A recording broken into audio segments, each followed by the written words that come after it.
in a tastefully adorned mid-range buffet restaurant. Where a lively atmosphere once thrived, an unexpected silence enveloped the scene. A group of diners abruptly halted their hurried steps, standing rigidly in place, as if time itself had come to a standstill. Their gazes converged upon a singular direction there. A somewhat gaunt but vivacious young man was voraciously devouring an astonishing amount of food, as if swept away by a gust of wind. The young man was utterly engrossed in the culinary delights surrounding him, oblivious to the world as he indulged in a feast. The astonishment of the onlookers was not merely due to his somewhat unrefined manner of eating, but rather the sheer magnitude of his consumption. It was astounding that one individual could consume an amount equivalent to what 10 people would typically share, a spectacle so rare it left them utterly flabbergasted. Just as the crowd was struggling to recover from their shock, the young man abruptly ceased his eating. He lifted his gaze, his bright and profound eyes fixated intently on a female server who stood not far from him. This server, possessing a graceful countenance and a gentle demeanor, donned a neatly arranged uniform that exuded professionalism. Initially taken aback by the young man's unabashed scrutiny, she quickly regained her composure. Demonstrating her professional acumen and basic courtesy, she approached Yi-chan with a smile and softly inquired, "Sir, may I assist you in any way?" The young man continued to gaze at her, his eyes calm and distant, as if they held the weight of countless experiences. In that fleeting moment, the server felt an inexplicable sensation, as if she were standing before an elderly sage who had weathered the storms of life. At that moment, the young man spoke, not in response to her inquiry, but rather to pose a question of his own. "What is your name?" The young waitress felt a tightening in her chest and, mustering her courage, replied, I'm a supervisor here. If you have any concerns, you can address them with me." The young man chose not to pursue this line of questioning, as his gaze shifted downward, catching sight of a nameplate beneath the collar of the female supervisor. "Dumont King." His eyes narrowed slightly. Then, unexpectedly, he broke into a smile, revealing a set of bright white teeth. He shook his head gently and, with a radiant grin, said, "May I get to know you? My name is Yi-chan. If you don't mind, I would like to add you to my contact list." Yi-chan took out his phone, somewhat clumsily navigating to his WeChat personal card. The female supervisor hesitated for just a moment before retrieving her own phone, scanning the QR code, and adding him. "Yi-chan." She silently repeated the name, committing this peculiar individual to memory. As evening approached, the sun gradually sank in the west, casting a golden hue over the entire city. Yi-chan returned to his small, cramped rental room, burdened with a hefty bag of food and drinking water. The room was furnished simply and modestly. Aside from a bed, a table, and a chair, there was hardly any other furniture. However, at this moment, Yi-chan's mind was far from these surroundings. He stood quietly in the center of the room, his gaze fixed intently upon his own arm. Beneath the skin of his arm lay a faintly luminous countdown, its ethereal glow flickering as time slipped away, inching ever closer to its inevitable conclusion. At last, when the final second elapsed, a brilliant white light erupted, engulfing Yi-chan entirely in its radiance. In the blink of an eye, Yi-chan's figure vanished from the confines of the small room, as if he had never existed. A putrid odor pervaded the air, laced with a subtle hint of blood. This scent was all too familiar to him. Upon opening his eyes, Yi-chan discovered that he had indeed returned to the bleak confines of his prison. The lock outside had long been destroyed, secured from within by an iron rod. He rummaged through his travel bag, retaining only half of its contents. Stepping out of the prison, he traversed the lengthy corridor, emerging into a bustling expanse that had come alive. During the day, teams ventured forth to scavenge for supplies and hunt zombies, now returning in droves to engage in trade upon this open ground. Most individuals simply claimed a patch of earth, laying down tattered cloths to display their surplus goods for sale. The setup was undeniably rudimentary. Here, the common currency was the crystal core. These cores, harvested from zombies, varied in energy content and were classified from low to high as white, blue, red, and purple. Essentially, a core of a higher grade was worth 10 times that of a lower grade. Thus, the exchange rate reflected this hierarchy. One blue crystal core equated to 10 white ones, and so forth. Crystal cores were sourced from zombies or aberrant beasts. 3 years ago, a meteorite, several kilometers in diameter, descended upon the blue planet, carrying an enigmatic energy that wrought havoc upon the environment. In an instant, over 90% of humanity and animals underwent a grotesque transformation, becoming monstrous creatures akin to zombies. After nearly a year of chaos, the remnants of humanity managed to re-establish a semblance of order. The order of this post-apocalyptic world is steeped in bloodshed and violence. Those who survived the baptism of this mysterious energy, provided they had not succumbed to zombification, experienced varying degrees of enhancement to their physical forms. Particularly, as humanity discovered that by vanquishing zombies and aberrant beasts, they could extract crystalline cores from their brains, which, upon absorption, would amplify their own strength. The tide of counteroffensive began to swell. Take Jincheng. For instance, each of the 4 settlements boasts a population exceeding 1,000. Survivors have spontaneously organized hunting parties that venture out daily, either to hunt the zombies and aberrant creatures or to scavenge for supplies, gradually forging a societal order. Such a societal order must inevitably be governed by the strong. The method of absorbing the crystalline cores resembles a form of cultivation. By merely holding them and directing one's will, one can channel the energy within into their own being, thereby enhancing their power. Once sufficient energy accumulates within the body, a transformation occurs, resulting in a qualitative enhancement of strength. This phenomenon has come to be designated as the third-tier extraordinary being. He-Chun is a first-tier extraordinary being, and within this settlement, his abilities are considered to be of a lower middle echelon. The leader of the prison settlement is a third-tier extraordinary being named Du Mengqing.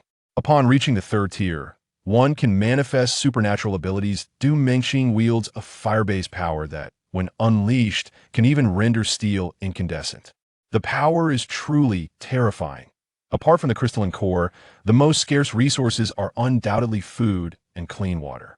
After the bizarre energy polluted the environment of Blue Star, both food and drinking water became tainted with toxins.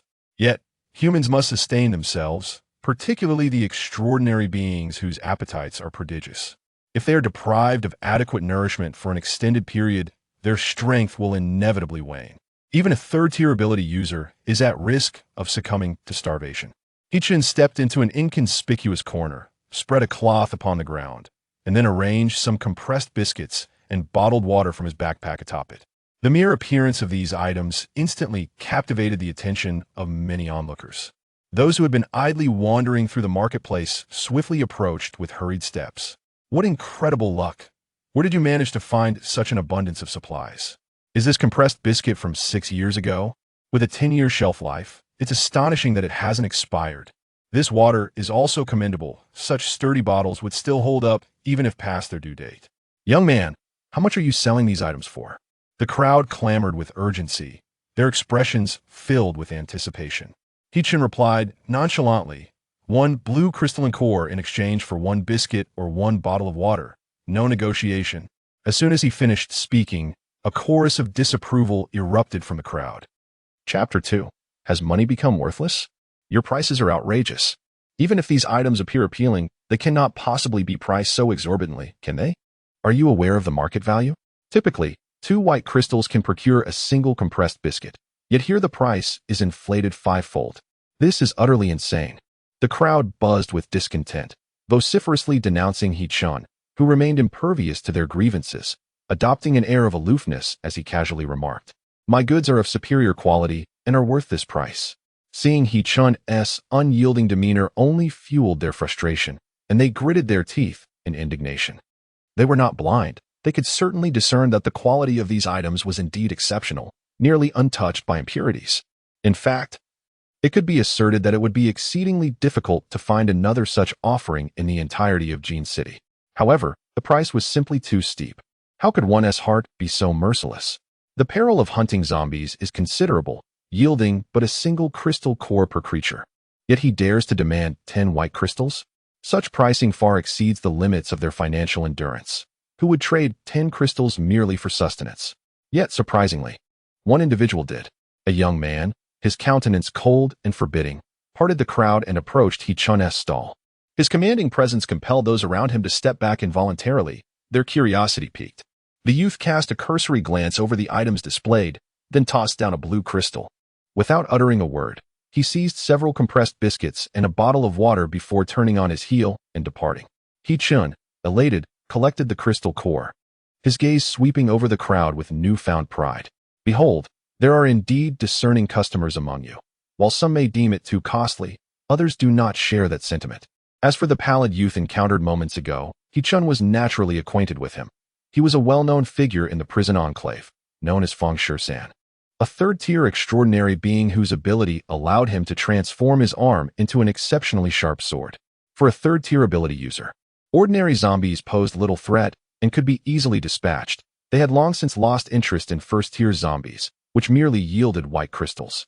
In Jincheng, zombies were rampant. Feng Shui-san appeared somewhat fatigued. Instead of retreating to his own quarters to rest, he casually sought out a corner to sit down and tore open a package of compressed biscuits, shoving them into his mouth. After just a couple of chews, his expression shifted dramatically. The biscuits emitted a delightful sweetness, devoid of any unpleasant taste. This indicated that the food had not been tainted in the slightest. Feng Shui-san devoured the remaining biscuits with ravenous enthusiasm and unscrewed a bottle of water, gulping down several mouthfuls. Once again, he was astonished. The taste of this water was remarkably pure. He could scarcely recall the last time he had consumed clean water. Since the apocalypse began, water sources had been thoroughly contaminated, and even distilled water retained a faintly foul odor. Each time he ingested such water, he had to expend his own energy to purify the toxins within. However, the bottle he had just drunk from revealed no trace of toxins whatsoever. Compelled, he took another sip. The water lingered pleasantly in his mouth, slightly sweet and refreshingly clear, evoking an overwhelming urge to weep. In the next moment, Feng Shui-san, as if possessed by madness, consumed all 5 or 6 blocks of compressed biscuits and drained the water from the bottle in one gulp. He could not discard the bottle. Such a pristine vessel could be repurposed to carry distilled water.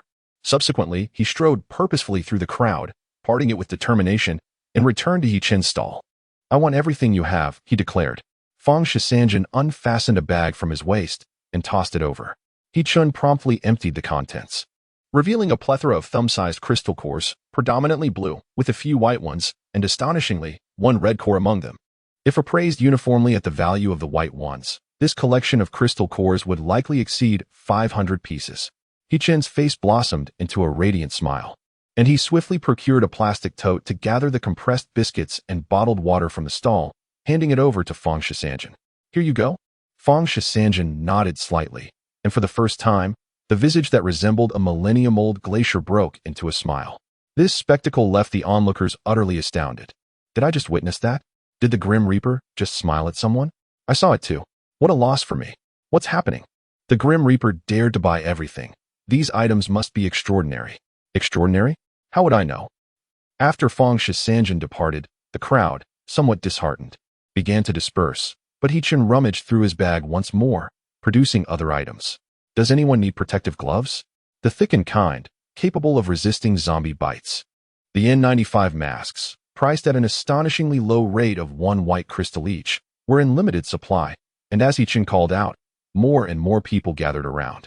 Compared to other items, gloves held immense significance, particularly protective gloves, which could greatly extend operational time. They were indeed the most valued line of defense for any expedition. Masks, too, were crucial, especially in areas permeated by toxic gas, where they proved invaluable. This time, the crowd hesitated no more, despite He-chun's slightly inflated prices. His goods were swiftly snatched up within a short span. With his now empty travel bag slung over his shoulder, He-chun wandered through the market. Most stalls were hawking salvage supplies, clothing, footwear, non-functional electronics, and an array of food items. Cases of instant noodles and ham sausages lay scattered on the ground. Yet few were inclined to purchase them, for they had long since expired, their flavors peculiar and unpalatable. The more popular stalls offered distilled water in bottles, distinct from what He-chun had brought. Each bottle exhibited a different hue. This was not due to added coloring agents, but rather because, despite the distillation process, it was nearly impossible to entirely eliminate the toxins, resulting in an odd taste upon consumption. As He-chun scanned the surroundings, he suddenly stumbled upon an intriguing stall.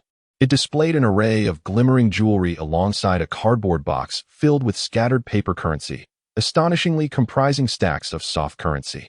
In a previous life, such treasures would have left onlookers mesmerized, unable to move from the spot. Yet at this moment, they were utterly disregarded. In the apocalypse, jewelry held no value, and paper money had been reduced to mere kindling for fires. Behind the stall stood a relatively young woman. Despite her disheveled appearance and unkempt hair, a closer inspection revealed a certain underlying beauty. Upon noticing a customer, the woman hurriedly rose, her eyes eagerly fixed on Hee-chun. "Hello, do come and take a look. These are exquisite pieces from the renowned Jean Daba jewelry brand, and you can acquire 2 pieces for just 1 white crystal. Oh no, 3.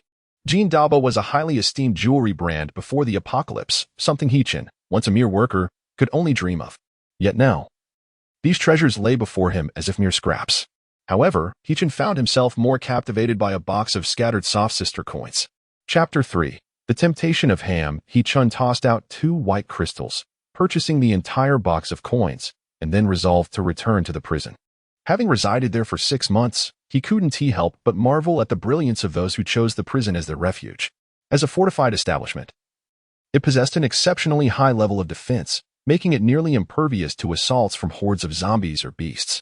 Furthermore, even if zombies breached the prison's walls, the survivors could still seek refuge within their individual cells. From a safety standpoint, there was no place more suitable for habitation than a prison. Of course, schools could serve a similar purpose. If they could withstand students attempting to escape over the walls, they could surely withstand a zombie invasion. However, schools were predominantly located within urban areas, making them far too conspicuous to zombies. In contrast, prisons were typically situated in suburban regions, where zombie activity was relatively sparse, yet still conveniently close enough to the city for extraordinary teams to venture in for supplies. When Hee-chun first arrived here, he grasped the underlying intricacies and promptly resolved to join this settlement. The money box felt somewhat cumbersome, however, for a first-tier extraordinary being like Hee-chun.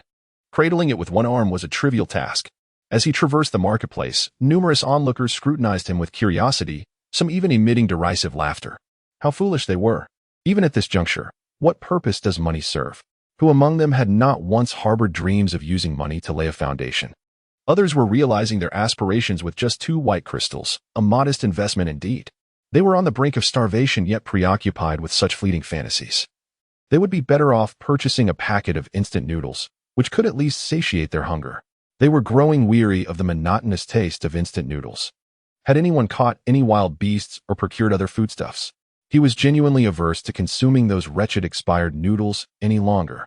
Having any sustenance at all was a blessing. Yet the price of instant noodles had surged. Last year, they were merely 1 white crystal.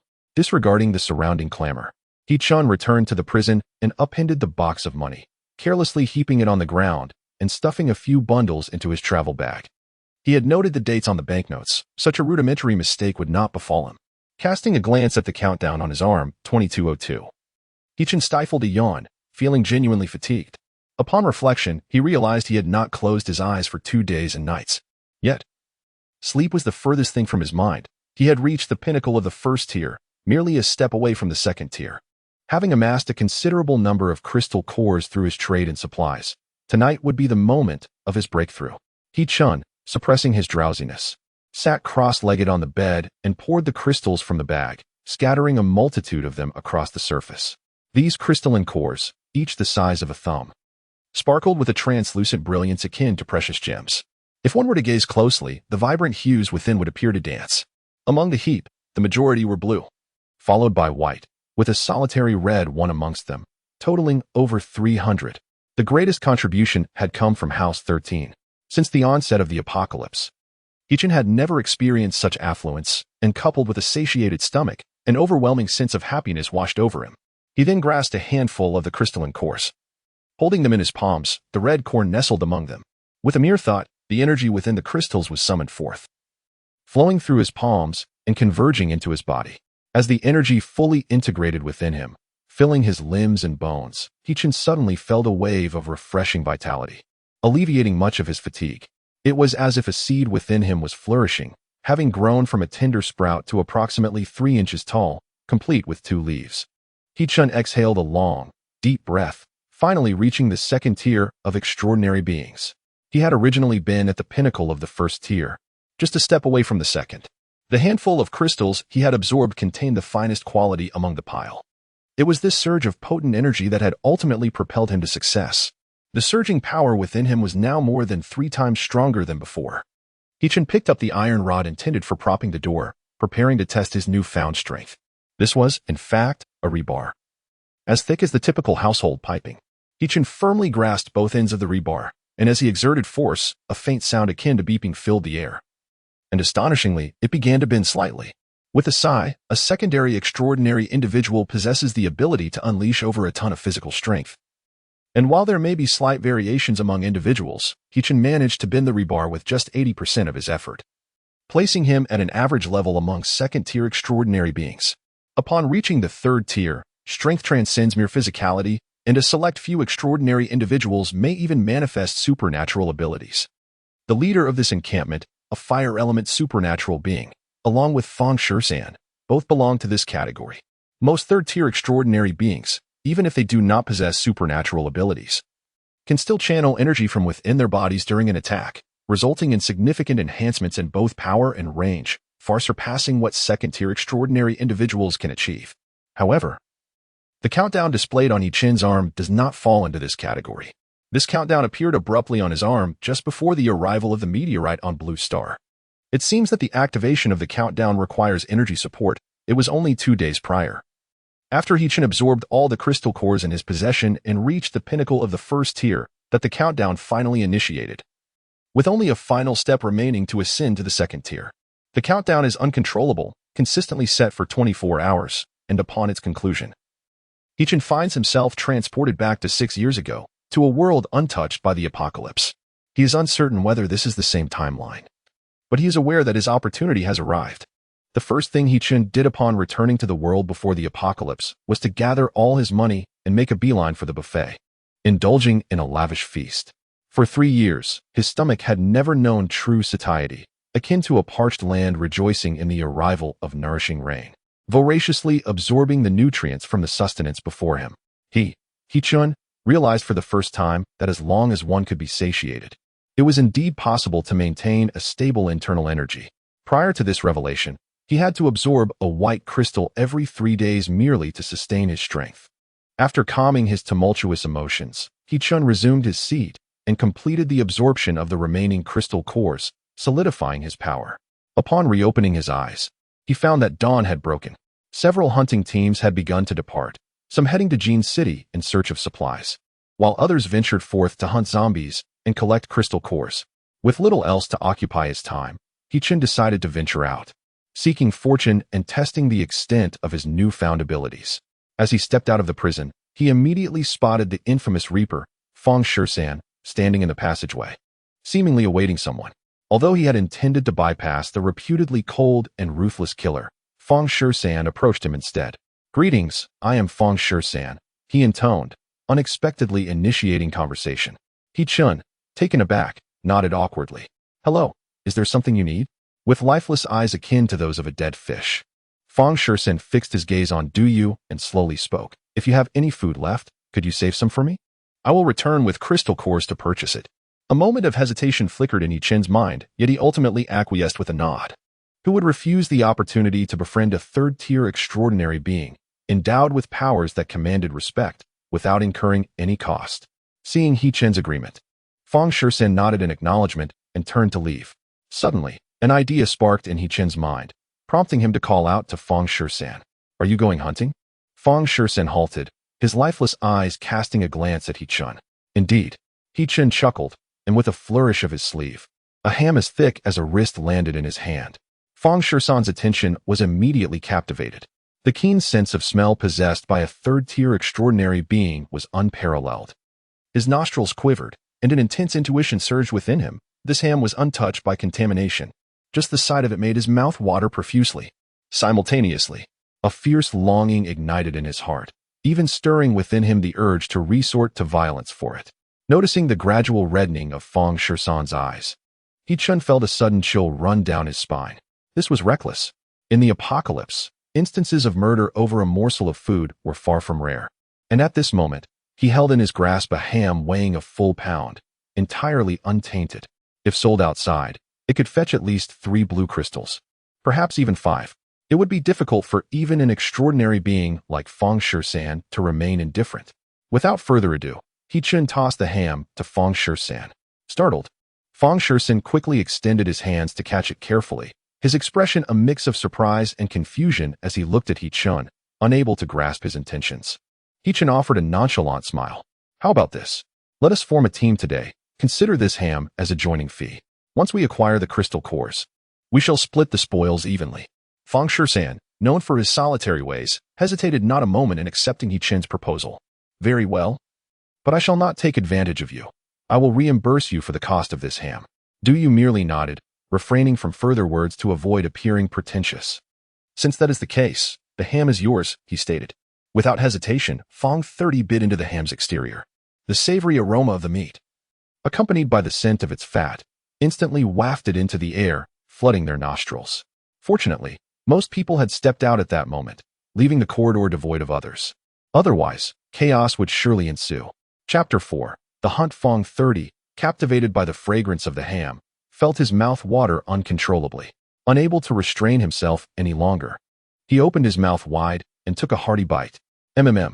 This ham is simply exquisite, delicious enough to bring tears to my eyes.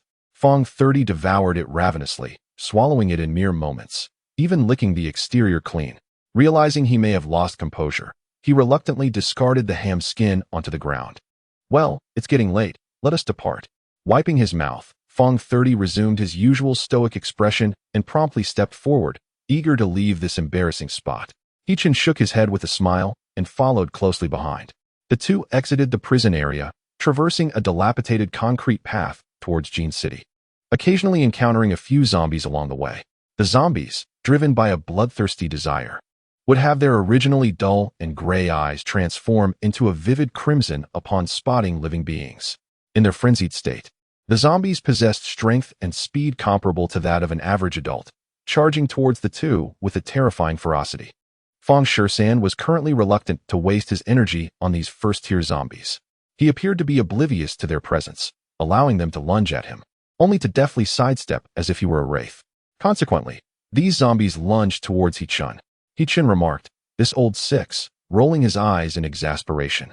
With no other choice, he drew a fire axe from his waist and, akin to slicing through a watermelon, dispatched the zombies with remarkable efficiency.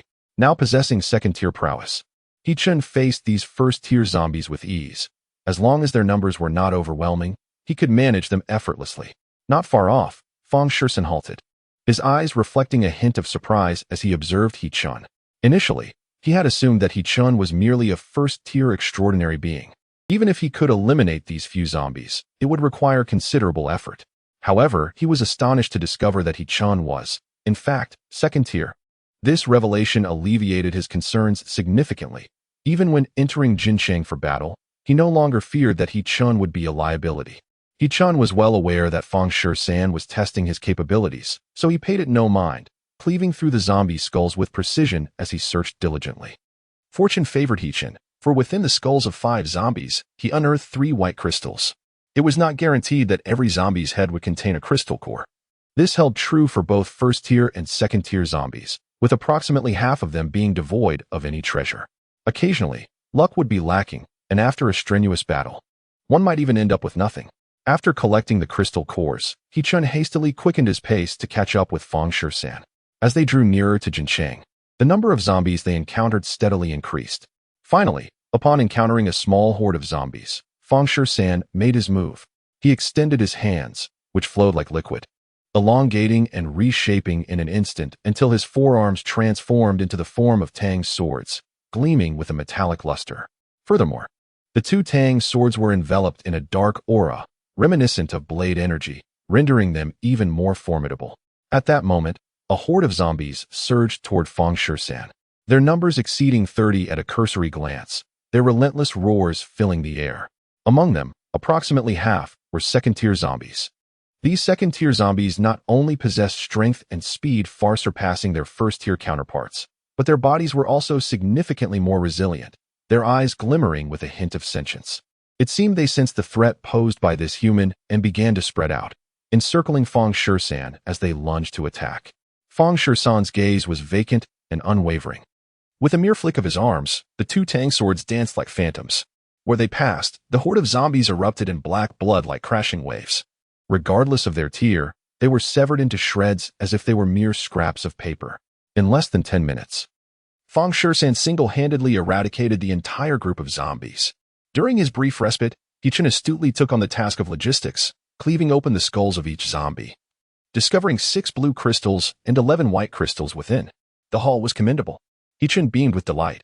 Teaming up with Fang Shisan had proven to be a sagacious decision.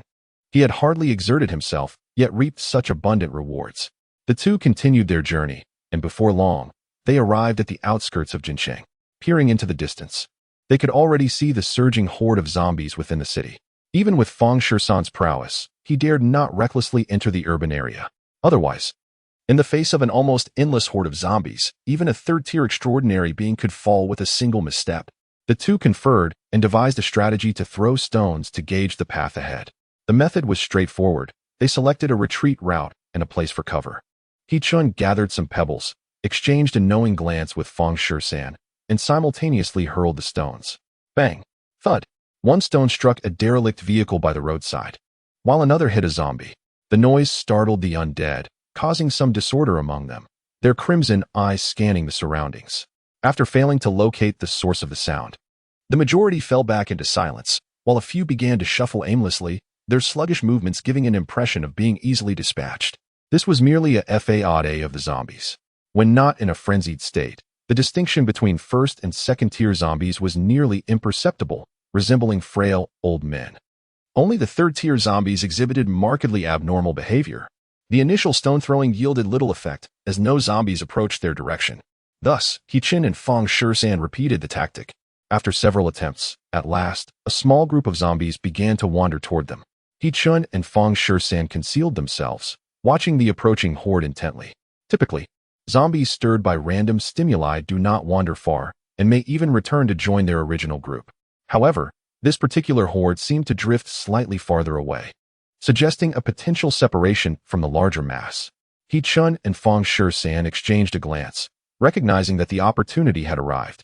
They stealthily advanced, waiting until the zombies had moved a sufficient distance before suddenly launching their assault. With arms transformed into a pair of tang swords, Fang Shisan charged into the horde of zombies, resembling a human meat grinder, scattering severed limbs and dismembered bodies in his wake. He-Chun, tasked with delivering the finishing blows and maintaining vigilance, keenly observed the surroundings. Should more zombies be drawn to their location, he must promptly raise the alarm. As a seasoned hunter with ample experience in team coordination, He-Chun had never faltered in this regard. Amidst the flurry of dispatching foes and remaining alert, he also endeavored to collect crystal cores with utmost efficiency. While the duo busied themselves, several humans were stealthily peering from the distant thickets. Chapter 5. The wealthy heiress. He-Chun exhaled deeply, wiping the sweat from his brow as he extracted the final zombie crystal core, placing it into his bulging satchel. The day's bounty was substantial. They had successfully lured 3 waves of zombies, totaling nearly 200, and amassed an impressive collection of 22 blue crystals and 105 white crystals. Such a yield would be deemed bountiful by any hunting party. As the sun descended behind the mountains, He-Chun and Fang Shisan prepared to return. However, before they could venture far, a group of individuals swiftly traversed the path they had taken, rushing toward the area littered with fallen zombies. Though He-Chun and Fang Shisan had long noticed these figures, they had paid them little heed. The group primarily consisted of women, children, and the elderly, none of whom had transcended to become extraordinary beings, rendering them devoid of any means of survival in this apocalyptic world. Yet, desperation often brings forth unexpected resilience. Ordinary individuals have crafted their own survival principles. Firstly, they categorize their identities. In the presence of the extraordinary, the common person possesses no semblance of human rights, subjected to whims without demand, resistance, or escape. Even in the face of death, their fate garners no concern. Whenever the hunting squads embark on their missions, these ordinary souls remain at a distance, biding their time. Once the hunting teams conclude their endeavors, the scattered corpses of the undead become their bounty. They endure the foul stench and the grime of blood, seizing every fleeting moment to scavenge valuable items from each cadaver.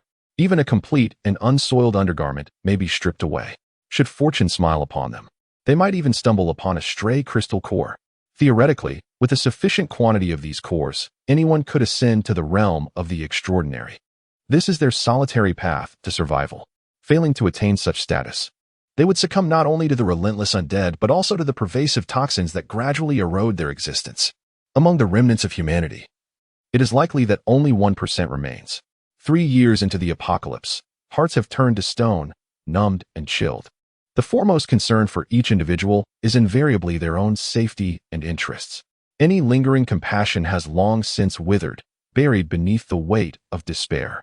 He-chun and Feng Shusan exchanged but a few glances before turning away, seizing the opportunity to return to the confinement zone while daylight still lingered, allowing for a brief respite.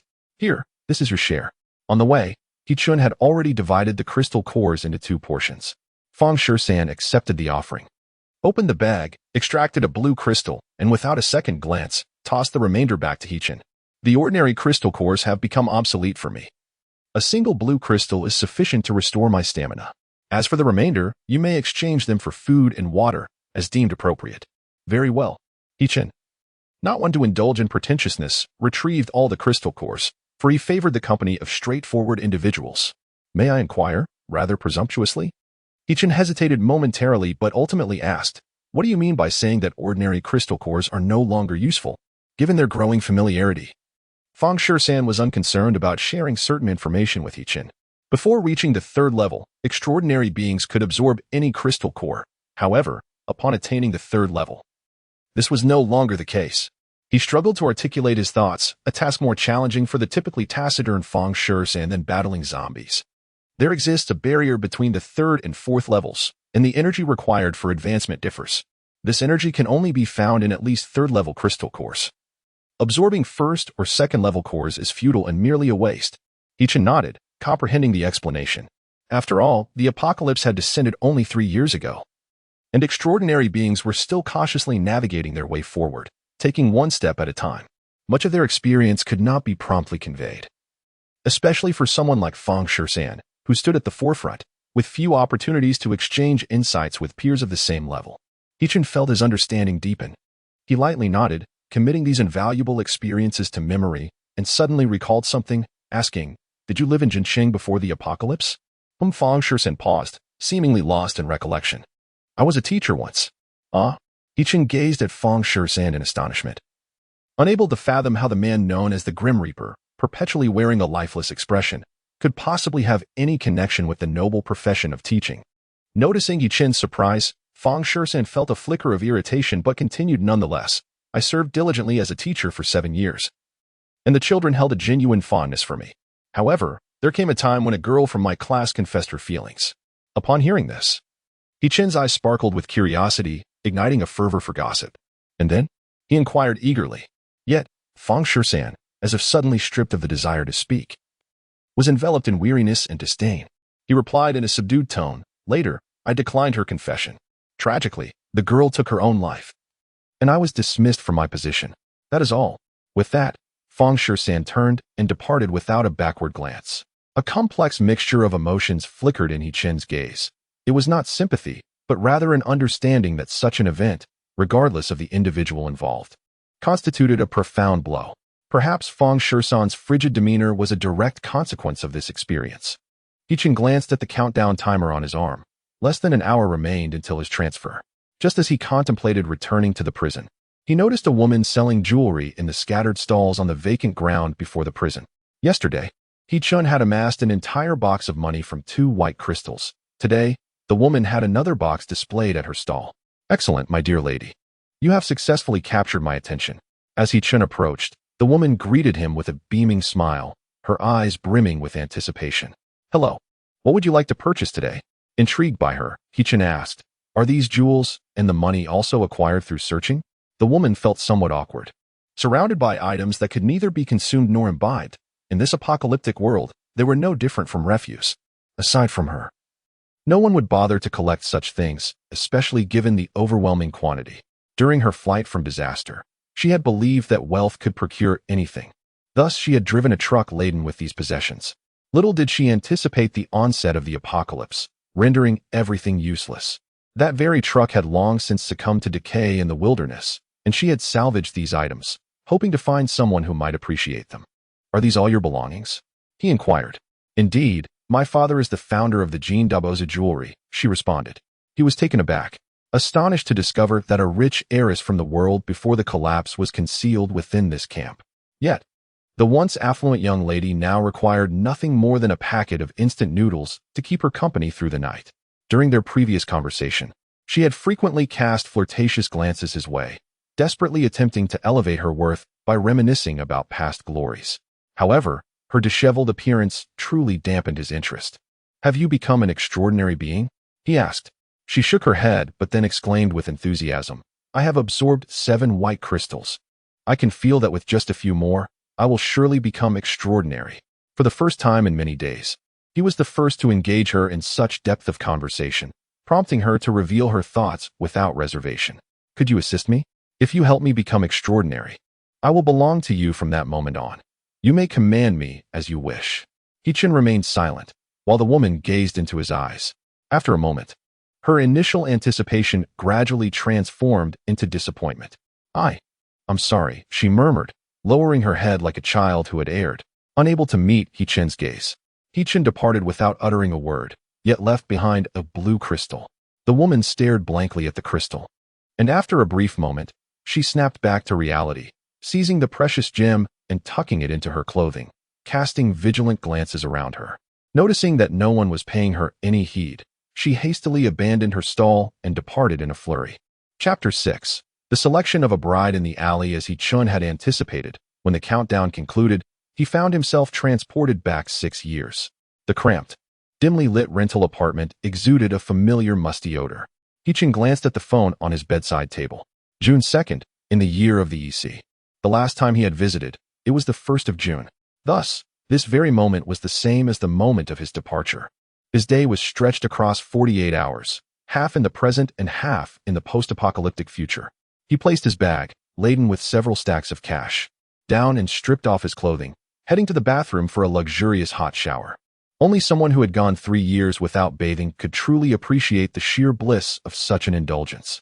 Though this apartment was located in an urban village and the rent was quite affordable, it boasted an independent bathroom, which was why Hichin, as a laborer, had chosen to reside here.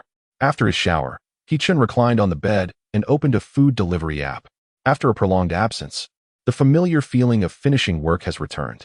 Hichin, with an insatiable appetite, ordered everything in sight: clay pot rice, roasted chicken, lamb chops, braised noodles, skewers, seafood, hot pot, pizza, hamburgers, and an abundance of beverages. However, just as he was about to settle the bill, he was met with the disheartening message of insufficient funds. At that moment, he felt an overwhelming urge to hurl his phone against the wall. Caught up in the excitement of ordering, he had forgotten that he had squandered the meager funds he had left just the day before. Reluctantly, he rose, donned some clothes, and decided to venture out to make a purchase. Knock, knock, knock.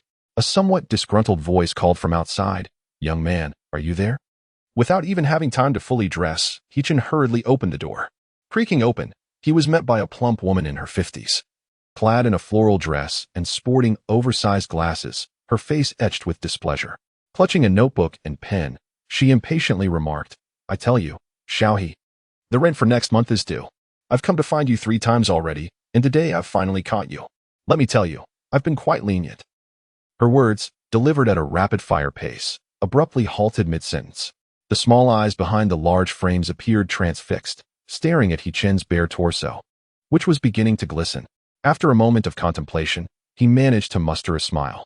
"Ah, it's Aunt Lin. The rent. It's not urgent." Aunt Lin stepped inside, her demeanor softening as she smiled warmly. "Young people, who doesn't face difficulties?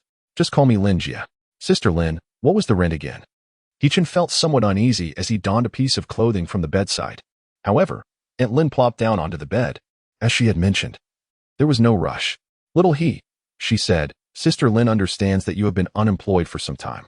It's perfectly fine. You can pay whenever you have the means. It's merely 1,000 yuan. I'm not short of this little amount. But you, how did you manage to cultivate such a physique? I never realized you had such muscles." Aunt Lin's gaze lingered on He Chun's form, nearly salivating. Little He, are you facing any difficulties? Since you're calling me Sister Lin, don't be shy. If you have any troubles, feel free to speak up. I'm quite well off. Aunt Lin's intentions were crystal clear, causing He Chun to involuntarily break into a cold sweat. He hastily interrupted her. It's 1,000, right? I have it. He Chun approached and laid several bundles of cash before Aunt Lin. The words Aunt Lin had prepared got stuck in her throat. He quickly counted out 1,000 yuan and handed it over. Aunt Lin glanced at He Chun and then at the money in his hand, ultimately letting out a sigh as she accepted it. All right, since you're well off, I won't say anything more. Aunt Lin appeared quite dejected, rising to leave. But He Chun called out to her. Wait a moment, Sister Lin, could you do me a favor? Aunt Lin looked a bit bewildered. What is it? He Chun extended the remaining cash towards her. May I exchange some cash with you? We can use WeChat Pay or bank transfer. Unfortunately, I can't find my bank card and am unable to deposit any funds. Oh, that can be arranged.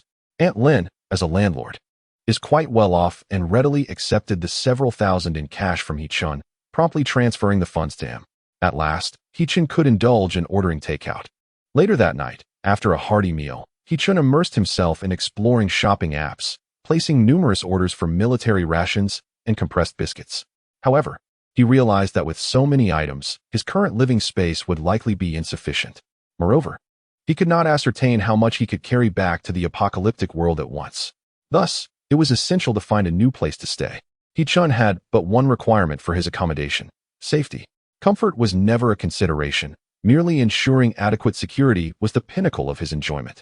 Perhaps renting a warehouse would be a viable option. Glancing at the clock, he noted that it was still early, with the nightlife just beginning. And since he had no inclination to sleep, he decided to get dressed and take a stroll. As a quintessential second-tier city, Jincheng boasts a population exceeding 6 million residents. When night falls, the streets are often more populated with young people than during the day. Conveniently, the area where He Chun resided could be described as a unique pedestrian street.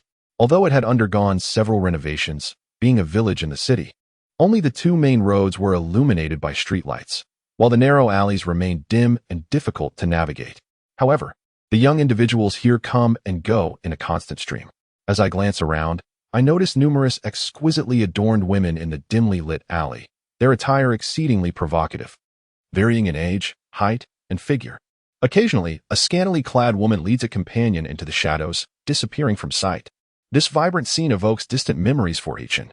In the past, the decision to reside nearby came with a significant perk: the opportunity to indulge in the nightly spectacle of selecting potential brides. He Chun could have taken the main road. Yet, as he passed through, his feet inexplicably turned into the alley. After just a few steps, a woman in her 40s, slightly overweight, approached him with an intense gaze and whispered, 80, 80. He Chun felt a tightness in his chest and hastened his pace. Just moments later, he suddenly realized he should have been heading out, not deeper into the alley. Now, caught in a dilemma of whether to proceed or halt, the alluring sounds surrounding him rekindled an all too familiar embarrassment. Fortunately, the darkness concealed his flushed cheeks. Following the throng of people in the alley, he soon reached its end, where he could finally emerge onto the main thoroughfare to attend to pressing matters. However, since he was already there, he decided to take a few more glances. His eyes fell upon a girl nearby, seemingly a bit shy yet feigning composure, appearing to be around 20, dressed in a short skirt and white stockings. She bore a somewhat dazed expression, as if lost in thought. Despite the alley's gloom, the faint moonlight allowed one to perceive her astonishing beauty. What is the price? He Chun lowered his voice, his expression devoid of emotion. The girl replied in a flat and feeble tone, 200. The price spoke volumes in such a place. Even a girl of considerable stature would only dare to ask for 150. Her audacity to demand 200 was indicative of her quality. Let's go. Chapter 7. The master of time management in the dimly lit room. A small night lamp emitted an ambiguous glow, illuminating only a small area. The girl produced a QR code and coolly asked, would you prefer to scan or pay in cash? He Chun reached into his pocket and tossed a wad of cash onto the table. The girl was visibly taken aback. A rough estimate suggested there was at least 2,000. After a moment's hesitation, she did not reach for the money but instead shook her head slightly. Not for an all-night service. He Chun's gaze was piercing, having remained fixed on her face since he entered. You need not do anything. There was no hint of emotion in his voice. Just keep me company for a while.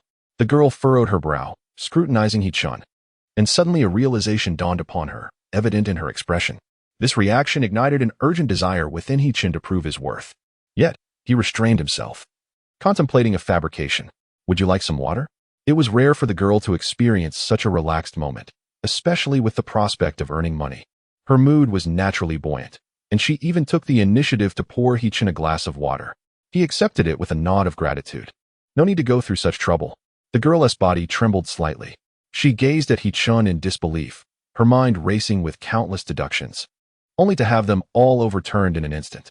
This rapid cognitive whirlwind left her brain utterly vacant at that moment. Hee-chun, not one to toy with her emotions, continued, "This money was entrusted to me for you." "What? Who?" The girl's initial reaction was one of skepticism. Yet she found it peculiar. Who would go to such lengths to appease someone with 2,000 yuan? Nevertheless, she soon resigned herself to the truth of the matter. Hee-chun produced a thick stack of cash, roughly 5,000 or 6,000, and placed it before her. "Listen to me, and this money will also belong to you." In light of the financial incentive, the girl nodded slightly, settling quietly to the side, her gaze tinged with melancholy. The first question Hee-chun posed nearly sent her reeling. "How much do you owe in online loans? Who exactly are you?" Her complexion paled, and her voice trembled involuntarily. A reaction that stirred memories within Hee-chun. For years later, precisely 1 year after the onset of the apocalypse, extraordinary beings began to emerge with increasing frequency, and information regarding them flooded in. Humanity, which had once succumbed to despair in the wake of societal collapse, finally glimpsed a chance for survival. Many chose not to hide, but rather to seek connections with one another, actively engaging in the hunt for zombies. It was during this tumultuous period that Hee-chun met the girl known as Cuckoo. Perhaps due to their prolonged companionship, the two gradually developed a tacit understanding.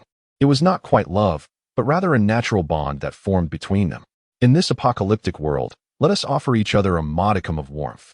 The two made a pact to become extraordinary beings together, striving to survive. Before that, they resolved to restrain their desires to prevent unwanted pregnancies. However, the following day, Cuckoo stealthily pilfered his stash of white crystals and sought refuge with a powerful extraordinary being. With the assistance of this extraordinary individual, Cuckoo successfully transformed into a revered figure. When Hee-chun, seething with rage, sought her out for a confrontation, he was met with nothing but her biting sarcasm and a brutal beating from the extraordinary being she had allied with, nearly costing Hee-chun his life. The scarcity of resources in this desolate world forced Hee-chun to recuperate for nearly a year, during which time he missed the opportunity to join the ranks of the foremost extraordinary beings. Even when he finally ascended to their level, he found himself on the periphery. Contemplating this, a glimmer of cold light flickered in Hee-chun's eyes. The agony of betrayal by someone once trusted is indeed profound. However, this time, the tables would turn. At least before their falling out, Cuckoo had confided in Hee-chun many things, including her substantial online debt, her suicidal thoughts, and how the onset of the apocalypse had, paradoxically, provided her a sense of relief. The intricacies of human connections are truly remarkable. Hee-chun never anticipated encountering his former girlfriend, for years hence, in such a scenario. Perhaps former is a stretch. He was privy to many of her secrets, including her insatiable desire for money, making it relatively easy to earn her trust. For instance, by mentioning her debt, he not only confirmed his previous statements but also subtly conveyed that he was there to assist her. Hee-chun understood that this matter could not be rushed. Today, merely mentioning her name and debts was sufficient. He needed to afford her some breathing room. Although their encounter was coincidental, she would surely perceive it as a purposeful visit. After leaving the money behind, Hee-chun intended to take his leave.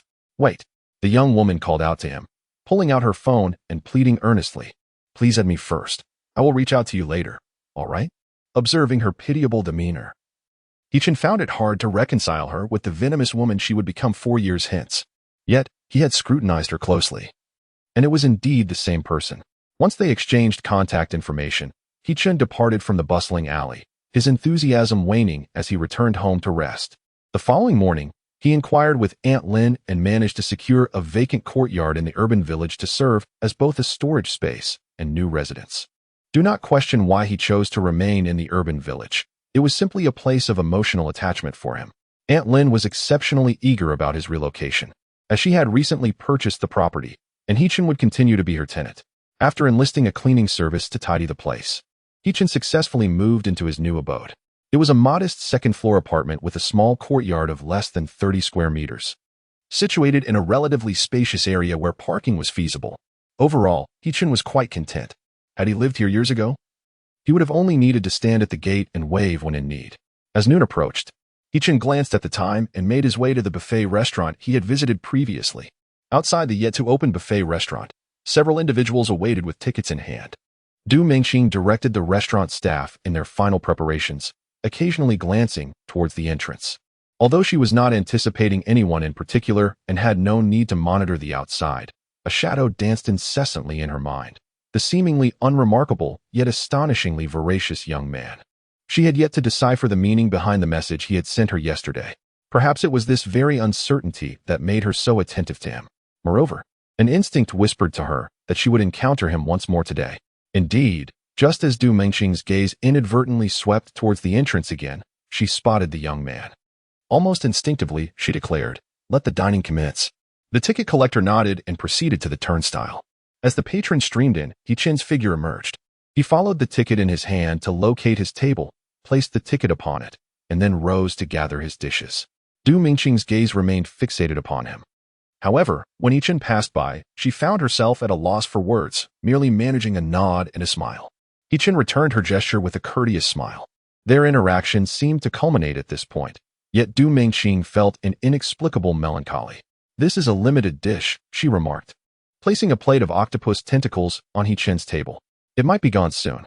The manner of her conversation felt somewhat awkward, yet it was preferable to remaining silent.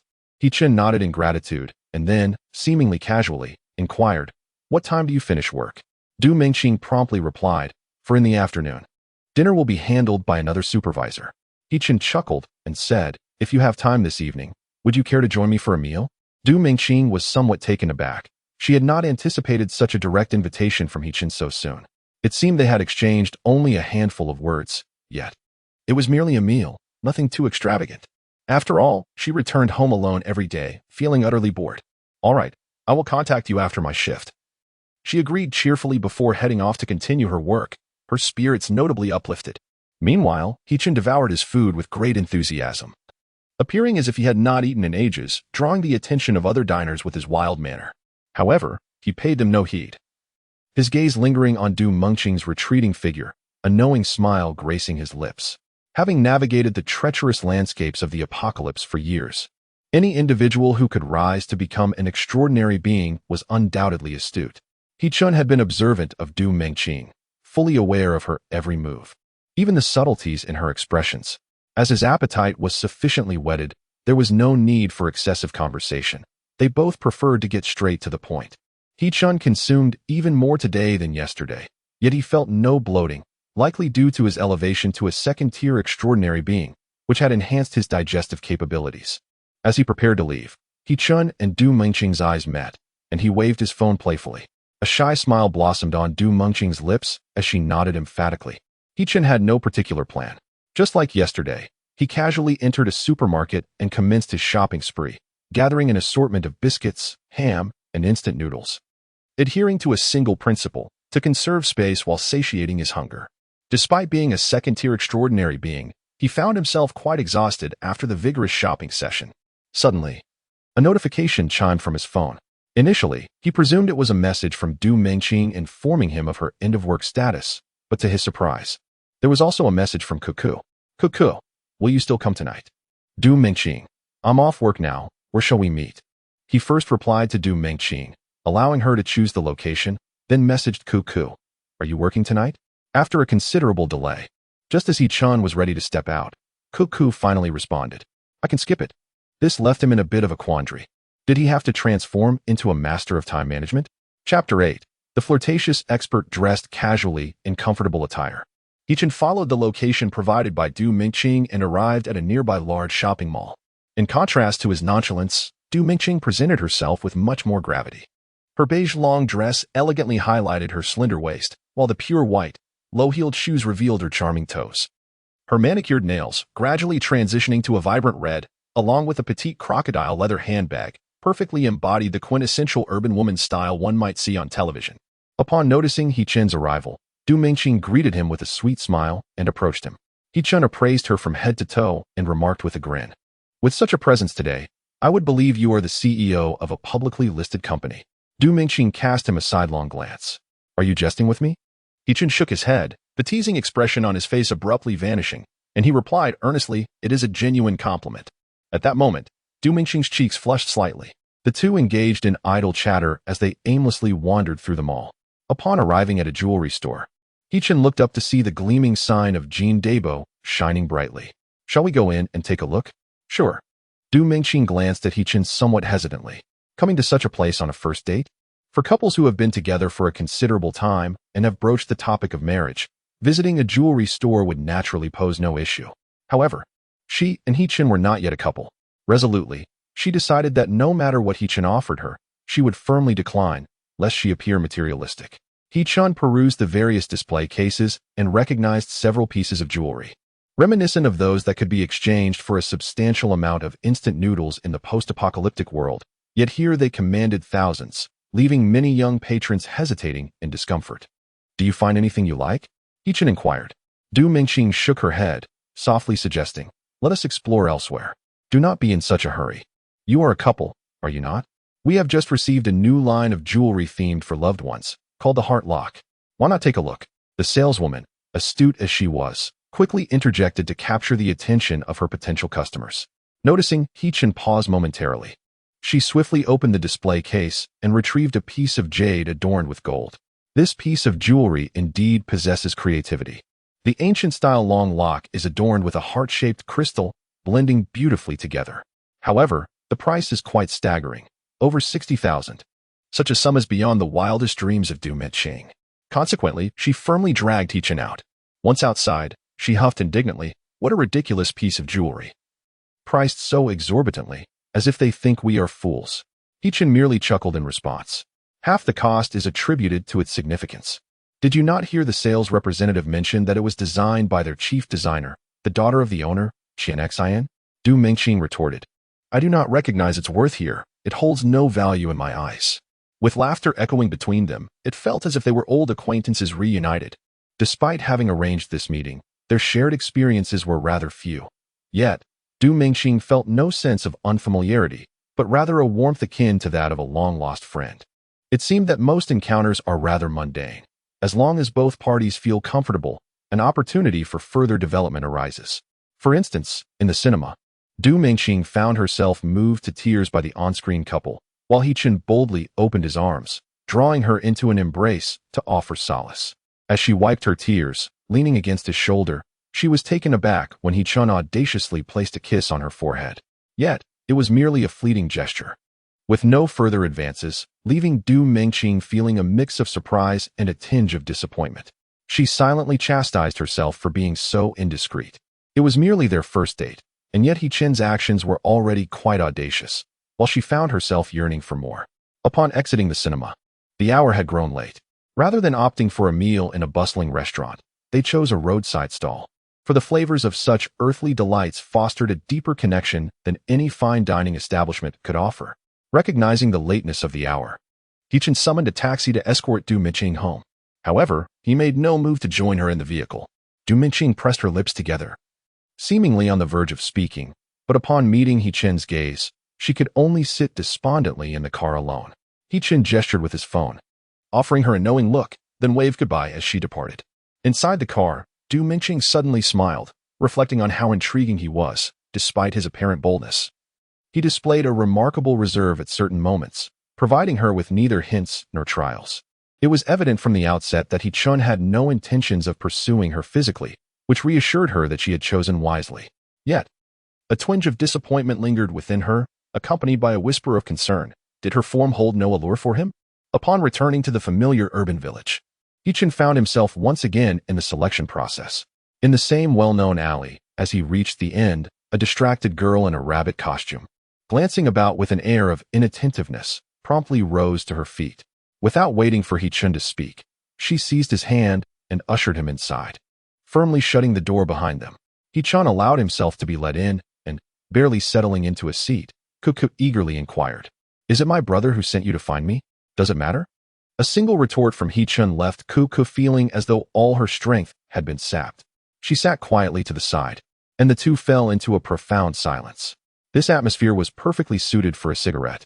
Cuckoo took the initiative to light one and tossed the pack to He-chun. In this post-apocalyptic world, tobacco was a precious commodity, far exceeding the value of food and water, often unattainable despite its worth. He-chun hadn't indulged in such a vice for many years, and with the busyness of the past few days, it had slipped his mind. Yet, upon gazing at the cigarette pack, he unhesitatingly extracted one and lit it. As the wisps of smoke curled around them, Cuckoo suddenly spoke. "I don't want to do this anymore." He-chun was not surprised. Could that woman truly possess an affinity for such matters? Then what about your online loans? What about your living expenses? Do you have any money? He-chun knew that the few thousand yuan he had given her yesterday paled in comparison to Cuckoo's substantial debts. Hence he raised these pragmatic concerns to gauge her attitude. However, to his astonishment, the moment he finished speaking, Cuckoo shifted her gaze towards him. Just as she was about to burst forth with words, He-chun preempted her. "I have no money." Cuckoo rolled her eyes. "I never expected you to resolve my debts." "Haha, then tell me, if I could assist in any way, I wouldn't mind." Cuckoo's expression softened slightly as she tentatively inquired, "Take me away." "To where?" "Anywhere will do, somewhere distant." "Anywhere?" He-chun was left speechless and simply stood up. "Calm down." He-chun glanced at the countdown on his arm. Only 5 minutes remained before he returned to the apocalypse. Without further hesitation, he swiftly departed from the location. Until he fully comprehended the mechanism of his traversal, He-chun needed to ensure that his environment was sufficiently secure during the transition. He hurried back home, locked the door, and gathered the backpack and satchel he had meticulously prepared. With merely half a minute left, He-chun suddenly felt a stir within him. He retrieved his phone, activated the camera mode, and set it aside. In the next instant, a flash of white light enveloped him, then vanished, and He-chun found himself back in the prison. Chapter 9. The leader of the prison district. The various hunting teams of the prison district were gradually returning. Every outing was fraught with peril, and the composition of each hunting team was never fixed. Often, some would remain forever amidst the horde of zombies. Thus, the unchanging tone of every settlement was the constant recruitment of individuals for the hunting teams. Upon his emergence, He-chun was immediately greeted by such calls for enlistment. Ordinary folks trailing behind the hunting teams disseminated any news with remarkable swiftness throughout the prison district. The fact that He-chun had become a second-tier extraordinary being only manifested during today's battle, yet now, every hunting team was aware of it. A second-tier extraordinary being represented an undeniable backbone of combat strength. Every team vied for He-chun's allegiance. However, He-chun merely smiled at each of them, refraining from conversation, as he carried a medium-sized travel bag and made his way toward another prison district. There resided Room 13. As a third-tier extraordinary being, he enjoyed privileges in any settlement, particularly as he possessed supernatural abilities, rendering his combat prowess terrifyingly formidable. In the confines of the detention area, even the leader Du Minqing must exhibit deference. Therefore, the living conditions of Fang Shishan are far superior to those of others. This section of the detention center, prior to the apocalypse, served as the dormitory for prison guards. The layout, lighting, amenities, and privacy are comparable to those of ordinary residences, were it not for the lack of restored water and electricity. The comfort level here would be elevated even further. When He-chun entered, the guards at the entrance did not impede his passage, as Fang Shishan had already given prior notice. However, these individuals were not responsible for announcements, so when He-chun located Fang Shishan's room, the lewd sounds emanating from within were undeniably awkward. Knock, knock, knock. He-chun rapped on the door, and an immediate silence ensued within. "Who is it?" "It's me." Recognizing He-chun's voice, it was not long before Fang Shishan, clad only in a bath towel, opened the door.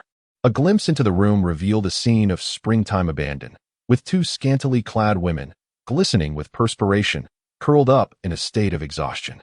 He-chun recalled that these two women were both extraordinary beings. Had they been ordinary individuals, they would likely have perished instantly under the formidable power of a third-tier transcendent. He-chun had no intention of entering. Instead, he tossed his travel bag into the room. "Here, this is for today." Fang Shishan regarded him with a puzzled expression before retrieving the travel bag and placing it on the table. Upon opening it, she inhaled sharply in astonishment. The bag was brimming with an array of food. The bottled pure water was crystal clear and devoid of any impurities, unmistakably untouched by contamination. In addition, there were instant noodles, ham, and compressed biscuits. To Fang Shishan's astonishment, there was even a coconut-flavored bread inside. He widened his eyes in disbelief and looked at He-chun. exclaiming, "How does there so much?" Hichin merely smiled faintly and responded, "Don't ask. It's all about having the right connections."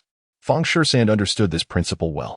Since Hichin was able to procure such a substantial amount of provisions, he must harbor significant secrets. This was his trump card for survival in the apocalypse.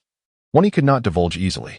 As for Feng Shishan, he was content to relish the advantages that befriending Hichin had bestowed upon him. Without further hesitation, he seized the coveted coconut-flavored bread, tearing open the packaging with impatience and shoving it into his mouth. The sweet aroma of the bread enveloped him, and he even savored the crumbs from the bag, disregarding any semblance of decorum. Meanwhile, the two exhausted women on the ground, upon catching a whiff of the bread's delightful scent, seemed to activate an internal switch, springing to their feet without a thought for their attire. Their eyes fixed intently on Feng Shishan. He, in turn, generously tossed them 2 packets of instant noodles. The two women were certainly familiar with instant noodles, and in fact, they harbored a certain disdain for such fare. Even untainted noodles, having expired for several years, carried a moldy taste that turned one's stomach. Regarding Feng Shishan's miserly behavior, the two women felt a sense of dissatisfaction in their hearts, yet dared not express it. They were merely extraordinary beings. If they wished to avoid the carnage of the zombie horde, their only recourse was to align themselves with the strong in order to secure their sustenance. However, this relied entirely on fortune. Should the powerful ally turn out to be a miserly curmudgeon, as was the case now, they would be left with nothing more than a single pack of instant noodles. Nevertheless, as the two women begrudgingly opened the package, their eyes were involuntarily drawn to it. Unlike the commonplace instant noodles they were accustomed to, the 2 packs provided by Feng Shishan contained noodles of a golden hue, exuding a faint and delightful aroma. Far removed from the musty scent of expired noodles, they exchanged astonished glances, and the next moment, they eagerly bit into the noodles. Although the plain noodles lacked any seasoning, they were more than sufficient. In this apocalyptic world, anything that had not spoiled and was not repulsive was a rare delicacy. The two devoured the noodles ravenously, leaving no remnants behind.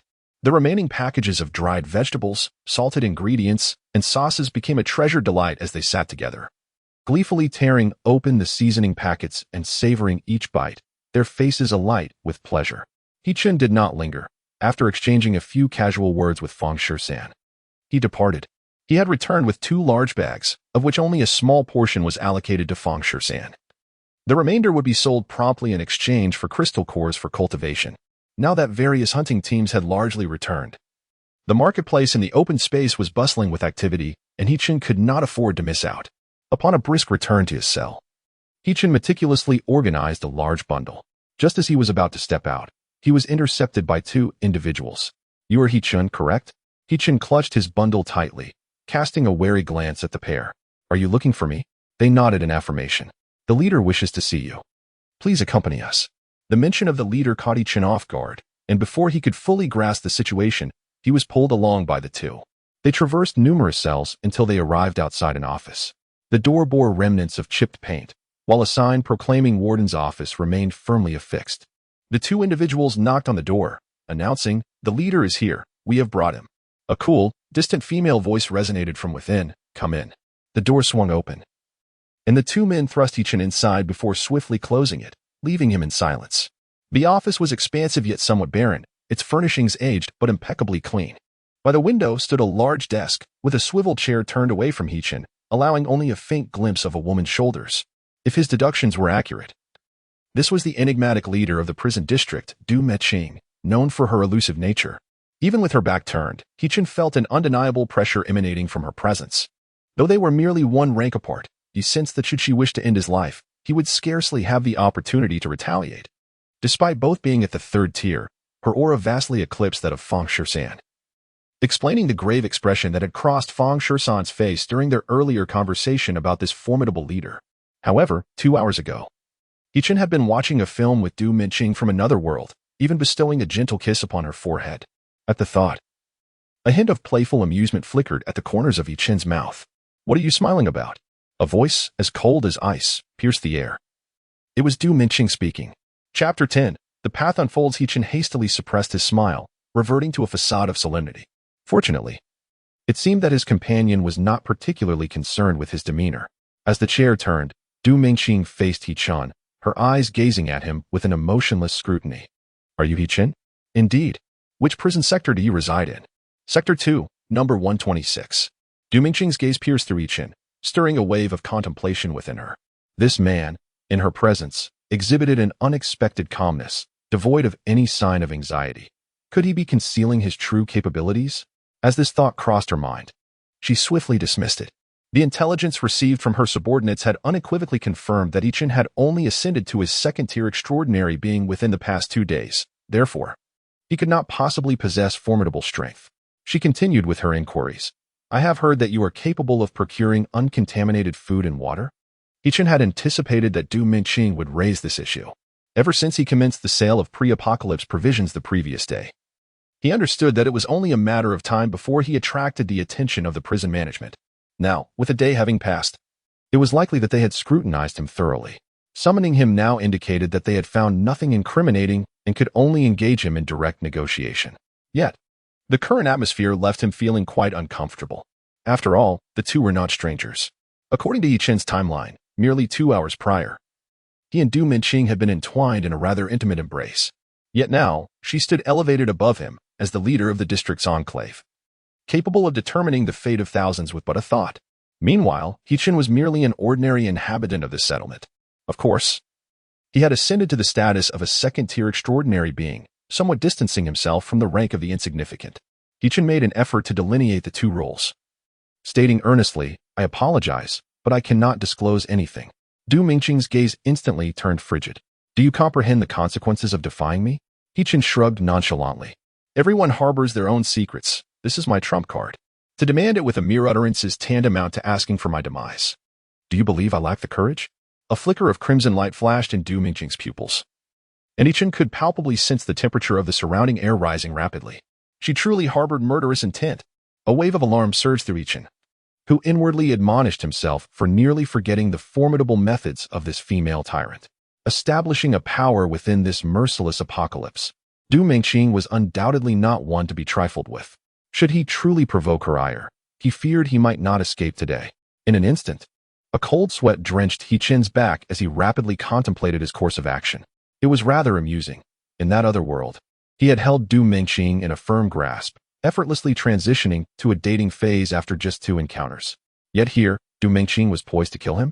Suddenly, Yi recalled the Du Mingqing of that world, and a plan began to form in his mind. He feigned composure and offered a smile. Such ingratitude is rather unbecoming. Is it not? Du Mingqing furrowed her brow. What did you say? Yi shook his head, gesturing for Du Mingqing to restrain her released energy, and then spoke slowly. Back when the apocalypse had yet to descend, you were the head of a buffet restaurant. Du Mingqing's heart skipped a beat, and she looked at Yi in utter astonishment. How could he possibly know about her identity before the end of days? Yi continued, I often frequented that buffet. On one occasion, a table of patrons sent by a competitor claimed the food was stale, creating a scene. I happened to be present and intervened, shielding you from a thrown bottle. We became acquainted through that incident, and I recall your profile picture was that of an adorable little bear. As Yi recounted this, his gaze softened as it rested on Du Mingqing. The incident he mentioned had been shared by her just hours earlier during their meal together, thus leaving no room for doubt. Indeed, after hearing his words, Du Mingqing fell into a sudden silence, as if memory surged forth, her eyes gradually becoming distant. In response, Yi began to sing a song frequently played in the restaurant. My heart surges, cold and tumultuous, as jagged stones pierce the void, and crashing waves cannot express the depths of my feelings. His uncertain yet heartfelt melody evoked long-forgotten memories in Du Mingqing, dispelling any doubts regarding Yi's words. Noticing that she had reined in the energy she had previously exuded, Yi breathed a sigh of relief, stepping forward to place his travel bag on the table. These tokens shall serve as a token of our meeting. Previously, the disparity in our statuses restrained me from broaching such matters with you. However, since I have chosen to reveal these aspects within the confines of the camp, it is clear I harbor no intention of concealing them from you. Yet, the timing is not quite right. When I possess sufficient means for self-preservation, I shall not hesitate to share my secrets with you. Until that moment arrives, should you desire anything or wish for a particular delicacy, simply inform me, and within my capabilities, I shall strive to procure it for you. Yi spoke earnestly, his eyes brimming with warmth and affection, causing goosebumps to rise on Du Mingqing's skin. Noticing that Yi was about to continue, she quickly interjected, Stop, Stop. I have no interest in your secrets. Keep them to yourself. He-Chin nodded slightly, falling silent. Du Mingqing took a deep breath and continued. The sole reason I invited you here was to establish an equitable exchange. I have never compelled anyone against their will. If you choose not to remain in my camp, you are free to depart at any moment. I shall not hinder you. He-Chun promptly declared, as long as you are the leader of the camp, I shall never leave. Another wave of goosebumps surged over Du Mingqing, and she hastily waved her hand. All right, go ahead. In the future, should you acquire anything, feel free to send it my way, and I will ensure that the corresponding crystals are delivered to you. Having reached this point in their discussion, He-Chun felt an overwhelming sense of satisfaction. Although he still struggled to comprehend Du Mingqing's attitude, he had successfully achieved his objectives. Henceforth, within the confines of the camp, he would walk with newfound confidence. Chapter 11. The horde of zombies. Shortly after returning to his cell, He-Chun was approached once more. Upon hearing a knock at the door, he stepped out to find the same two individuals who had previously escorted him to meet Du Mingqing. However, this time their demeanor was markedly different. Their faces beamed with smiles, and their tone exuded respect. Brother He-Chun, the leader has summoned us to relocate you. Is there anything you require assistance with? We are here to help. Their enthusiastic demeanor left He-Chun feeling slightly out of place. Yet, he had little to pack, as he possessed few belongings, and most of what he had recently acquired had already been given away. Thus, he simply picked up a bag and followed the two out of the prison he had inhabited for the past 6 months. As they walked, the trio engaged in casual conversation, during which He-Chun learned that the two were siblings, the elder named Dego and the younger, Ergo. Both were second-tier extraordinary individuals frequently entrusted with tasks under Du Mingqing, signifying a level of trustworthiness. Seizing the opportunity, He-Chun inquired, are there many second-tier extraordinary individuals in our camp? Well, there are about 50 or 60, Dego replied. Such a number? He-Chun was taken aback, recalling that when he had first arrived at the detention camp half a year ago, there had only been a handful of second-tier extraordinary individuals. In just 6 months, their ranks had grown to such an extent. What about the third tier? Ergo responded, including the leader. Our camp currently boasts 6 formidable third-tier experts. Only 6? Ergo nodded in affirmation. Advancing to the third tier is no simple feat generally, as long as one's health is relatively sound. It takes a dozen or more white crystals to attain extraordinary status. However, following this, the number of crystal cores required for each upgrade would increase exponentially. Ergo paused momentarily and inquired of Dego, brother, how many did you use to advance from the first to the second tier? Dego pondered for a moment before replying. Over 300, I believe. I was quite similar, Ergo nodded. Yet after reaching the second tier, I have absorbed 500 to 600 crystal cores, and still, there has been no discernible progress. I overheard the leader mention that, according to the white crystal standard, at least 5,000 crystal cores are necessary to ascend to the third tier. 5,000. He-Chun gasped in astonishment. Having utilized over 200 crystal cores to transition from the first to the second tier, he realized that at the pace he had previously earned crystal cores, it might take an eternity to achieve the next level. The leap between each tier was indeed monumental. 5,000 crystal cores was a conservative estimate at best. It was no wonder that the number of extraordinary beings at the third tier was so scarce. As the trio engaged in casual conversation, they arrived at the dormitory building of the monitoring area. It was then that He-Chun discovered that Du Mingqing had arranged for him to reside in a dormitory designated for third-tier extraordinary beings. Such preferential treatment. Today's gift was certainly not in vain. He-Chun chuckled heartily within himself. Residing in this dormitory was not merely a symbol of status, but also a significant financial saving. Although this camp housed over 1,000 individuals, only half resided in the monitoring area, as one had to pay rent to the camp to be allocated a cell. He-Chun had previously been required to submit a monthly rent of 2 white crystals for his room. However, here, there were no such expenses, and the premises were guarded, prohibiting unauthorized personnel from approaching. Those permitted to reside here were the core members of the camp's influence and the extraordinary beings of the third tier, representing the foundational strength of their faction.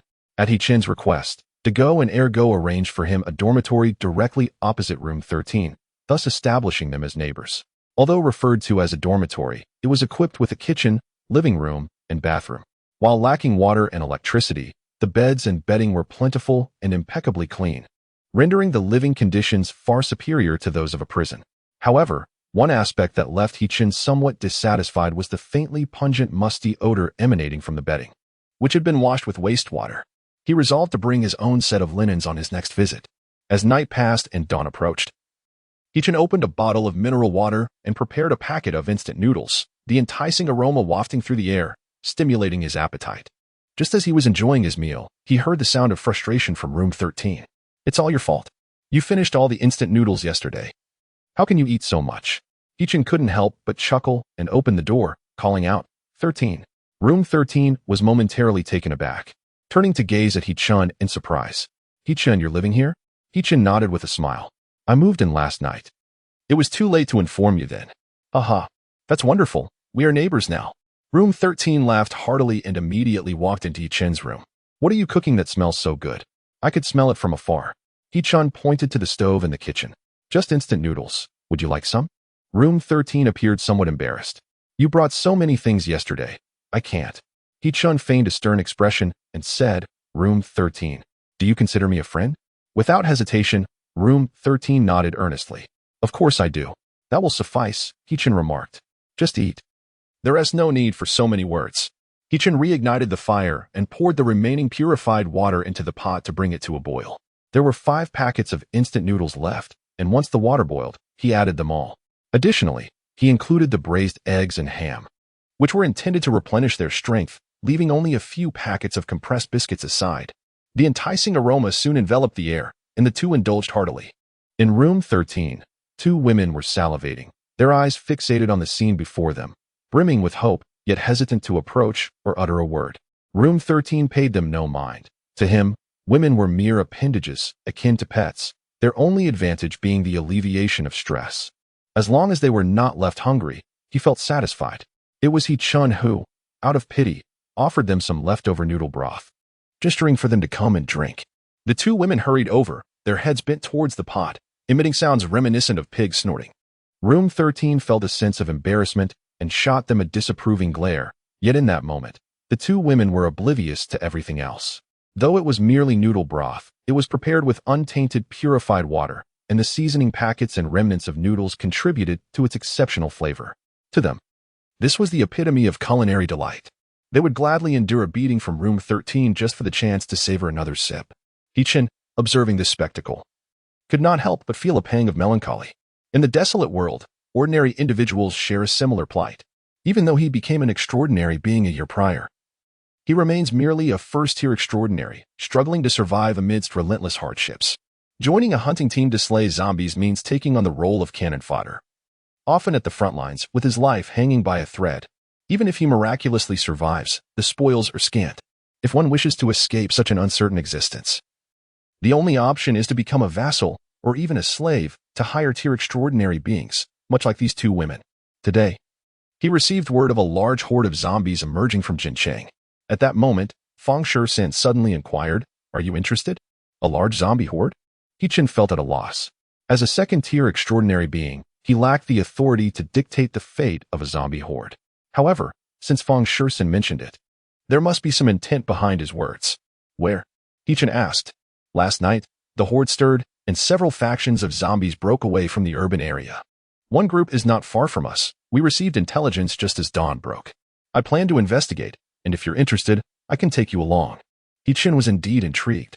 Just yesterday, he was troubled by the vast number of crystal cores required to advance to the 3rd tier, and now, an opportunity presented itself.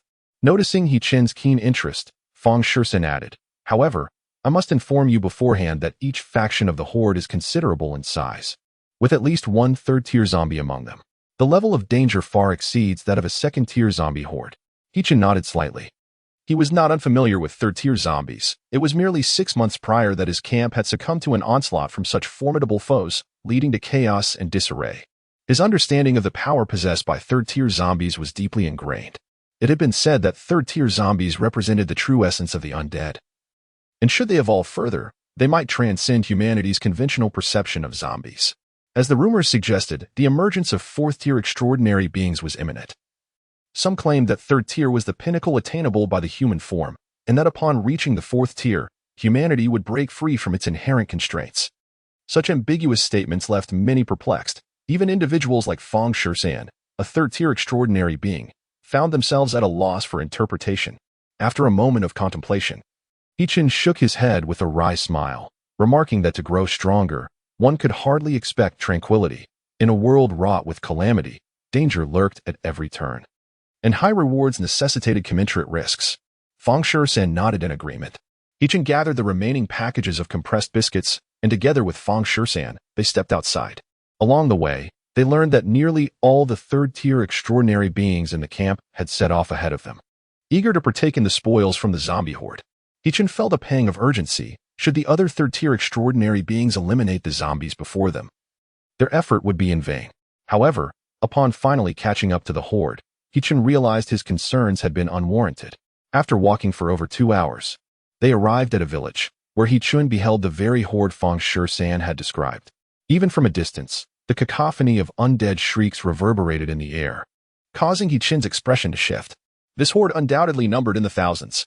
Moreover, it is highly probable that, at this very moment, someone is engaged in combat with the zombies, for the sound clearly indicates that the undead have entered a frenzied state. Hichin and Fang Shan swiftly located a vantage point from which to observe the unfolding scene. Hichin, can you see anything? Fang Shan inquired, his expression grim. Hichin nodded, filled with a sense of awe. That group is incredibly bold. They have charged directly into the midst of the horde. At this moment, the two of them were merely 100 meters from the village, which was in complete disarray. A throng of zombies surged forward in mass, all converging toward a particular direction. There, a hunting team consisting of 5 individuals was ruthlessly dispatching the zombies. Although their numbers were few, they displayed remarkable courage, confronting thousands of zombies head-on without faltering in the slightest. Such prowess suggested that this team was likely composed entirely of third-tier extraordinary beings. Indeed, Fang Shan confirmed Hichin's conjecture. Those individuals are not from the monitoring camp. They appear unfamiliar, belonging to an unknown faction. Hichin raised an eyebrow. If even Fang Shan did not recognize them, could they be a newly emerging force? Hichin scanned the surroundings, recalling that Fang Shan had mentioned the other third-tier extraordinary beings from the monitoring camp had arrived earlier, yet they had not encountered these individuals. Perceiving Hichin's confusion, Fang Shan remarked, they have probably retreated. The third-tier extraordinary beings from the monitoring camp have not formed an alliance. Each possesses their own hunting teams, and given the strength of those teams, they stand no chance against this group. Hichin understood the situation clearly. Among the hunting teams, there exists an unwritten rule, regardless of the size of the zombie horde or who spots it first. Once a team engages, no other team may intervene. This is to prevent the extraordinary beings from engaging in deadly skirmishes amongst themselves. Naturally, such regulations only constrain teams of comparable strength. Should a camp possess overwhelming power over a hunting squad, it is unlikely that anyone would relinquish such a tempting prize. Unfortunately, the reality is quite the opposite. Fang Shan appeared somewhat disinterested, seemingly unwilling to squander any more time here. Let us depart, he suggested. Since the day is still young, we might as well seek another location to hunt zombies. Hichin felt a tinge of regret. He did not wish to miss out on what promised to be an exhilarating battle. Observing the fray would undoubtedly benefit his future ascension to the third tier. As for wasting an entire day, he was indifferent. After all, come nightfall, he would traverse back 6 years, bringing supplies to sell, thus reaping rewards far exceeding a mere day's hunting. However, Hichin genuinely lacked a compelling reason to persuade Fang Shan to remain with him. Yet, if Fang Shan chose to leave, given his current strength, he would likely have even fewer opportunities to stay here. Shan, I believe we should wait a little longer. After all, the third-tier zombies have yet to appear, and perhaps there remains a chance for a twist in events. Fang Shan hesitated, prompting Hichin to add, rest assured. Even if we waste a day today, it matters not. I shall cover the meals. Fang Shan cast a surprised glance at Hichin, genuinely curious about the source of his abundant supplies. Upon meeting Hichin, he had never heard of him collecting supplies from anywhere. Could these items possibly materialize out of thin air? However, since Hichin had stated it so, he found himself in a leisurely position. As long as he could satiate his hunger, he too desired to remain idle. Very well, I shall serve as your bodyguard today. Chapter 13. The Crimson Core. Hichin had not anticipated that Fang Shan would be so forthright in his speech, yet he appreciated the straightforwardness.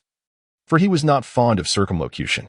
To employ a third-tier extraordinary being, endowed with abilities, for a day's worth of rations was an exceedingly lucrative deal. Hichin observed the skirmish among the horde of zombies for a while but gradually lost interest.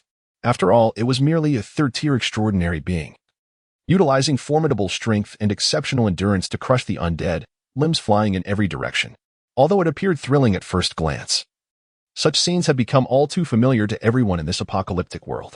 Those individuals seemed to be ordinary third-tier beings, and so far, he had yet to witness anyone deploying their abilities.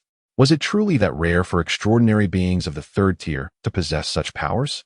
He-Chin pondered this for a moment. Feng Shusan nodded slightly. Indeed, it was not particularly common, perhaps 1 or 2 among 10. However, you were mistaken in your earlier assertion. That small team does have an ability user. Oh?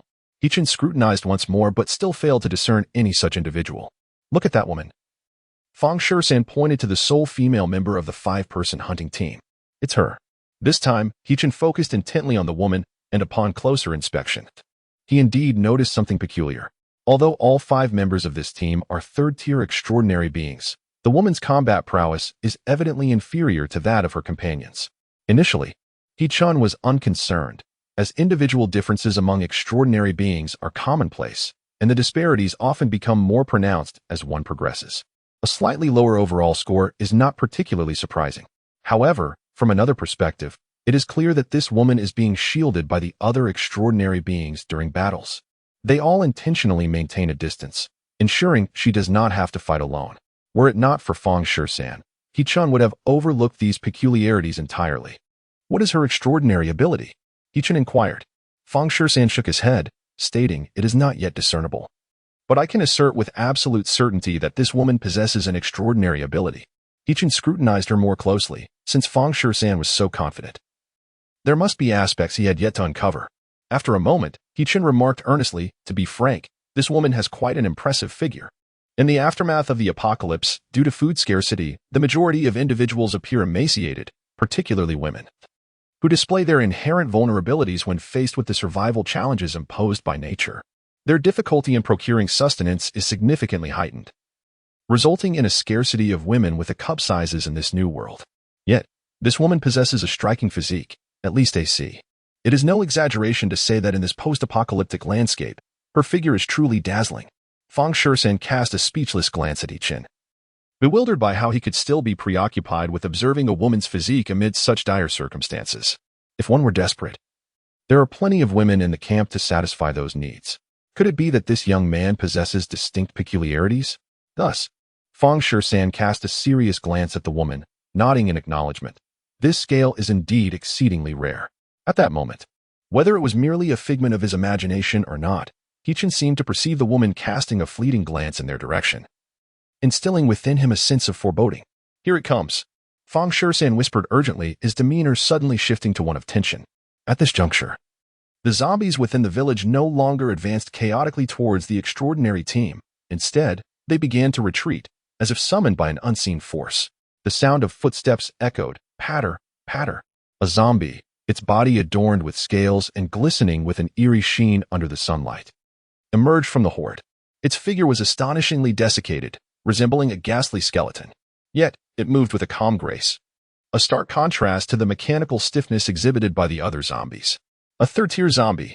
Upon reaching the third tier, a zombie regains a semblance of intelligence and can, through a certain sonic frequency, command lower-tier zombies within a designated radius. This was why Feng Shusan, upon learning that several groups of zombies had departed from Jincheng, concluded that each horde must inevitably contain a third-tier zombie. In the next moment, behind the third-tier zombie, over 100 zombies erupted into a cacophony of roars. To He-Chin's astonished gaze, these zombies coalesced into a mound of flesh exceeding 5 meters in diameter. The flesh mound surged forward with the force of 1,000 tons, bearing down upon the hunter's team.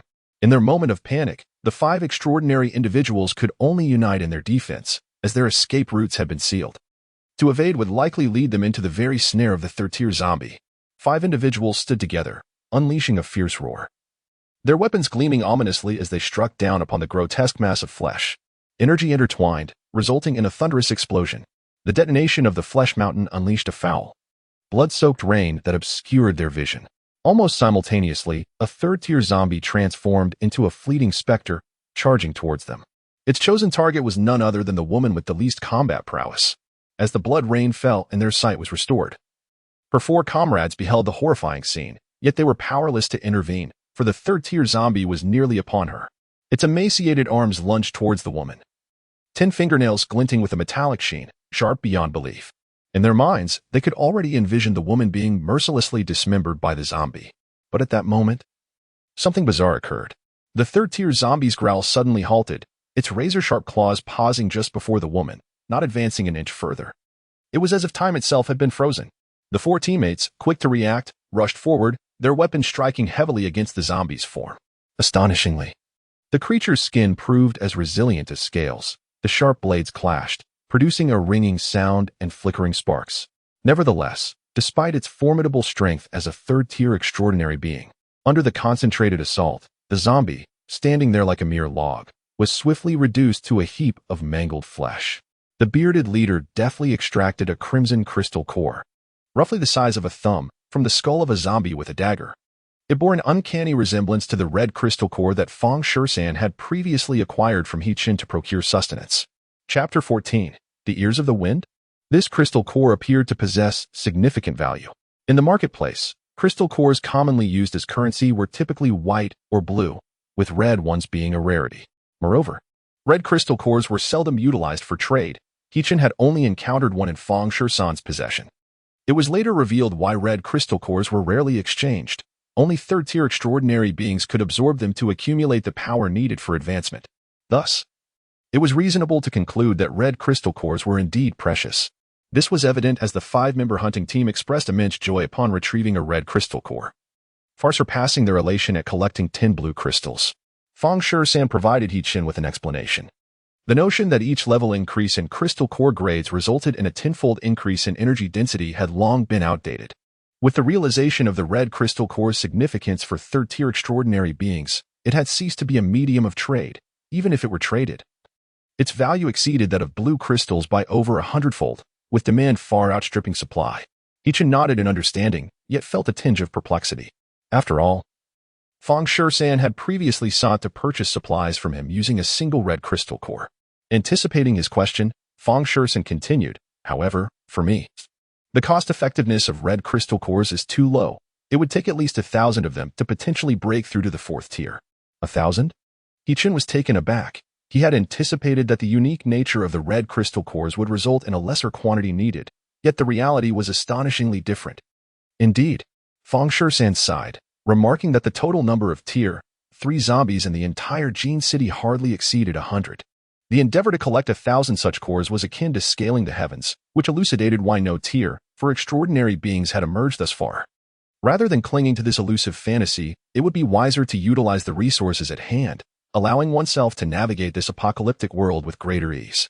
At this juncture, Fang Shersan suddenly smiled, shifting the conversation. What, do you think I am a hedonist? He-Chin refrained from commenting. Fang Shersan shook his head, adding, one could say that. But I lean more towards following the crowd. Following the crowd?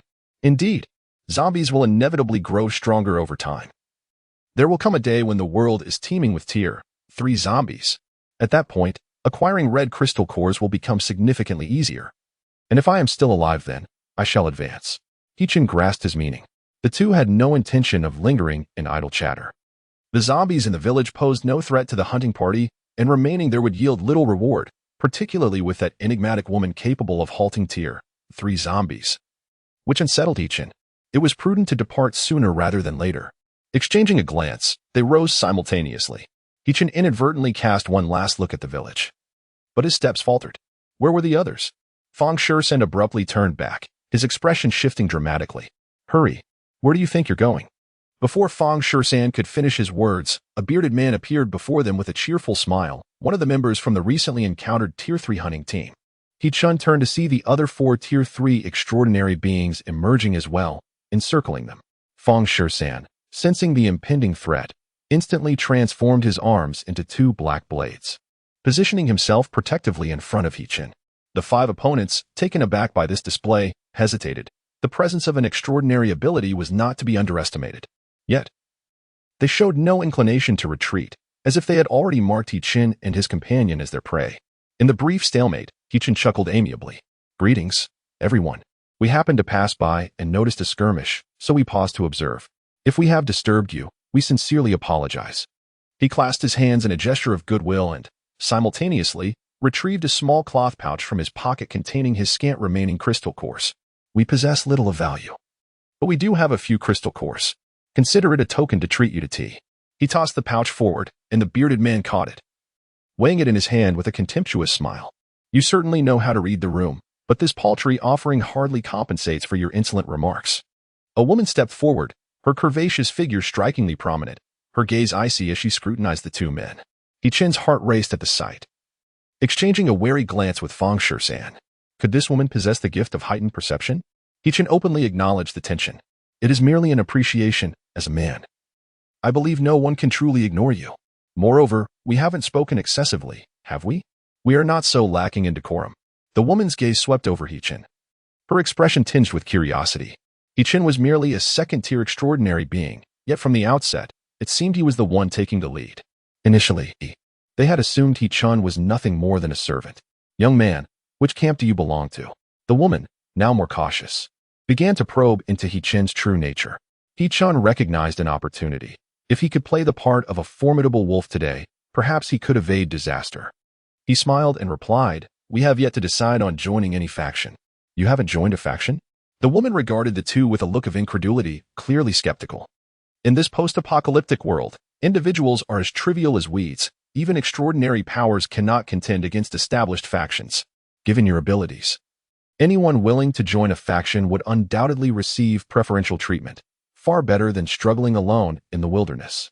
Hichin responded nonchalantly, "While that may be true, we are quite comfortable as we are and have no desire to join a faction. By the way, you all have just engaged in a fierce battle and must be quite fatigued and hungry. I have some provisions here. Please do not turn your noses up at them."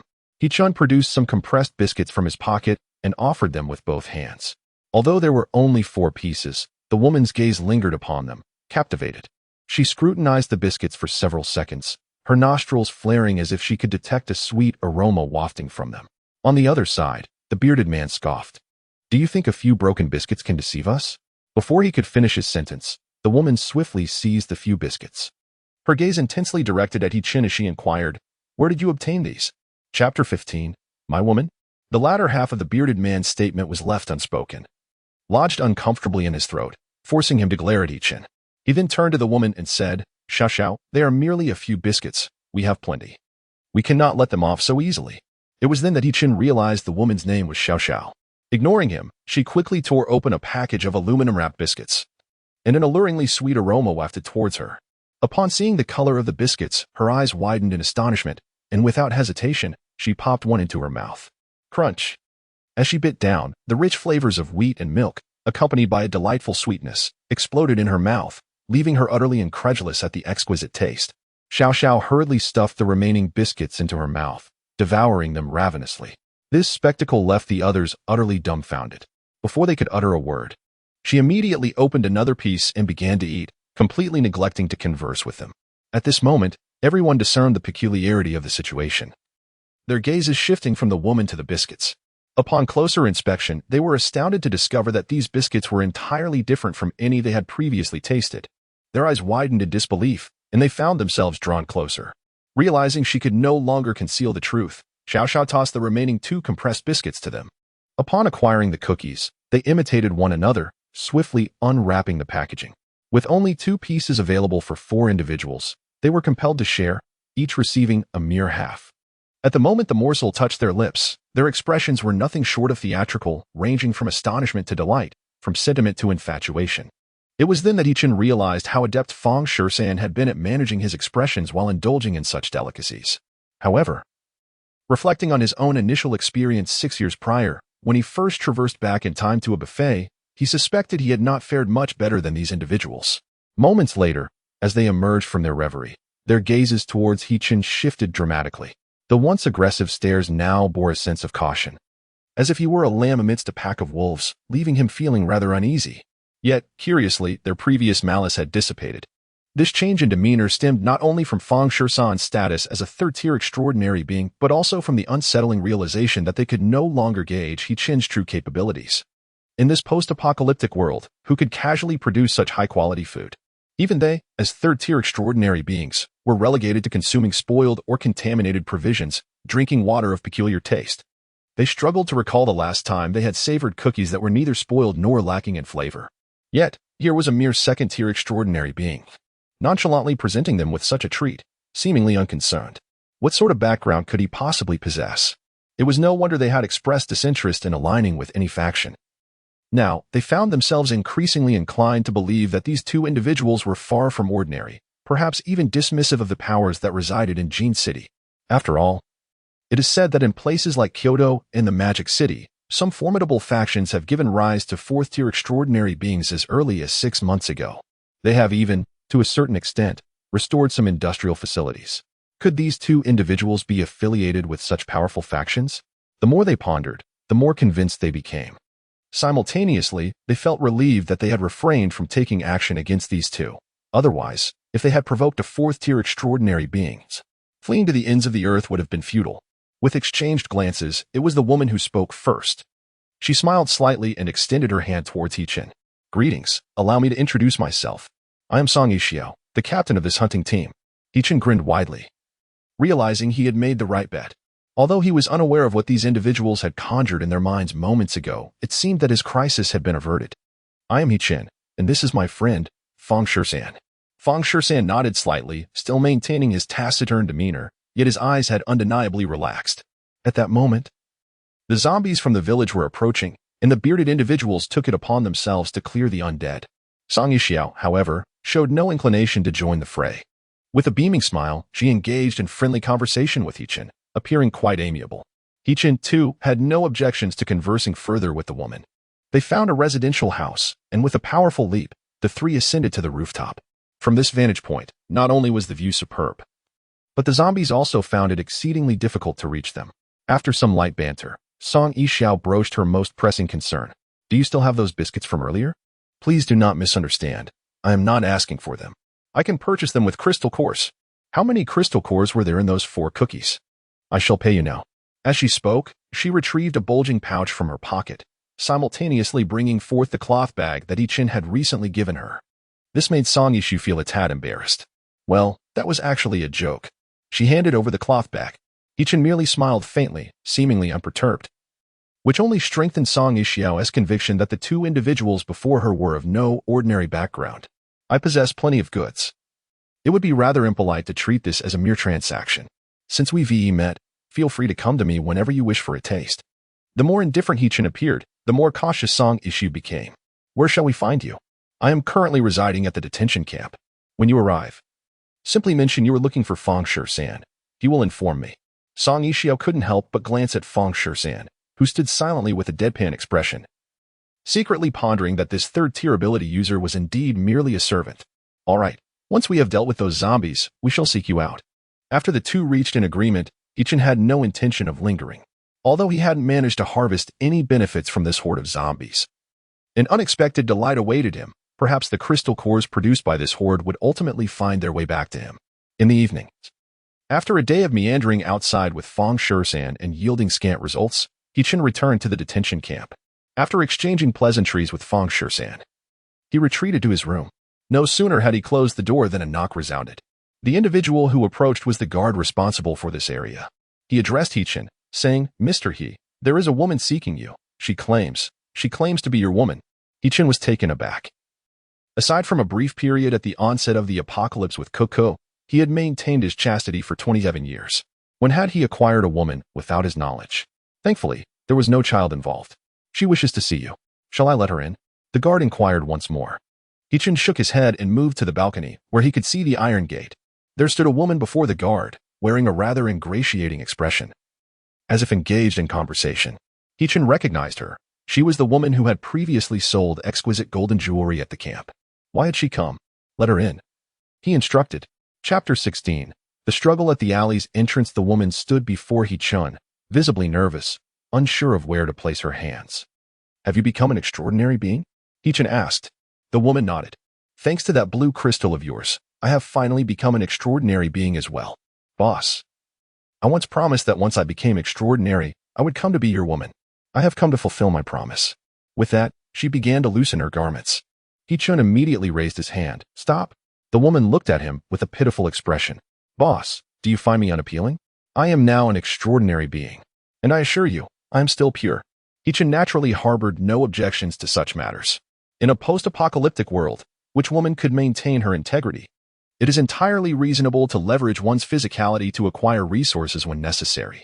As for her claim of cleanliness, it stemmed from the fact that upon becoming an extraordinary being, she possessed a unique power within her being.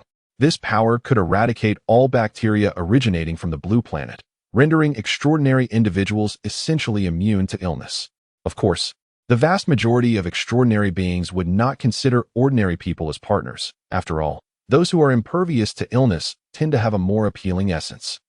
Hichin stated earnestly, "It is rather inconvenient here. Please rent a cell. When the time comes, I will seek you out." Recognizing that Hichin harbored no particular intentions towards her, the woman could only don her attire anew. Also gathering the 2 blue crystals Hichin had just bestowed upon her. "By the way, regarding your jewelry and funds, do bring some to me," Hichin added. The woman nodded affirmatively.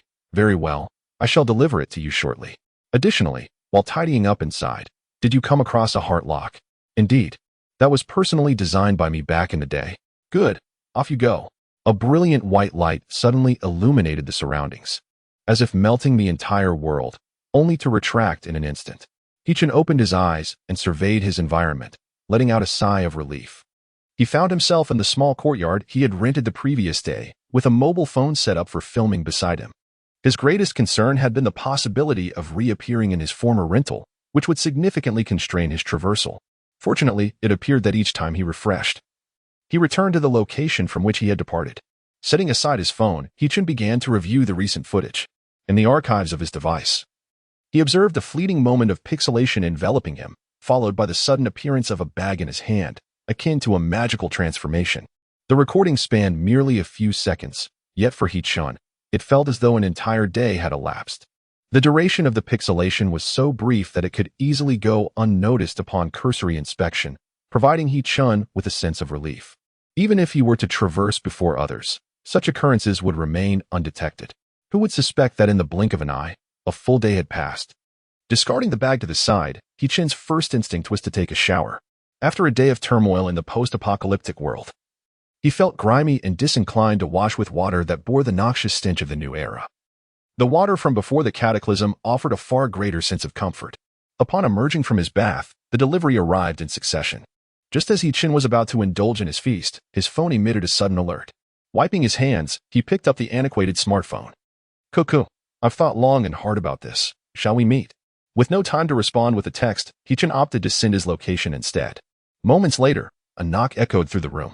He called out towards the door. "It's unlocked. Please come in." With a creak, Cuckoo entered and was taken aback by the array of food before Hichin. He gestured for her to take a seat. "Come, let us enjoy this meal together."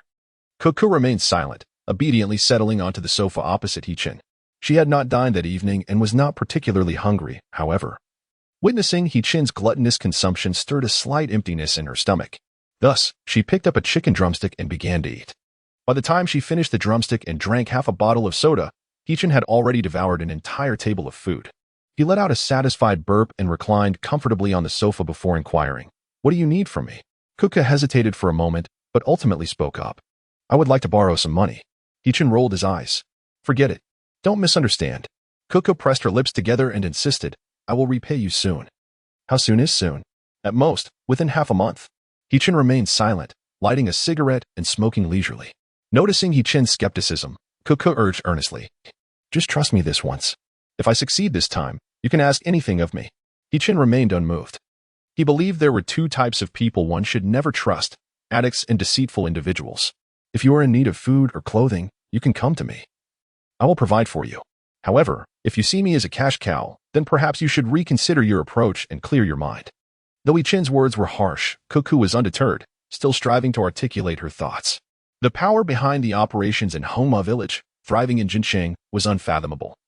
Yet their control over the lower ranks was remarkably lax, showing little concern for internal competition or absorption. The alley in which I reside is known as 7 Alley, with its entrance referred to as Fat Pig, overseeing over 60 women and commanding 7 or 8 underlings. Just the day before yesterday, Fat Pig met his untimely demise by the hands of an assailant, leaving the position at the entrance vacant. The higher-ups designated a few individuals to compete for this coveted role. Hichin found himself intrigued by the notion of competition. Indeed, Kuka nodded emphatically. The three contenders are Big Ears, who previously showcased the venue to the higher authorities and boast considerable experience. The second, Old Wolf, once a notable enforcer in a gang from the southern city. And the third, Ghost Brother, known for his vast network and myriad tactics. Each of these three possesses the backing of influential figures, thus the ultimate victor for the alley's leadership must emerge through their rivalry. Hee-chan listened with rapt attention, reminiscent of the dark novels he had devoured in his youth, and inquired further, how will they compete? Quite simply. Kuka pursed her lips and explained, they will engage in arena battles, with each participant allowed to summon 5 individuals. Successfully defending the arena once earns a point. The one with the most points at the end will claim the title of alley leader. Suddenly, Hee-chan had a thought.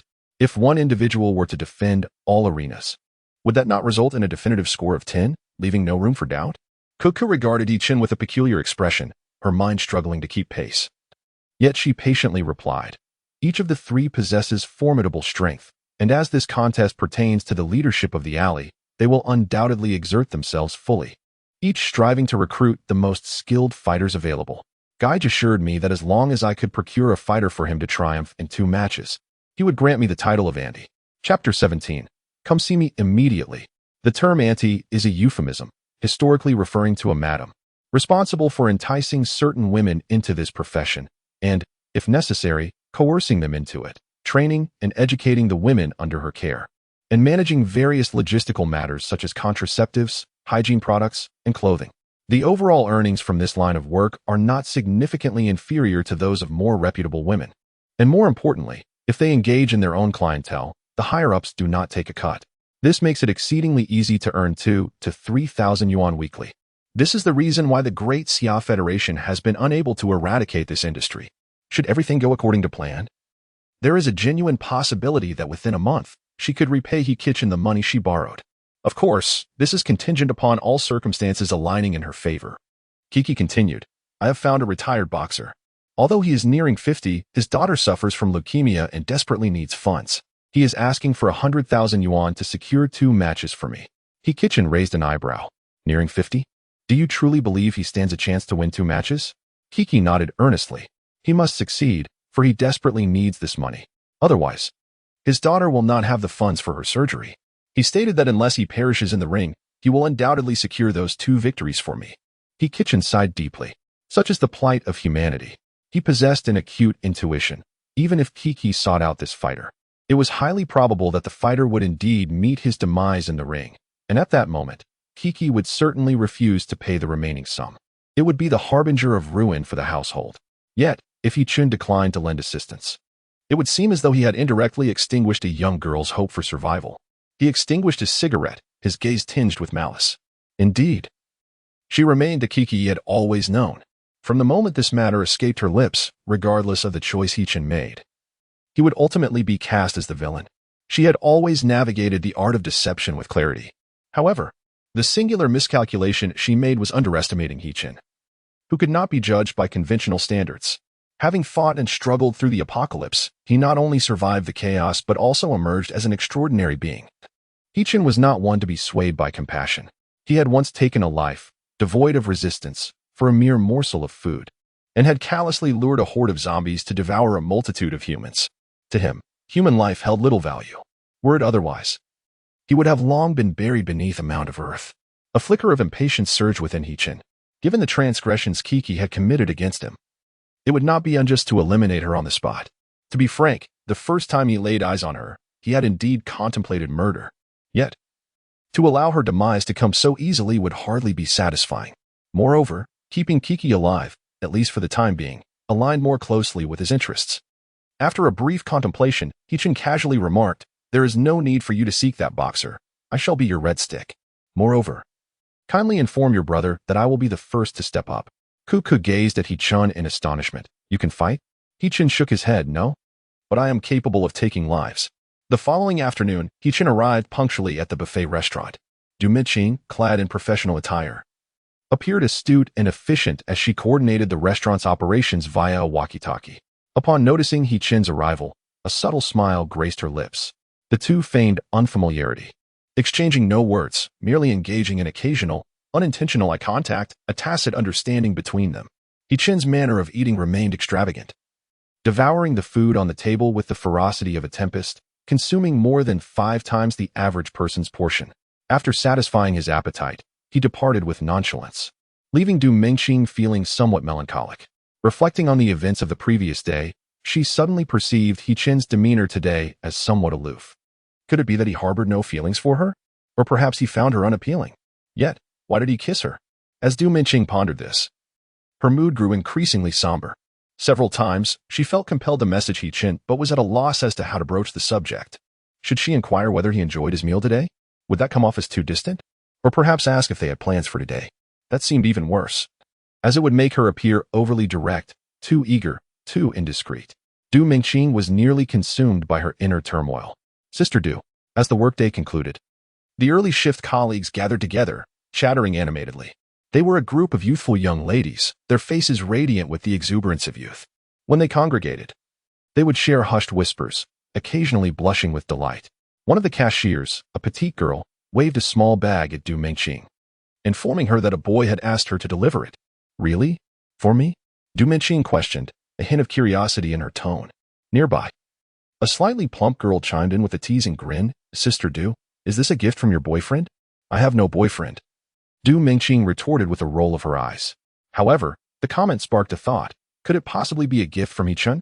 Instinctively, her pace quickened as she approached the bag, feeling its weight in her hands.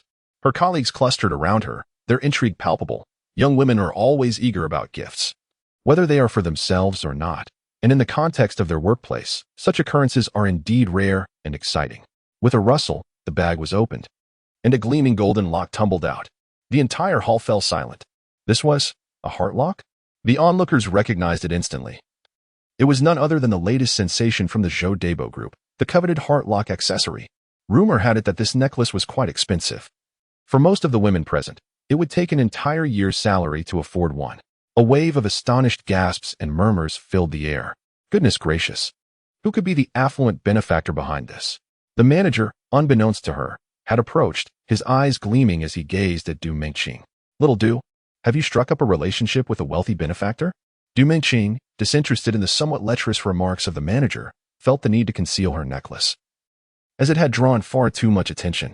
With a hint of indifference, she replied, Do not jump to conclusions. It is merely a replica. A replica? My discerning eyes tell me otherwise. It must be genuine, the manager exclaimed. Besides, this hot item was only released 2 days ago. Who could possibly replicate it so quickly? Growing increasingly irritated with him, Du Mingqing merely retorted, You are mistaken, and hurriedly departed. It was only after she had evaded the prying eyes of others that she finally exhaled in relief, realizing her heart was racing. Taking out her phone, she promptly dialed He Qin. Come meet me, immediately. Chapter 18, The Poisonous Ability User Sleep for a while. I will bring you a midnight snack shortly. In a state of drowsiness, Du Mingqing responded softly, utterly fatigued, lacking even the strength to rise. He Qin, having donned his clothes, exited her residence. Despite his utmost restraint, the physique of a second-tier extraordinary individual proved excessively overwhelming for an ordinary person. Within mere hours, all of Du Mingqing's energy had been thoroughly drained. After He Qin's departure, Du Mingqing opened her eyes once more. She pressed her lips together, emitting a plaintive sigh. Her legs felt unresponsive, rendering her unable to leave the bed. This thwarted her desire to attend to her bodily needs, while a vague discomfort caused her to furrow her brow intermittently. However, these matters were of little consequence. Her primary concern lay with He Qin's thoughts. She sensed that she had not fully satisfied him, which instilled a sense of guilt within her. Yet this was her utmost limit. She truly had no strength left. Moments later, Du Mingqing succumbed to a deep slumber. Meanwhile, He Qin retained an air of vigor, the afternoon's exertion hardly fazing him. Upon returning to the courtyard of the village, Cuckoo was already there waiting for him. I spoke with Ghost Brother, she remarked, a hint of worry in her tone. Are you truly capable? Those individuals are desperate and reckless in a fight. He Qin smiled reassuringly. Rest assured, I wish to live a few more days, and I certainly want to engage in reckless behavior.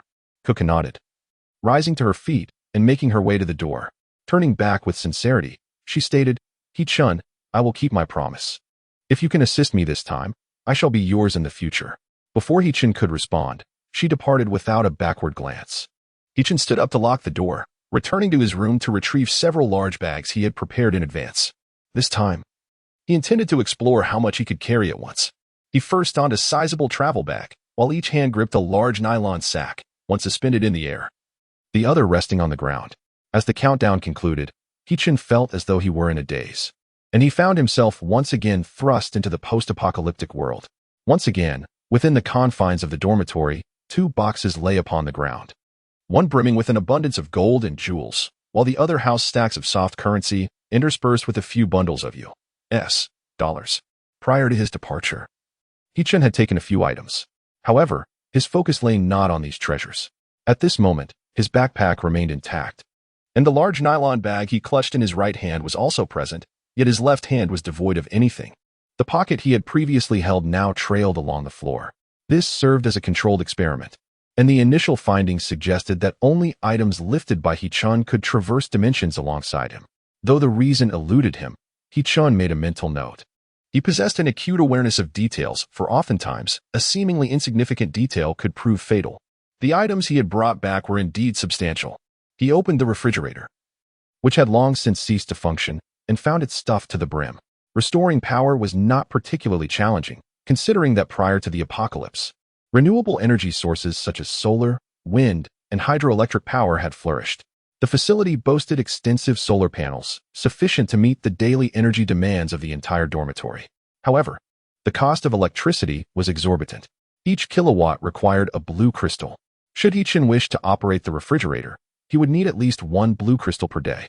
A financial burden that would cause even a third-tier extraordinary being considerable distress. Yet today, Hichin made the unprecedented decision to reactivate the refrigerator. As he observed the rapidly fluctuating numbers on the electric meter, he felt his wallet dwindling before his very eyes. Bang, bang, bang. A sudden, forceful knock echoed through the air, causing Hichin to furrow his brows. With a displeased expression, he opened the door, eager to discern who would dare to act so brazenly in the heart of the detention center. Outside stood a disheveled, diminutive man who, upon seeing the door ajar, impatiently pointed a finger at Hichin. "You get lost." Hichin, maintaining his composure, retorted, "And you are? You are not worthy of knowing my identity. I will give you 10 seconds to vanish from my sight or else." A cold smile crept across his lips as he rested his hand on the doorframe. With a mere exertion of force, the specially forged steel frame bore 5 unmistakable fingerprints, a testament to his formidable strength. A third-tier extraordinary being. In recent days, Hichin had familiarized himself with the 6 third-tier extraordinary beings within the detention camp, apart from Feng Shusan and Du Minqing. The remaining 4 were ordinary extraordinary beings devoid of any special abilities, none of whom matched the individual before him. Just as Hichin was engulfed in confusion, the door opposite swung open, revealing Feng Shusan, who, upon hearing the commotion, stepped out with a hostile glare directed at the short man. "Are you seeking death?" His expression was as blank as a dead fish, yet the coldness in his gaze imbued his words with an unmistakable aura of menace. Within the detention camp, no one was oblivious to Feng Shusan, nor did anyone dare to disrespect him, not even the other third-tier extraordinary beings. The diminutive man clearly recognized Feng Shusan but appeared unfazed. "Feng Shusan, do you know this insignificant second-tier trash? Or is he merely your servant?" Feng Shusan, however, showed little patience for dialogue with him. "Give you 10 seconds to roll away, or die." The expression on the short man's face instantly darkened. "I've heard of your prowess and your extraordinary abilities. However, Feng Shusan, it would be wise not to be overly arrogant." As the short man spoke, his body underwent a transformation. Sinister black lines emerged upon his skin, grotesque and menacing. These lines twisted and shifted, ultimately extending from his right hand and morphing into 5 black serpents. The serpents appeared almost alive, their scales distinctly visible, and their pea-sized eyes glimmering with a chilling light as they hissed at Feng Shusan, projecting pure black forked tongues, emanating an aura of extreme danger. These serpents likely harbored venom of a lethal nature. It was no wonder the short man was so audacious. He, too, was an extraordinary being. Feng Shusan was taken aback, finally comprehending the source of his opponent's confidence. Yet, this only ignited his fighting spirit. Without hesitation, Feng Shusan's arms liquefied, transforming into 2 formidable blades. Just as tensions escalated between the two, the guards finally arrived, albeit tardily, hastily accompanied by the large dog, Ergo. They rushed in while shouting, "Stop. Please don't fight. I implore you all." Chapter 19. We are sincere, everyone. Let us discuss this amicably. We are all part of the same camp, so let us not harm our camaraderie. As Ergo approached, he wore a conciliatory smile, bowing and nodding, and retrieved from his pocket a half-pack of treasured cigarettes, offering one to both Fong Shisan and the short man. Such a rarity in this post-apocalyptic world. No man could refuse a cigarette that could not be purchased even with a crystal core. Upon reaching Hichun, Ergo hesitated for a moment but ultimately gritted his teeth and handed over a cigarette, observing the crumpled cigarette in Ergo's hand, from which much of the tobacco had fallen. Hichun shook his head. I do not require it. He retrieved an unopened box of Huazi from his pocket, leisurely tearing away the seal. He placed one cigarette between his lips and offered another to Fong Shisan. Fong Shisan glanced at the wrinkled cigarette in his hand, then at the pristine one that Hichun had proffered, and decisively chose the latter. Consequently, the cigarettes in the mouths of Ergo and the short man suddenly lost their allure. Speak, what is the matter? Hichun exhaled a smoke ring and inquired of Ergo. Ergo chuckled awkwardly and replied, This is Ren Tao, formerly a member of the camp's security team. He just ascended to the third tier of extraordinary beings last night and has even manifested a unique ability. He is now the third extraordinary individual in our camp. He emphasized the significance of being the third. Although there are numerous dormitories within this building, most are dilapidated, and those in good condition are already occupied. We initially told Ren Tao to wait for a couple of days while we hastened to repair another dormitory, which would soon be ready for occupation. However, Ergo hesitated, and Dago continued, Hichun, rest assured, we will handle this matter. Hichun chuckled lightly. Does that mean I do not need to move out? Of course not. Dago replied earnestly, this is all a misunderstanding. Turning back, he and Ergo continued to persuade Ren Tao, hoping to quell the situation. Hichun found himself both amused and perplexed. He was the one being unwarrantedly disturbed, yet it seemed as though Ren Tao was the one aggrieved. At that moment, Fong Shisan was observing Hichun, evidently awaiting his response. He had been eager to take action, and if Hichun intended to let him take the lead, he would not hesitate to collect a favor from him. However, Hichun merely waved his hand. Shisan, are you hungry? Come dine with me. Immediately, Fong Shisan's eyes sparkled with excitement. After serving as Hichun's bodyguard for an entire day, he had been anticipating this invitation. The aura of menace dissipated as he grinned broadly, revealing a set of large teeth. Absolutely. I was just feeling hungry. With his threatening demeanor diminished, Fong Shisan eagerly prepared to head towards Hichun's dormitory. Mr. He. A guard suddenly rushed over, visibly flustered. The chief requests your presence. Hichun raised an eyebrow. Dumechin? What does she want with me? The guard's complexion paled slightly, betraying a sense of trepidation. There's a hunting party outside, consisting of 5 third-tier extraordinary individuals, specifically seeking you. The chief is currently dealing with them. He swallowed hard and continued. The chief asked me to ascertain your thoughts. If these individuals harbor ill intentions, she urges you to leave quickly, as she cannot guarantee she can fend off all 5. Hichun, however, merely smiled broadly. Haha, it's nothing to worry about. They are all my friends. Let us go see. The guard stared at Hichun in astonishment. Had he misheard? Just moments ago, Hichun claimed that those individuals were his friends?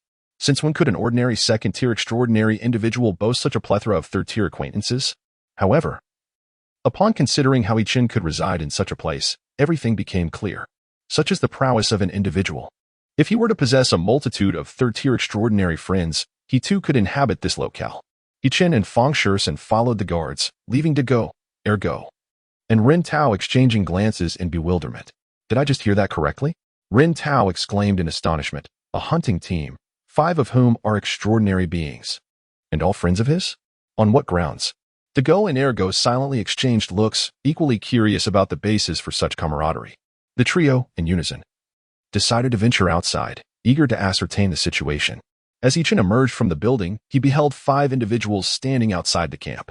Dumeching appeared as if facing a formidable adversary, confronting the 5 with resolute determination. Behind her gathered over 100 second-tier extraordinary beings, creating an imposing presence.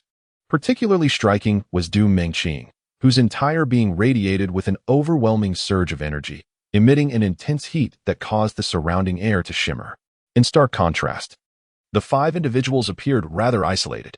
Yet, they remained remarkably nonchalant, seemingly unperturbed by the multitude of extraordinary beings before them. Especially notable was Song Yixiao, who stood opposite Du Mengqing, wearing a faint smile as he boldly advanced toward her, undeterred by the searing energy. Hichun's heart raced suddenly. He would not forget how that third-tier zombie had met its demise. although he still had not discerned the nature of Song Yixiao's extraordinary ability. He was certain that getting too close to him would be exceedingly perilous. Though Du Minqing is a third-tier extraordinary being, her physical strength pales in comparison to that of third-tier zombies. Should Song Yixiao unleash her true fire, it is likely that Du Minqing would suffer significant consequences. At that point, the situation would indeed become unmanageable. He Chen felt fortunate to have descended at the right moment. He immediately called out, while hastening towards the scene. "Ha ha ha, you have indeed arrived." He Chen exclaimed joyfully, placing himself between the two women, effectively diffusing the animosity that lingered. "Xiao Xiao, allow me to introduce you to the leader of the detention camp, Du Minqing." He pointed towards Du Minqing and then addressed her. "Leader, this is Song Yixiao. They are all my friends."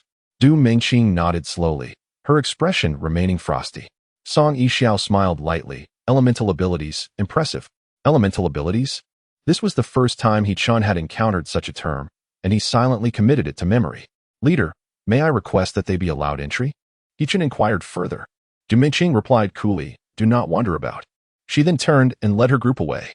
He Chen offered a somewhat apologetic smile to Song Yixiao and remarked, "Our esteemed female leader can be quite aloof, but she is ultimately a good person. Come on in. I was just about to prepare a meal, and now that you are here, it's my treat today."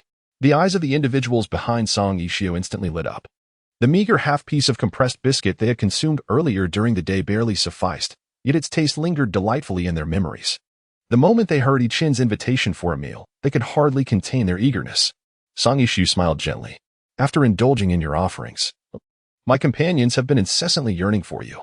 Once we collected the crystal cores, they relentlessly urged me to seek you out. Consequently, I had no choice but to bring them along." Although the two had only just met today, they appeared remarkably familiar with one another.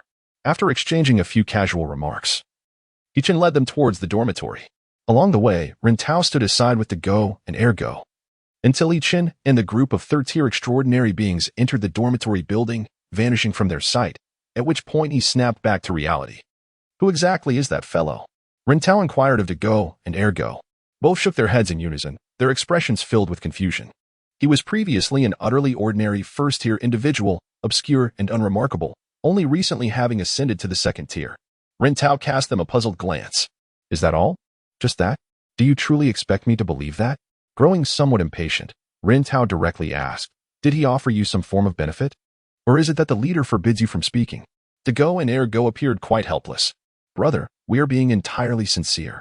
Chapter 20. Cooking. The environment here seems quite pleasant. Yi Chen brought Song Yixiao and the others to his dormitory. The group was rather casual, each finding a sofa or stool to settle on, with only Song Yixiao seemingly taking a keen interest in her surroundings, surveying the room inside and out. Yi Chen retrieved some beers from the refrigerator. "Ladies and gentlemen, please make yourselves comfortable." Upon seeing the items in Yi Chen's hands, everyone instantly perked up. The previously relaxed group, sprawled out in various postures, suddenly straightened their backs. "Is that beer?" This revelation was somewhat hard to believe. 3 years have passed since the apocalypse, and astonishingly, there is still beer in the world. Could it be that the encampment has been faring so well that even breweries have resumed operations? However, this notion was swiftly dismissed, for the beer brought by Yi Chen was all in cans. In the aftermath of the world's collapse, even if beer production could be revived, such packaging would be utterly impossible to re-establish, no matter how hard they racked their brains. They could not fathom this mystery and could only gaze intently at the beer on the table. The once lofty third-tier extraordinary beings now appeared somewhat constrained. In this room, apart from Yi Chen, all were third-tier extraordinary individuals, including Fang Shishan and Song Yixiao, both of whom possessed unique abilities. Yet now, each of them looked to Yi Chen, awaiting his command. Observing their timidity, Yi Chen felt compelled to open the beer. "Here." Yi Chen first handed a can to the nearest bearded man. The bearded fellow, taken aback by the attention, quickly stood up and accepted it with both hands. As the cold can touched his palm, he felt an involuntary swallow in his throat, his desire nearly overwhelming. Thank you," he stammered. Yi Chen paid no mind to it and continued distributing beer. Each recipient held their can with a sense of bewilderment. "Go on, everyone, drink up." Yi Chen chuckled in exasperation. After all, it was merely a can of beer. How could these dignified third-tier extraordinary beings behave like children? He too took a can and opened it first. With a crisp pop, the compressed gas within the can surged forth, filling the air with a delicate aroma of hops. With a satisfying gulp, Hichin downed half a can and released a hearty belch. The onlookers continued to gaze at him. Envy etched across their faces as Hichin wore an expression of utter contentment. After the apocalypse, how long had it been since they had indulged in such a delightful experience? The suppressed desires within them erupted at that moment, and they could no longer contain themselves. Almost in unison, everyone hooked their fingers onto the pull tabs. The crisp aroma of hops swiftly filled the room as they tilted their heads back, drinking eagerly. The refreshing beer slid down their throats, sending delightful shivers through their bodies. It was beer. Indeed, it was beer. And chilled to perfection. How exquisite it tasted. Who would have thought that in their lifetime, they would once again savor such pure and invigorating beer? Oh, dear mother. Unbeknownst to them, a few individuals even felt their eyes glisten with unshed tears. In mere seconds, a can of beer was drained to the last drop. The group gazed forlornly at the empty can, a silent melancholy settling in. However, there was little to be done. Hichin had indeed brought back a limited supply of beer, but there were still other delights to enjoy. Hichin retrieved a freshly opened pack of cigarettes from his pocket and tossed it onto the table. This time, without prompting, several hands reached eagerly for the cigarette box, their fingers brushing against one another, causing a few weary faces to momentarily flush. Hichin, aware of the abundance he had, was pleasantly surprised by the quality of his provisions. Song Yishu picked up a cigarette, admiring the pristine packaging, her astonishment evident as she gently tapped it, causing a cigarette to spring forth. Inside, the cigarettes were as pristine as the exterior suggested. She lit a cigarette, took a deep breath, and opened her eyes. Song Yishu gazed at Hichin and finally voiced the collective curiosity that lingered in everyone's mind. Hichin, where on earth did you acquire these items? They appear as if they were freshly produced. Have you stumbled upon a paradise untouched by the apocalypse? Hichin replied with a faint smile. Let us just assume that is the case. Ultimately, what matters is that you enjoy them, regardless of their origin. Song Yishu nodded, choosing not to press further. She understood that, regardless of circumstances, Hichin would never divulge this secret, and as he had stated, their focus should simply be on savoring the moment. What was there to dispute? At this juncture, their greater concern was what other treasures Hichin might be concealing. After all, he had mentioned treating them to a meal upon their arrival. If someone else had uttered such words, they might have scoffed, yet coming from Hichin, it held a different weight. This meal would be one they would see through before the world outside crumbled. As for the meal, please bear with me a moment, as cooking does take some time, and my culinary skills are rather lacking. The group exchanged glances, their hearts brimming with excitement. Cooking? Culinary skills? Could this truly mean a proper meal was forthcoming? The bearded man stepped forward. No worries, a little wait is nothing. We are friends after all. If you need a helping hand, don't hesitate to ask. With that, he rolled up his sleeves, eager to assist. Where are the ingredients? I can help you prepare them. Looking at the friendly visage and warm smile of the bearded man, Hichin nearly forgot that this was the same individual who had vehemently advocated for his downfall during the day. A ruthless character intent on extracting every ounce of his essence. Before Hichin could respond, the others voiced their objections. Old Tan, don't presume we are oblivious to your intentions. Go cool off somewhere. Indeed, allowing you to handle the ingredients? That would be preposterous. Letting a cat watch over the fish? What a ludicrous notion. You cannot go alone. If anyone is to go, it must be together, under the collective condemnation. The bearded man awkwardly took a seat, while Song Yishu offered, allow me to assist you. Hichin nodded in agreement and fetched a large pot, placing it on the balcony rack. Next, he brought over a substantial bucket of water. This water. Song Yishu gazed in astonishment at the bucket Hichin had brought, unable to divert her gaze, for this water was astonishingly pristine. It bore not a single trace of impurity, nor any hint of an unpleasant odor. It was evidently an exceedingly rare pure water. Observing her fascination as she squatted beside the pot, Hichin spoke. Please, ignite the stove and bring the water to a boil. I will fetch the rice. Song Yishu silently nodded.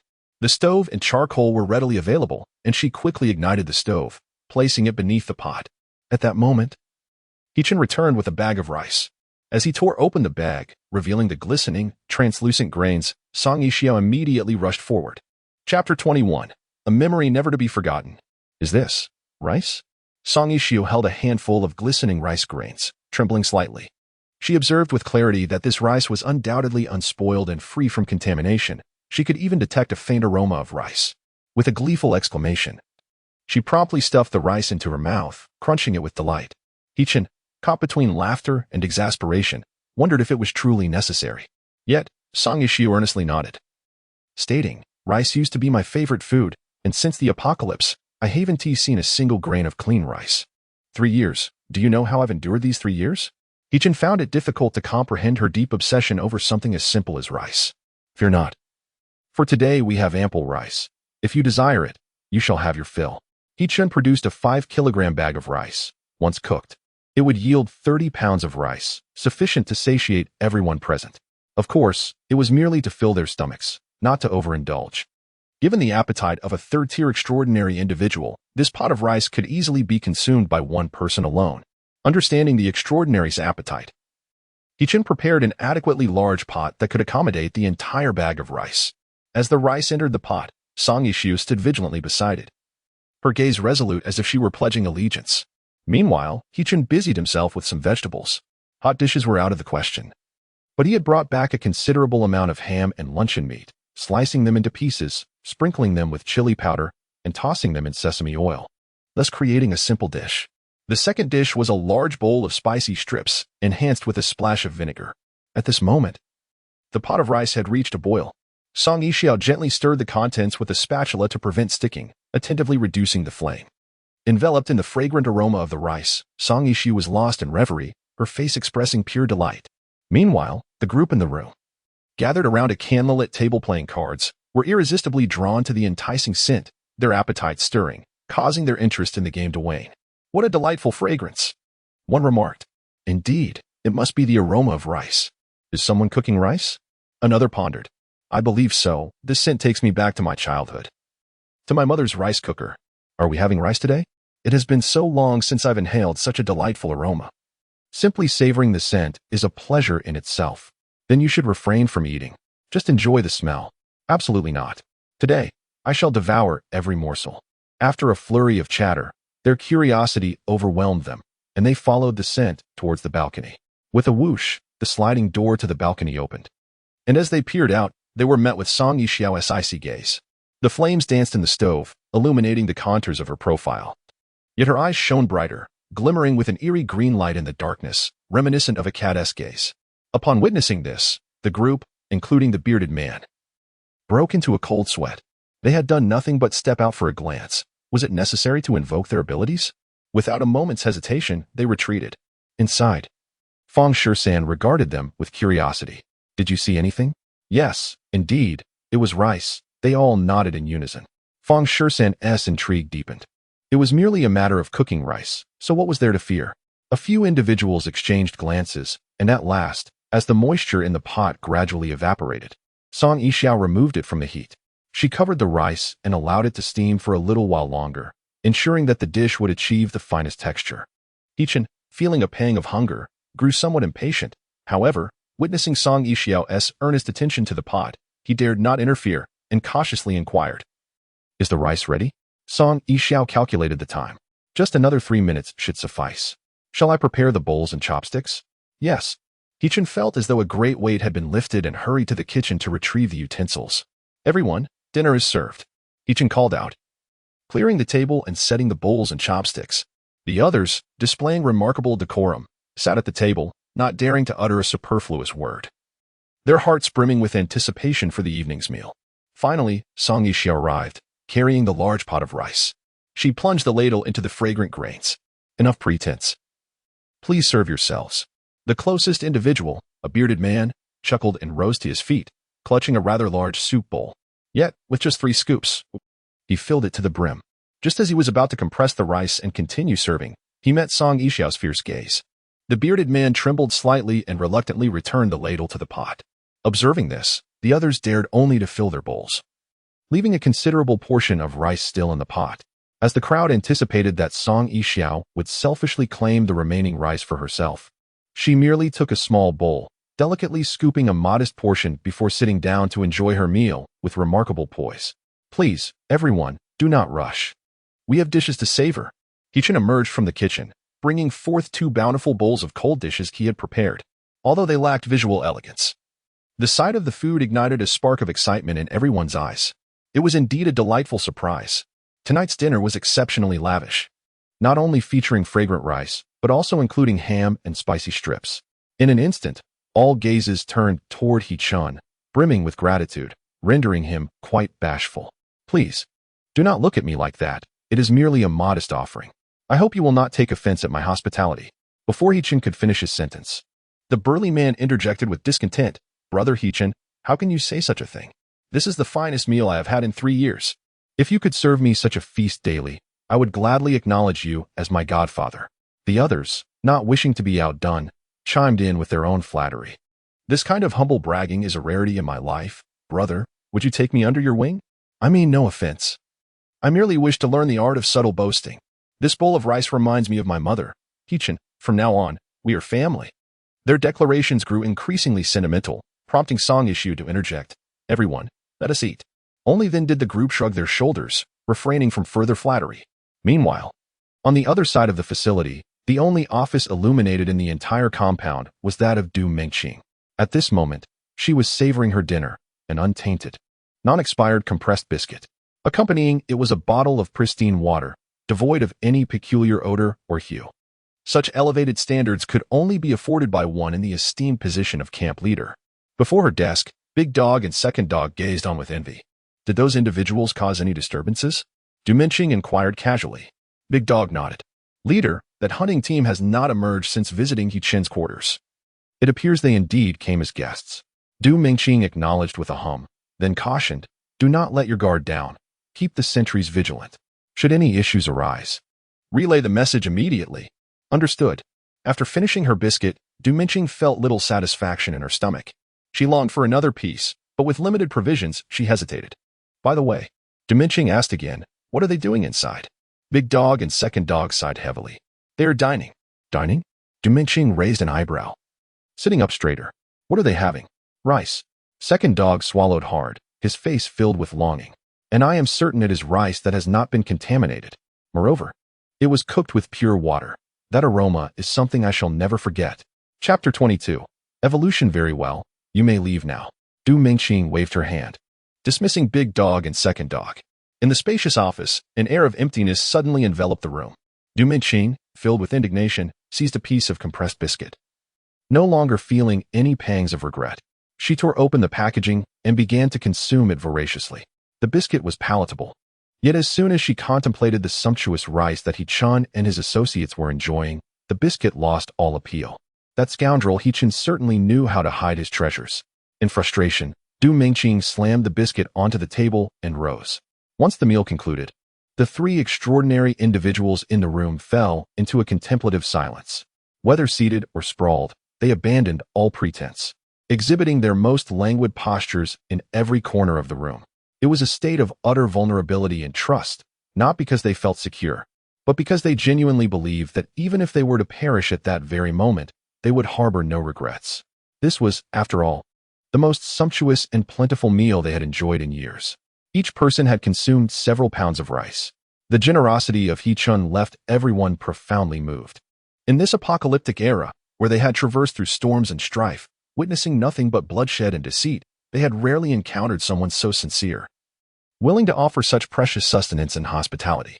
Moments later, the room resonated with the sounds of snoring as they succumbed to slumber, sprawled in various positions. The apartment contained 3 bedrooms, yet these individuals preferred to linger in the living room. He-chun did not impose. Instead, he allowed them their preference.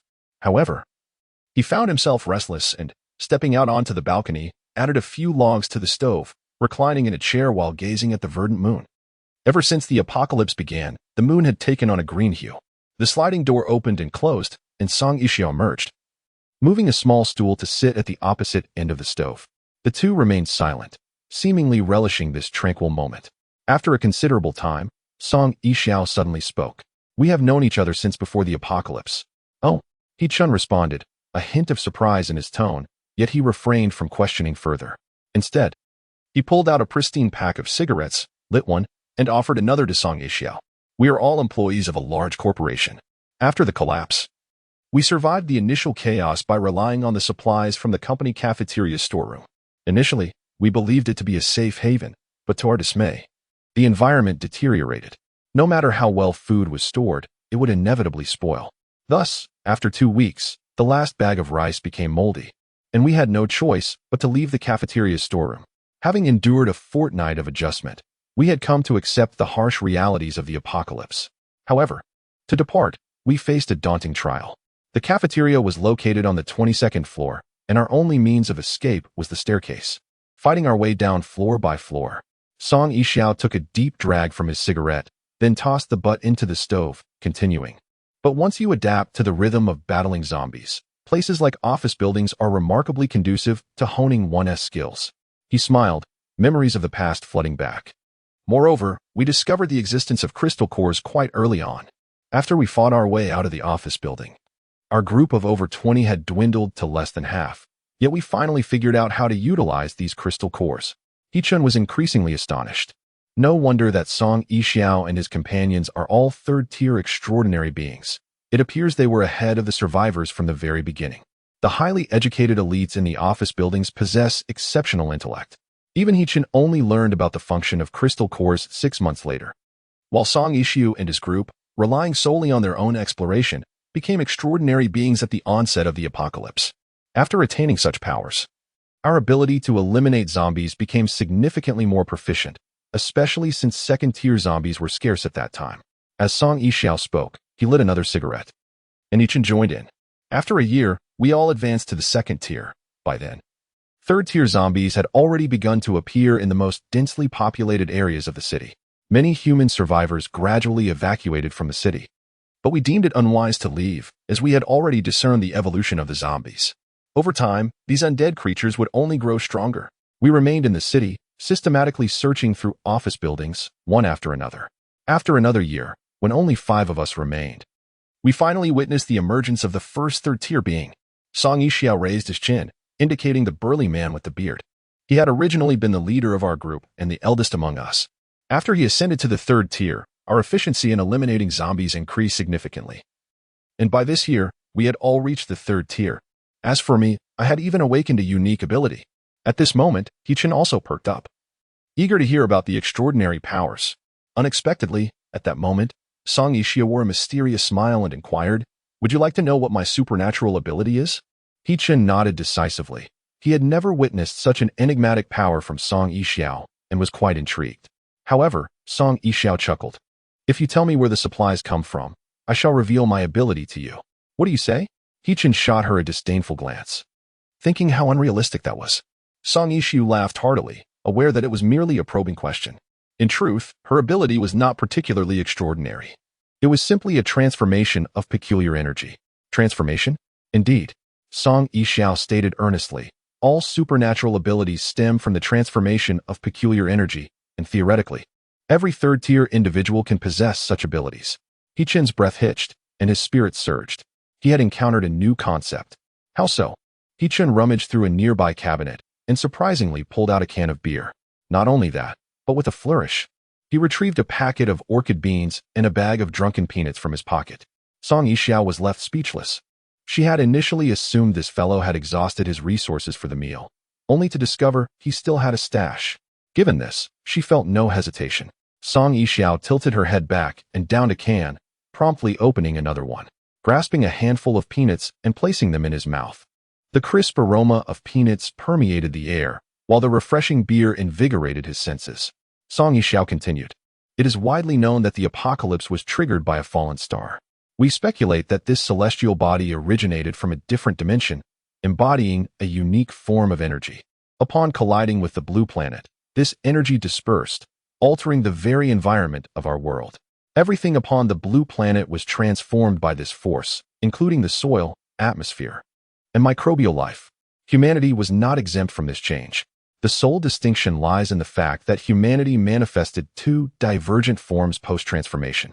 Originally, all humans were destined to become zombies. However, Song Yixiao pondered, striving to articulate his thoughts.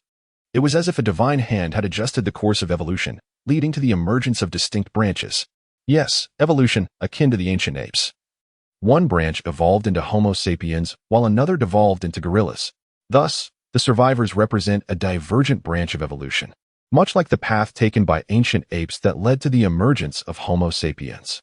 You may interpret it this way: our advancement from the first tier to the second, and then to the third, is fundamentally akin to the evolution of zombies.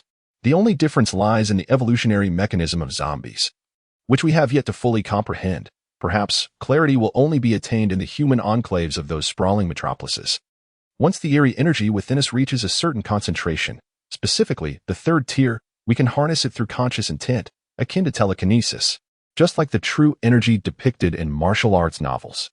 The distinction lies in the fact that most individuals experience blockages in their meridians, preventing energy from converging, nurturing, evolving, and flourishing. However, some have managed to open certain pathways, resulting in extraordinary abilities. He-chun nodded slowly, diligently absorbing the insights shared by Song Yixiao, and indeed, he gleaned much understanding from it. Employing the martial arts novel's system of power to elucidate this phenomenon proves remarkably fitting and vivid. He-chun believes this perspective aptly illustrates the peculiar characteristics of this enigmatic energy.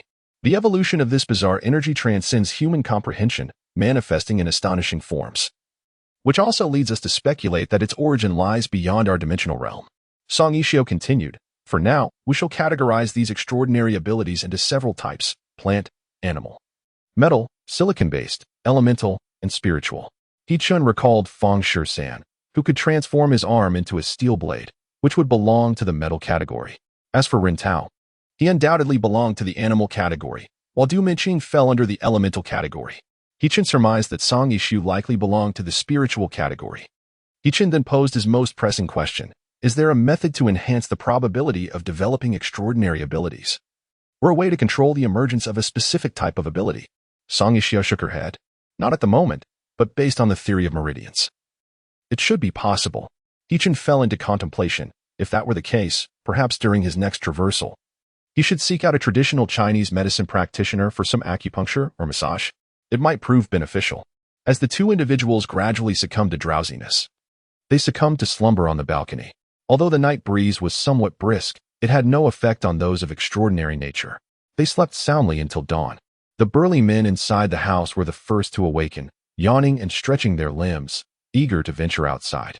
Upon arriving at the balcony, their hearts shattered at the sight of the empty cans strewn about and the peanuts on the table. "You all, how could you indulge in secret feasts?" the bearded man exclaimed, his eyes wide with disbelief, pointing an accusatory finger at He-chun and Song Yixiao. "This is outrageous." The others, upon witnessing the scene, were equally disheartened. Just how splendidly had these two dined the previous day? They had barely enjoyed a single can of beer and were already on the verge of tears, only to discover that their esteemed comrades had surreptitiously consumed such a bounty of beer and snacks while they slept. It was nothing short of betrayal. Awakened by the commotion, Song Yixiao was at a loss for words. Yawning, she rose and stretched leisurely. "You were sound asleep, so I didn't want to disturb you." She offered an explanation. "Is this a matter of disturbance or not?"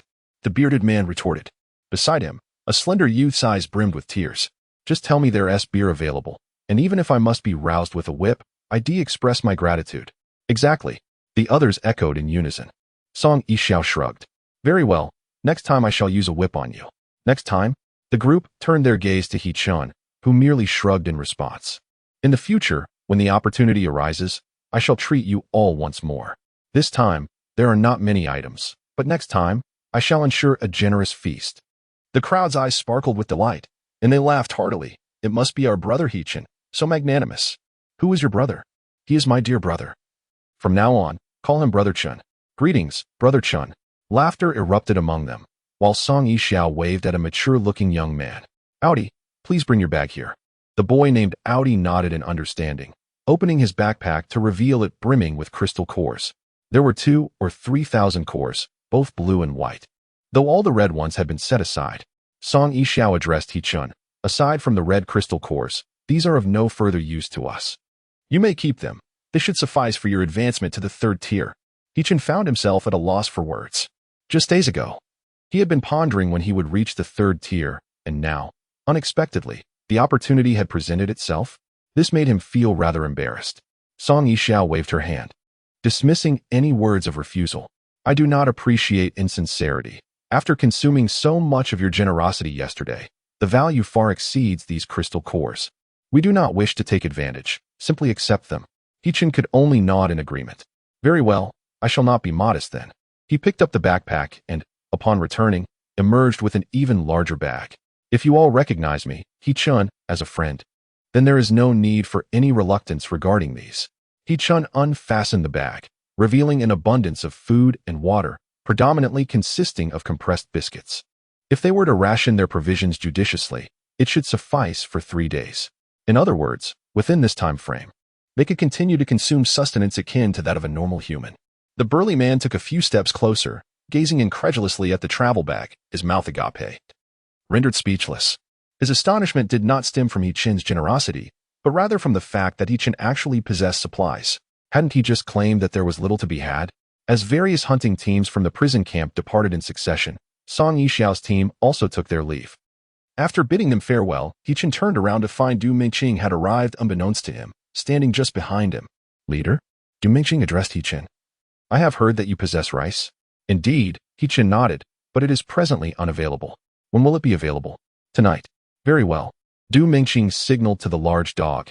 Ergo, give him the supplies. Ergo approached with a bag brimming with crystal cores, estimated to number over 1,000. Though only half were blue. Du Mingqing refrained from further discussion and turned to leave, her voice drifting back. Do not disappoint me tonight. Chapter 24.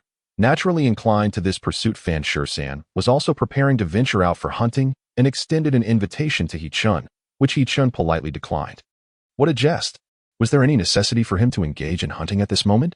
He should prioritize advancing to the 3rd tier without delay. He-chun returned to his dormitory, pouring all the crystal nuclei together, creating a substantial box filled with a vibrant mixture of white and blue, resembling a trove of resplendent gems. Grasping a handful of these precious stones, he cupped them in his palms, channeling his mental energy to draw forth the latent power within, extracting it into his body in surges. After reaching the 2nd tier, his mental prowess had also evolved. He now deftly manipulated the energy within the crystal nuclei, achieving a speed that was over 3 times faster than during his initial stage. In mere moments, he had absorbed all the nuclei in his grasp, brushing away the residual white powder from his palms before seizing another handful. This cycle continued, from dawn until dusk, as he relentlessly consumed the crystal nuclei. He could feel the energy within him coalescing, akin to a gentle stream flowing into a pond. Initially, when he had broken through to the 2nd tier, this pond held only a depth of 3 feet, but now it had swelled to 5 feet. His endurance in battle had improved exponentially. Yet he had not yet reached the critical threshold where a quantitative change would trigger a qualitative transformation, resulting in only subtle growth and strength. He was lost in the repetitive act of grasping and absorbing the crystal nuclei, oblivious to the passage of time. At a certain moment, a brilliant white light engulfed him, and when He-chun opened his eyes again, he found himself back in the small courtyard of the village. He had spent an entire day within the confines of his room absorbing the crystal nuclei.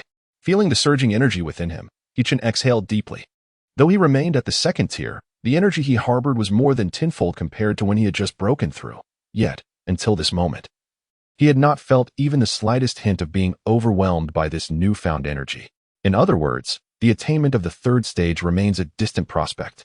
With several white crystals yet to be absorbed, He-chun found his mind wandering and decided to set them aside.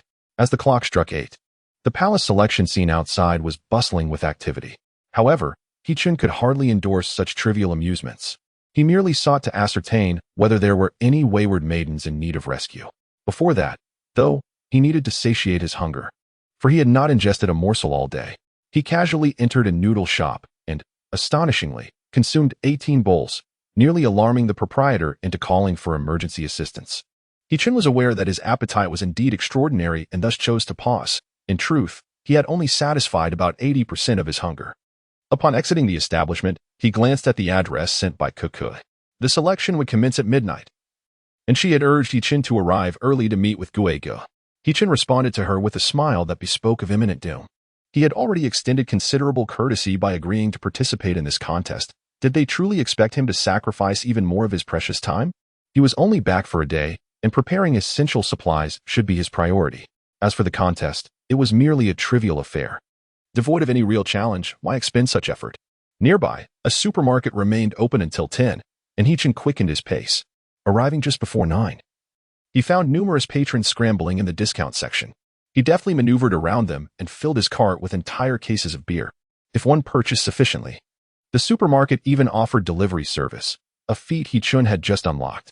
Especially today, He-chun's purchases filled 5 shopping carts. necessitating the supermarket to dispatch several personnel to assist him in returning to the village courtyard. Hichin, why haven't you responded to my messages? As he reached the courtyard entrance, Hichin spotted Cuckoo standing there with a face full of discontent. Step aside a bit. There's too much stuff. Hichin opened the courtyard door and signaled the supermarket staff to carry the items into the house one by one. By the time everything was settled, it was nearly 11 o'clock. Cuckoo had initially intended to express her frustration, but time was of the essence. Hichin, hurry up. It starts at 12. She urged anxiously. Yet, Hichin remained unperturbed, seated on the sofa, leisurely sipping from a bottle of juice. The address you sent isn't far. It only takes a few minutes. There's still over an hour left. What's the rush? Of course, there's urgency in formulating the plan. Gu intends to deploy 5 individuals. It's not just you. He needs to understand each person's combat capabilities and distinctive styles to devise the most effective strategy. Hichin, growing somewhat impatient, replied, Haven't I already told you? There's no need for such complexity. It's merely 10 people. I can handle it. As a second-tier extraordinary individual, if Hichin could not manage 10 ordinary people, he might as well find a block of tofu to crash into. However, Cuckoo remained skeptical, harboring doubts about Hichin, as his claim seemed far too extraordinary. Yet, there stood 10 individuals, each a ruthless renegade skilled in the art of combat, meticulously selected by 3 formidable factions. Even if Tyson were to arrive, he would scarcely dare to challenge them single-handedly. How could Hichin possess such audacity? Regardless of her fervent entreaties, Hichin remained unmoved. In her desperation, Cuckoo suddenly resolved to take a bold step. What if we make a deal? How about this? If you find pleasure in my performance, you must accompany me without hesitation. Hichin recoiled slightly, although he was brimming with vitality. The current atmosphere was decidedly uninviting. Noticing his indifference, Cuckoo grew increasingly anxious. Then how about this? I shall dance for you, and once you have witnessed it, we shall set off together? Dance. Hichin exclaimed, taken aback. He had never anticipated that Cuckoo possessed such a talent. During their past interactions, she had never mentioned it. All right, he conceded with a nod. Without delay, Cuckoo began her performance, shedding her outer garments to reveal her exquisite figure. To speak candidly, both her beauty and physique were indeed of exceptional quality. Otherwise, she would not dare to charge double the average price in a city where the norm was merely 100. She had the assets to justify it. As she played a soft melody on her phone, her body began to sway gracefully, at times resembling a sinuous serpent, and at others, a spirited rabbit leaping from its cage. Hichin couldn't help but raise his thumb in admiration. Cuckoo was not merely dancing. She was executing her movements with remarkable professionalism. She possessed the innate potential to become a queen of the night. Under the fluctuating lights, as she twirled around the pole, the earnings would surely surpass those of the city village. Hichin found himself perplexed. Was it possible that she was inherently drawn to this lifestyle? Chapter 25. The Arena, underground parking lot of Yunhai Hotel. This is the designated battleground for the struggle over the territory of Homa Village. In stark contrast to the bustling scenes depicted on television, where throngs of supporters cheer enthusiastically, reality is devoid of such spectacles. A contest here is purely a contest, and it must be approached with utmost discretion. The chosen location has been carefully considered, ensuring it is both the safest and the most conducive for the obliteration of evidence. The individuals dispatched from Homa Village are currently seated in a Mercedes-Benz van, quietly observing from the side, with no intention of disembarking. Behind the reflective glass, numerous eyes may be watching. The 3 factions vying for control of the territory have gradually arrived at the scene, scanning their surroundings before congregating near the van. Adjacent to them is a self-service car wash, where an elderly man dozes languidly. Cuckoo, accompanied by Hichin, arrives fashionably late, but ultimately makes it in time. Their tardiness is largely attributed to Hichin's newfound enthusiasm for dance, which delayed their departure. Brother Gue, a middle-aged man in his 50s with graying hair tips, had been mistaken by Hichin for a youth. Why the delay? You've disrupted my plans. I demand your life. Brother Gue's face bore a chilling expression, sending a shiver down Cuckoo's spine. Brother Gue, I did not intend to. I was genuinely held up by some matters, she hastily explained. Brother Gue, however, was not inclined to dwell on such trivialities. His hawk-like eyes, bypassing Cuckoo, scrutinized Hichin. Is this the red stick you procured? Yes, Brother Gue. He possesses immense strength. Cuckoo recounted, her heart still racing from the first-hand experience of Hichin's extraordinary power. With a dismissive sneer, Gue scoffed. If sheer strength were effective, I would simply recruit a few weightlifters. He gestured towards Hichin with a tilt of his chin. What is your name? And what have you done in the past? For reasons unknown, Hichin felt irked upon seeing Guiji's face. In his irritation, he craved a cigarette. He lit one and turned to Gu, saying, Stop with the incessant chatter. I've come to help you knock this down. If you fail to fulfill Kuku's request, I will eliminate you. Guiji's heart skipped a beat as he regarded Hichin with astonishment. 3 words sprang to his mind. Formidable character. Indeed, stemming from years spent navigating the streets. His instincts told him that Hichin exuded a subtle yet palpable aura of menace. One cannot feign the essence of having taken a life. Unbeknownst to him, goosebumps began to rise on his skin. Beside Gu, aside from a few red sticks ready to enter the fray, there were more than a dozen underlings. Upon witnessing someone daring to speak to their leader in such a manner, they immediately roared, eager to teach Hichin a lesson. Wait. Gu waved his hand, halting his agitated subordinates. He gazed at Hichin with a newfound admiration. No wonder Kuku mentioned your prowess. I now believe it. Rest assured, I, old Gu, am a man of my word. Hichin, however, paid him no mind and continued to smoke. Meanwhile, Kuku was nearly paralyzed with fear. She never expected Hichin to be so audacious that it transcended her understanding. As the group ambled into the parking lot, a rugged voice, laden with coarse language, resonated from afar. Old ghost, why are you so late? I thought you had perished in the embrace of a woman. The speaker, a corpulent man with notable protruding ears, drew attention immediately. Kuku whispered to Hichin, This is the big ear. Hichin nodded, discerning the truth without further elaboration. Old ghost replied nonchalantly, It's not even noon yet. Are you in such a hurry to be reborn? His words were a veiled insult directed at the silently brooding old wolf, who snorted heavily in response, casting a cold glance at Ghost Brother. As the group reached the car wash, the elderly proprietor emerged, unperturbed by their arrival. Instead of surprise, his expression bore a sense of routine as he busied himself, setting up several barrier ropes to cordon off an area of approximately 6 or 7 meters. Cough, cough, he exclaimed, shaking his head in lament. So many young folks. Yet all they do is spectate, without noticing this old man toiling alone. Sighing, he muttered, I'm past my prime. I should return inside. Stooping, he shuffled back into the shop and resumed his seat. Yet, his voice echoed through the loudspeaker. Which of you 3 will go first? Only then did the crowd comprehend that the old man was the judge sent by the higher authorities to oversee this contest. His discretion was indeed remarkable, nearly deceiving them all. Previously, Gu had received instructions from Kuku and immediately declared, I shall take the lead. His gaze turned towards Hichin, prompting all others to follow suit and direct their attention towards him.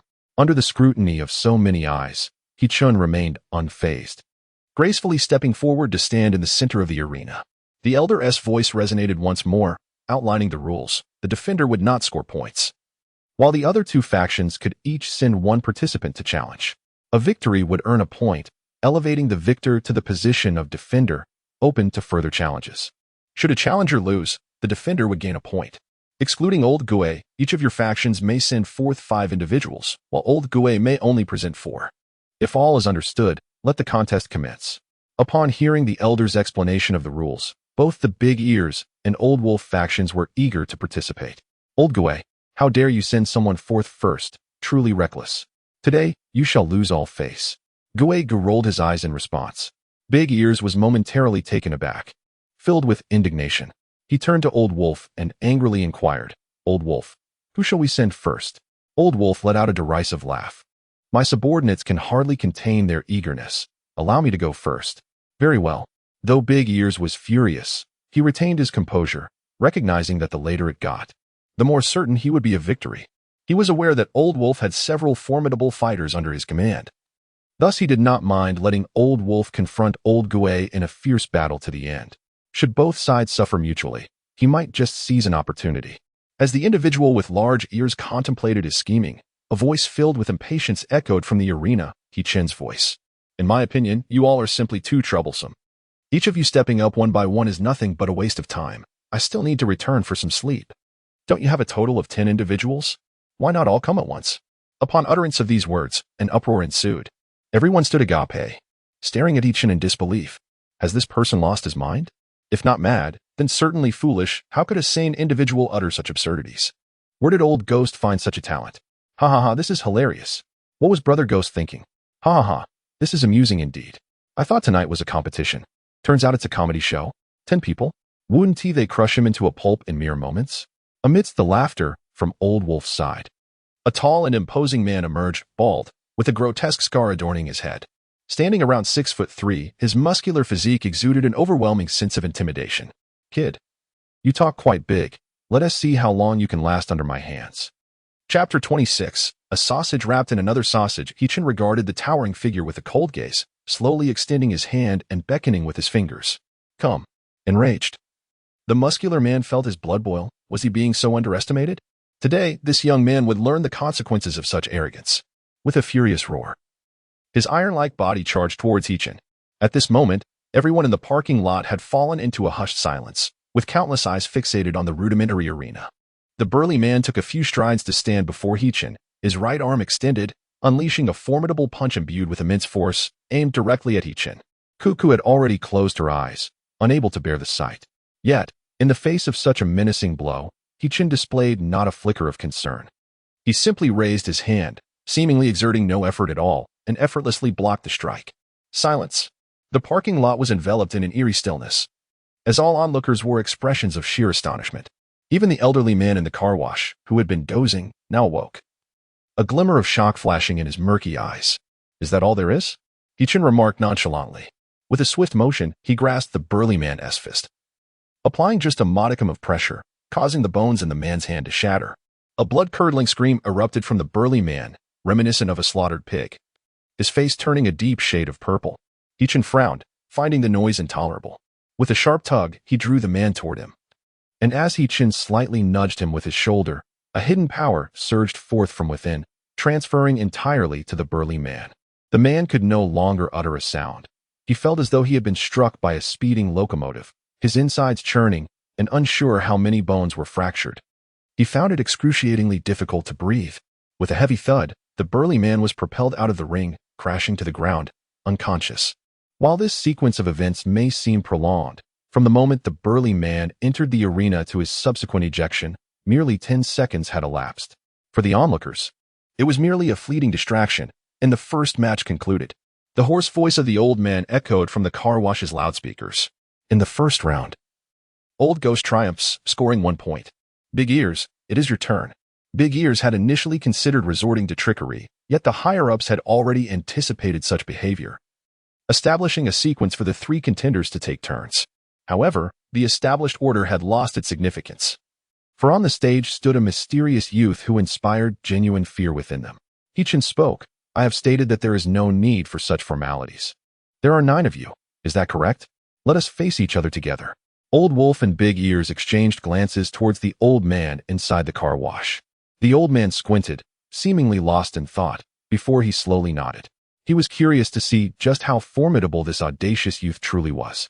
With the old man's consent, Big Ears immediately locked eyes with Old Wolf. If they were to confront him one by one, it was entirely possible that today Old Ghost might indeed prevail. But that was not the primary concern. With such a fearsome force under Old Ghost's command, he would certainly not be content with merely being a street enforcer. They could no longer afford to adhere to any rules. The most pressing matter now was to incapacitate this enigmatic youth. With a command from their leaders, 9 formidable and skilled fighters leaped into the arena, charging towards Hichin with fierce roars. Hichin responded with a cold smile, channeling his energy into his legs, advancing rather than retreating, and propelled himself towards the oncoming throng with astonishing speed. He moved like a primordial beast, extending his arms, and, utilizing sheer momentum, struck out, sending 2 of his assailants flying, blood spewing forth as they crashed to the ground. Hichin grasped a man's ankle with a swift motion, lifting him effortlessly as though he were a mere feather, swinging him like a colossal windmill. The nearly 200-pound brute felt weightless in his grasp. Yet every individual caught in the path of this overwhelming force was sent flying backward. Observing Hichin's formidable prowess, the Old Wolf and Big Ears felt a surge of anxiety. Without further hesitation, they shouted in unison, leading their underlings into a reckless charge. Brandishing machetes, steel pipes, chains, and axes, they appeared intent on delivering a fatal blow to Hichin. Witnessing their blatant disregard for decorum, Hichin resolved to hold nothing back. His movements became even swifter, akin to a serpent weaving through the battlefield, as he seized a long-handled fire axe. Armed with this lethal instrument, He-chun transformed into a harbinger of death. As a second-tier extraordinary being, his reflexes and sixth sense far surpassed those of ordinary humans. Often, just as his foes prepared to strike, He-chun would evade their attacks and retaliate with lethal precision. In that moment, He-chun was an unstoppable force, slaying all who dared to confront him. Within a brief span, the parking lot was strewn with fallen bodies, blood spattered everywhere, accompanied by groans of the wounded. On the platform, only He-chun remained standing. Outside the arena, Ghost Brother and his companions stood frozen in terror, their bodies trembling as though they had encountered a specter. With a resounding clang, He-chun discarded the fire axe, his demeanor still relaxed, his breathing unperturbed, exuding an air of effortless ease. Was this truly the end? He-chun's cold gaze fell upon the elderly man in the parking lot, causing the old man to involuntarily shudder. He immediately rose to his feet and proclaimed, "In this contest, the old ghost faction has emerged victorious. The position at the alley's entrance belongs to him." He-chun nodded slightly and lit a cigarette. Today, as affairs were concluded. As he passed by the old ghost, he paused for a moment.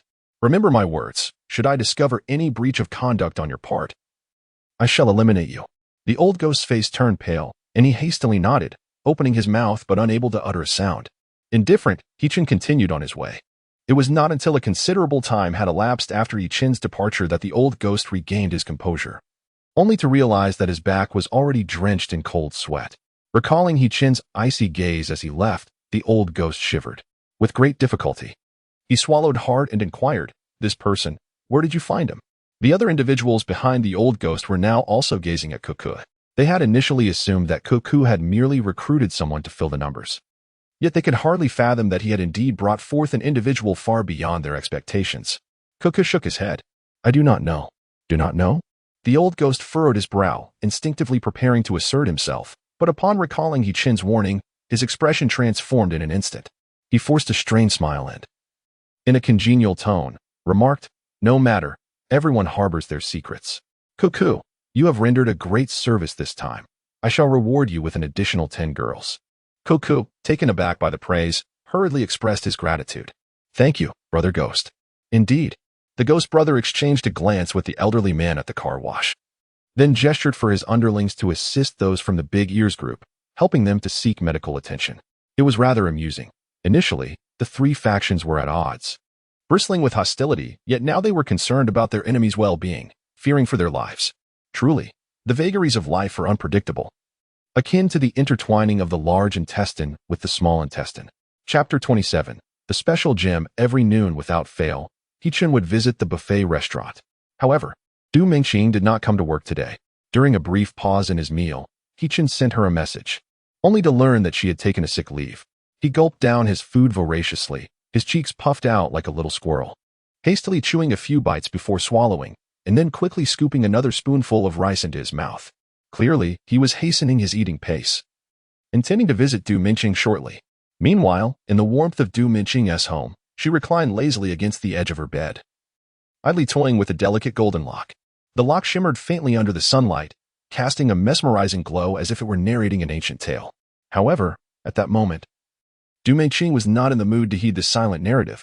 Her gaze occasionally drifted toward her phone resting on the pillow, her eyes betraying a hint of anticipation and anxiety, as if she were awaiting an important message or the arrival of someone significant.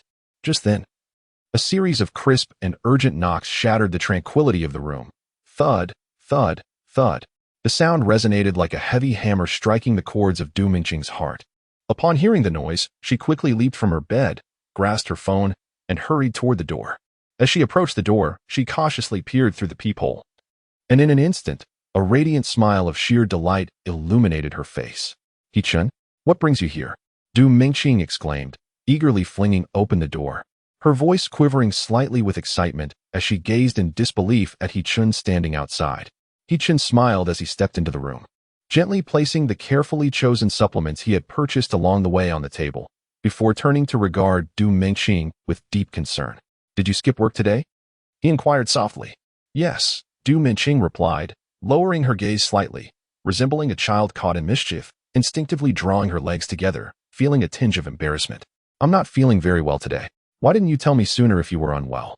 He-chun frowned, his tone laced with a hint of reproach, yet underscored by genuine care and worry. "Actually, it's nothing serious, just my period, Du Mingqing admitted. Indeed, she had started her period today, but she had never suffered from menstrual pain. Her absence from work was merely due to the discomfort of walking, fearing the ridicule of others. After leaving Du Mingqing's home, He-chun felt refreshed, aware that he had little time to squander, for many tasks awaited him.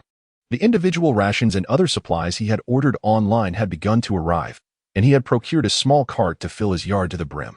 Meanwhile, on the other side, Du Mingqing lay in bed, massaging her sore, tingling jaw, feeling utterly exhausted.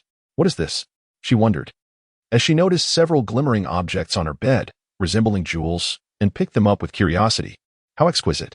Du Mingqing discovered that these few translucent stones exhibited a delicate whiteness, each resembling the shape of a jujube pit, roughly the size of her thumb. The stones radiated an iridescence akin to that of diamonds. However, upon closer inspection, one could perceive a mysterious substance flowing within. Such enchanting stones were a novelty to her. Had He-chun intentionally left them for her? Du Mingqing felt a compelling urge to inquire about the type of gemstones from He-chun, yet she hesitated, as it seemed akin to fixating solely on their monetary value. Moreover, He-chun had gifted her a heart-lock necklace worth over 60,000 yesterday, given He-chun's lavish generosity. These stones were undoubtedly extraordinary. Du Mingqing picked up her phone and searched for information for quite some time, yet she found nothing. Unable to quell her curiosity, she donned her clothes and mask, preparing to venture out.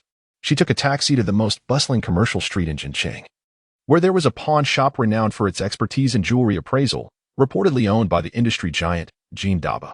The pawn shop was spacious, and upon entering, Du Mingqing made her way directly to the jewelry and jade counter. Hello, how may I assist you? A staff member approached her politely. Du Mingqing endeavored to appear at ease as she replied, I have a few gemstones that I would like the appraiser to examine. Certainly, please hold on for a moment. The staff member guided Du Mingqing to a seating area while contacting the appraiser. Shortly thereafter, a middle-aged man with a bald head, displaying a countenance of impatience, strode toward her in polished shoes. What gemstone is this? I am quite busy here. Du Mingqing rose to her feet. Hello, I am here for an appraisal. I appreciate your assistance. Perhaps it was Du Mingqing's composed demeanor and polite manner that calmed the appraiser's mood, as he nodded in acknowledgement. The appraisal fee is 50. Please pay before entering. Understood. Du Mingqing promptly paid the fee and then entered the appraiser's workspace. She retrieved a white crystal from her bag and placed it on the workbench. This is what I would like to have appraised. The appraiser's gaze was instantly captivated by the white crystal. He donned white gloves and carefully lifted the crystal, scrutinizing it closely. It did not appear to be a natural gem, yet it also did not resemble a synthetic creation. It was indeed a peculiar specimen. The appraiser clicked his tongue in astonishment as he fetched a magnifying glass to examine it further. The more he observed, the more he marveled. He subsequently placed the white crystal into a spectrometer, intently analyzing the diffraction data displayed on the monitor. It bears some resemblance to a diamond. Could it be a moissanite? Just as he entertained this thought, he dismissed it upon noticing the peculiar flowing substance within the crystal, an attribute unlike any gemstone he had encountered before. Du Mingqing couldn't help but reflect on the professionalism of large companies. They charged merely 50 for the appraisal, yet had been diligently working for such an extended period. Her curiosity intensified regarding the gemstones that He-chun had gifted her, especially since the appraisal had yet to yield any conclusions. At this moment, the appraiser hurried over, his face alight with excitement as he inquired of Du Mingqing. Good day. Madam, may I ask where you acquired this crystal? Du Mingqing hesitated for a moment before replying. It was a gift from my boyfriend. Although her relationship with He-chun had not yet been formally established, it seemed reasonable to consider him her boyfriend, did it not? Your boyfriend? The appraiser exclaimed. Might I ask if he could share where he obtained it? Du Mingqing hesitated again, then shook her head. That would be rather inconvenient. Do you have any results regarding the identification? What type of gemstone is this? We have yet to reach a conclusion, the appraiser admitted. A hint of regret in his tone, quickly replaced by exhilaration. We have compared it with all known gemstones both domestically and abroad, and none exhibit characteristics that align with this crystal. In other words, this is an entirely new gemstone, a rising star in the jewelry industry. What? Du Mingqing could hardly believe that this would be the outcome. Madam, we have a request. We would like to send this crystal to a more specialized testing facility to determine its radiation levels and other relevant data. Naturally, we would offer you a guarantee fee. Or would you consider selling it directly to us? You wish to purchase this gemstone? Yes, if you are interested, please feel free to make an offer. Chapter 28. A day and a night Du Mengqing was hesitant to make a decision, so she called He-chun. It was then that He-chun realized that the crystals had been left at Du Mengqing's home. It was merely a handful of white crystals. Yet He-chun paid them little mind. However, he was taken aback to discover that Du Mengqing had actually taken them to a jewelry appraisal firm. To his astonishment, these crystals were indeed treated as precious gems. For one, they could fetch around 200,000. He-chun whimsically inflated the price to gauge their reaction, confident that he had an abundance of such crystals. Yet, to his surprise, after Du Mengqing placed her bid, the firm readily acquiesced, acting on He-chun's approval. Du Mengqing sold the remaining 4 white crystals to the pawnshop, and a sum of 1 million was promptly transferred to her account. For a working individual, this was undeniably a substantial fortune. Although the money was not hers, Du Mengqing felt empowered to resign, having long harbored disdain for her lecherous manager. Upon learning that 5 white crystals had sold for an astonishing 1 million, He-chun felt a surge of entrepreneurial spirit. He instructed Du Mengqing to arrange a meeting with the pawnshop for the following day. He planned to bring a larger quantity of crystals next time. If the pawnshop was willing to acquire them all, he would not need to worry about finances for the foreseeable future. "Hey, are you home?" A message popped up on his phone from Cuckoo. With little else to occupy his time, He-chun replied briefly, and soon after, Cook arrived. Accompanying her was none other than Ghost Brother. "Brother I didn't realize you lived here," Ghost Brother exclaimed in surprise. Astonished to find this enigmatic expert residing at their workplace, He-chun merely responded with a casual affirmation. He held no interest in the visitor and showed no intention of hospitality towards the uninvited guest. Thus, He-chun raised 3 fingers, signaling, "You have 3 minutes to conclude your remarks, after which you are to leave." The expression on Brother Gue's face faltered. He-chun truly showed him no regard as a figure of authority in the alley. However, recalling He-chun's superhuman prowess, he dared not display even a hint of discontent. His purpose for this visit was merely to express gratitude for the significant assistance provided the previous night. "A small token of appreciation. I hope you will accept it." He placed a card on the table. Beside him, Cuckoo remarked, "It contains 100,000, with a password of 6 zeros. He-chun took the card into his hand, crumpling it into a ball of refuse, extracting the chip and shattering it into fragments. "1 minute. Come work for me. I will offer you 30,000 each month. You may indulge in the women of the alley at your leisure, and you will have first dibs on any newcomers." How does that sound? 2 minutes. Your prominence last night caught the attention of higher-ups. You cannot remain aloof. If you do not join me, you will undoubtedly encounter trouble. I am not asking you to be my subordinate. I genuinely wish to befriend you. Should you choose to accept, you will be my second in command here. If not, that is equally fine. Consider it a nominal position without obligations. This way, others will not intrude upon you. Time's up. He-chun waved his hand dismissively. Brother Gue, feeling somewhat aggrieved, glanced at the shattered card in He-chun's grasp and reluctantly swallowed his words. The 2 men departed with a sense of lingering dissatisfaction. Gazing at the closed door, He-chun's lips curled into a smile imbued with inscrutable meaning. The day was drawing to a close, and He-chun began to busily prepare a multitude of items. First, he procured a robust table, upon which he placed a stool to ensure he could reach an adequate height. Next, he meticulously arranged supplies on 2 wooden pallets, each weighing between 800 to 900 pounds, and secured them with ropes. With only 1 minute remaining on the countdown timer, He-chun stood atop the stool, gripping the ropes binding the pallets in each hand. Taking a deep breath, he exerted his strength. Up. The 2 wooden pallets were lifted effortlessly into the air. As the countdown reached its conclusion, a blinding light engulfed him, and He-chun transported this substantial stockpile into the apocalyptic world. Inside the room, He-chun surveyed the supplies before him, a broad smile gracing his face. With these provisions, he felt unperturbed even if the voracious eaters were to return. However, he understood that these items could not be stored for long. The conditions of the apocalypse bore little resemblance to those 6 years prior, and the shelf life of any item was reduced to a mere tenth of its original duration. For instance, beer stored for half a month would lose its flavor. Thus, the items he brought were not intended for Song Yixiao and the others. He took inventory of the supplies, which included rice, cooking oil, clean water, beer, and a selection of snacks and compressed biscuits, all neatly packed into 2 small carts. Naturally, He-chun did not bring the carts himself, but within the camp, there was no shortage of such items. He ventured outside and swiftly returned with 2 carts, meticulously sorting through the supplies. Setting aside those intended for Du Mengqing and Fang Shisan, he secured the remainder. Should outsiders become aware of these provisions, even as a third-tier transcendent, calamity would likely ensue. Thus, Hichin resolved to refrain from bringing back an abundance of items in the near future. Once everything was organized, Big Dog and Second Dog arrived just in time. Upon seeing the supplies on the carts, their eyes sparkled with excitement. Their restless gazes darted between Hichin and the provisions, filled with curiosity. There was quite a stash. They had not witnessed Hichin departing. So from whence had he procured these? Naturally, Hichin offered no explanations.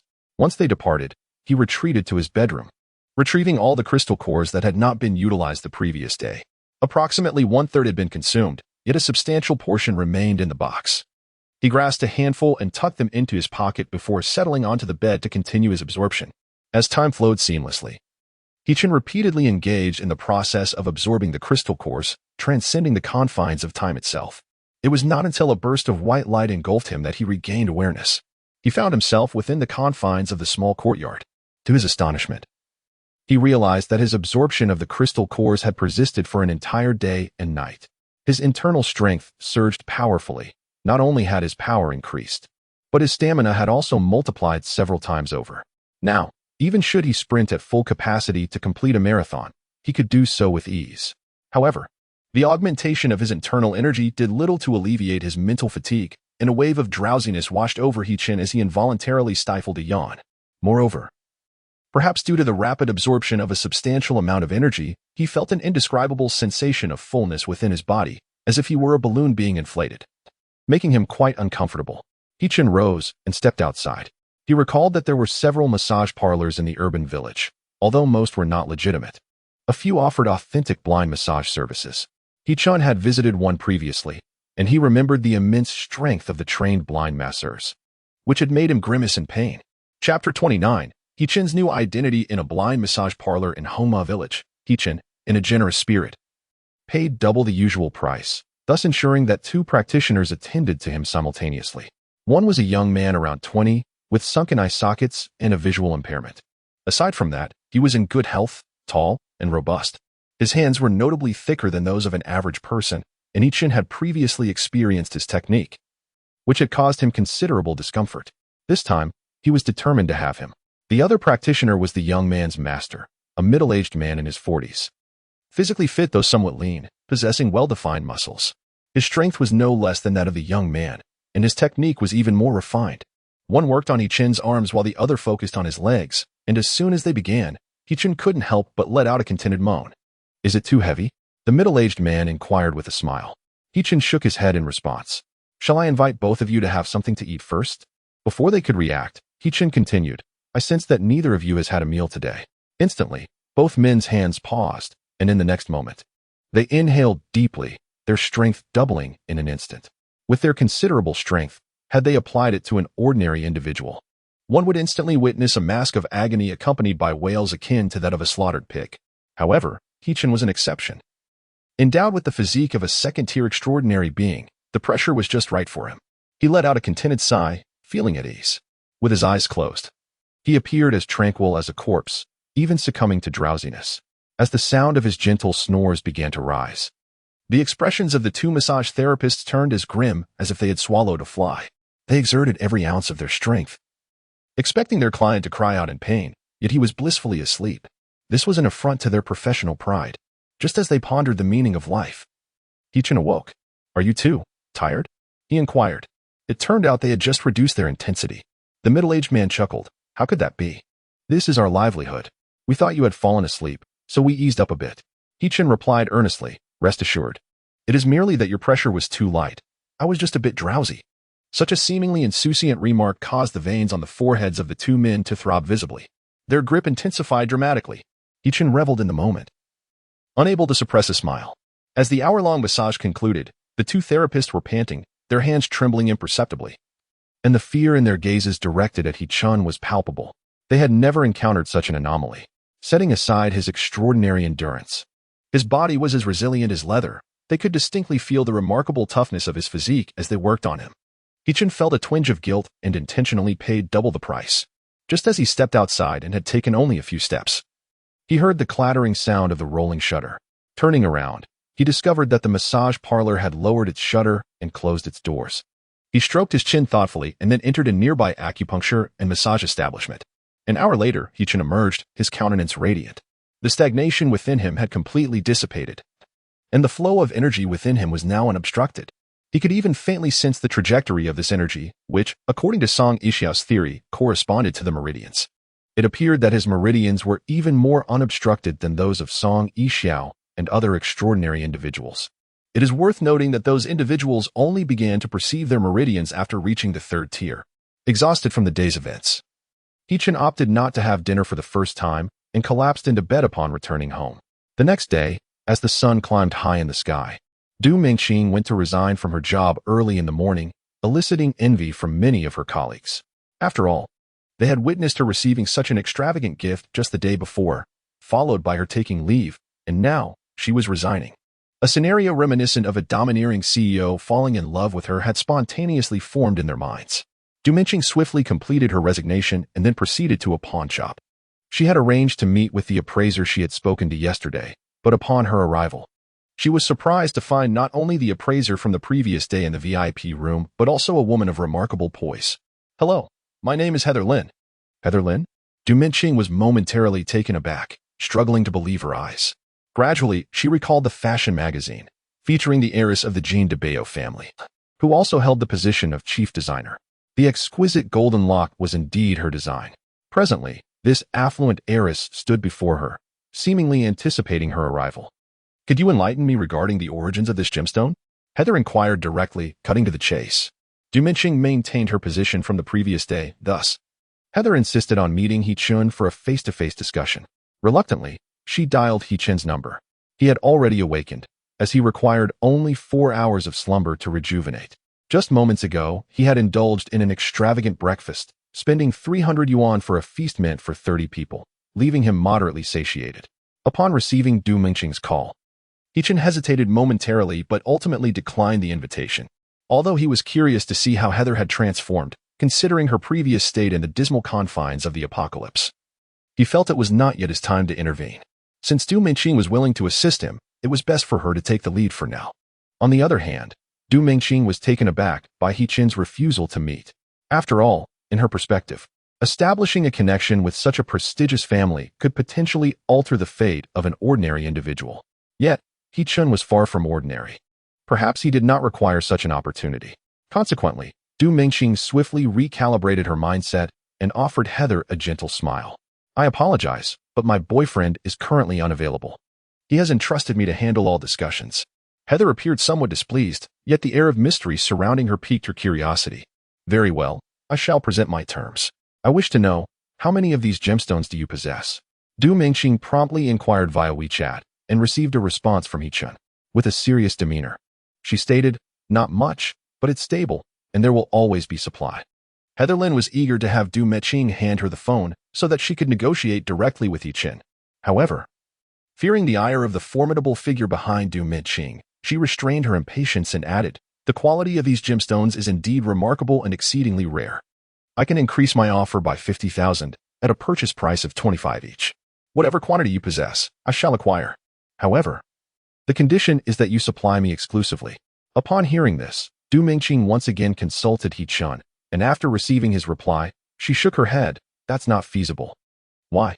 Is it the price that falls short, or are there others interested in this business? You must understand the influence of Jean Dabo in the national jewelry industry. There is no entity more fitting than us." Du Mingqing smiled and replied, "Miss Heather Lin, you have misunderstood. My boyfriend suggests that it is premature to discuss this now. He has asked me to bring a new batch of gemstones tomorrow, and if you are prepared to purchase them all, then we may entertain this conversation." Heather Lin sensed the other party's caution and the challenge posed, but she welcomed such dynamics, as she preferred to conduct business with astute individuals. "Very well. I will have the funds ready. I shall be here waiting for you at this time tomorrow." With the agreement established, Du Mingqing took her leave. And He-Chun had just sent her a location, which was his residence. After Du Mingqing departed, Heather Lin turned to the nearby appraiser and said, "Please investigate her background." "Understood. Just investigate this woman without alarming the person behind her." "Yes, boss." "So many?" Du Mingqing gazed at the coffee table, which was laden with nearly 100 crystal cores, astonished. "These are precious gems worth 250,000 each. How could He-Chun possibly possess so many? Moreover, this time, there are not only white crystals, but also blue ones. What exactly are these crystals?" Even the appraisers from the pawnshops could not identify them. Curiosity piqued. Du Mingqing inquired further. Hechen chuckled, stating that these gems are indeed unique and that he is the sole possessor in the world.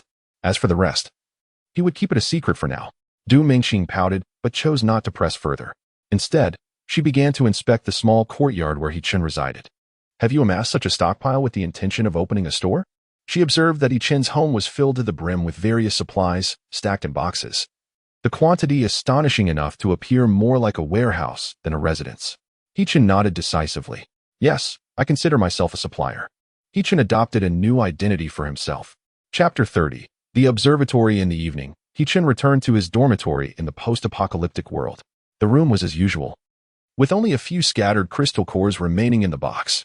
He had no intention of absorbing them any further and decided to put them away, intending to see if Feng Shan had returned. Surprisingly, the supplies he had left for him had still not been collected. Upon knocking on the door, he found only two seemingly pitiful women inside. From them, he learned that Feng Shan had gone out yesterday and had yet to return. Hechen furrowed his brow. Even for a third-tier extraordinary being, it was rare to wish to spend the night in the wilderness. Furthermore, 2 days had passed. Could it be that something unfortunate had transpired? He promptly sought out Du Mingqing. The leader has yet to return, Ergo remarked. Today, there has been unusual movement among the zombie horde in Jin City. The leader took a team to investigate, but there has been no word since. Ergo appeared quite anxious, clearly distressed by the situation. Hechen remained silent, speculating that Feng Shan might be among Du Mingqing's group, and he resolved to inquire further upon their return. The night passed uneventfully. As dawn broke the following day, Ergo came looking for him. The leader still hasn't returned. Ergo seemed increasingly impatient. Should we not gather some people and search for them in Jin City? Having more people may not necessarily be advantageous, Hechen replied, shaking his head. After a moment of contemplation, he addressed Ergo. How many crystal cores do you have left? Ergo looked at him with curiosity. What do you intend to do? Nothing of consequence, Hechen stated earnestly.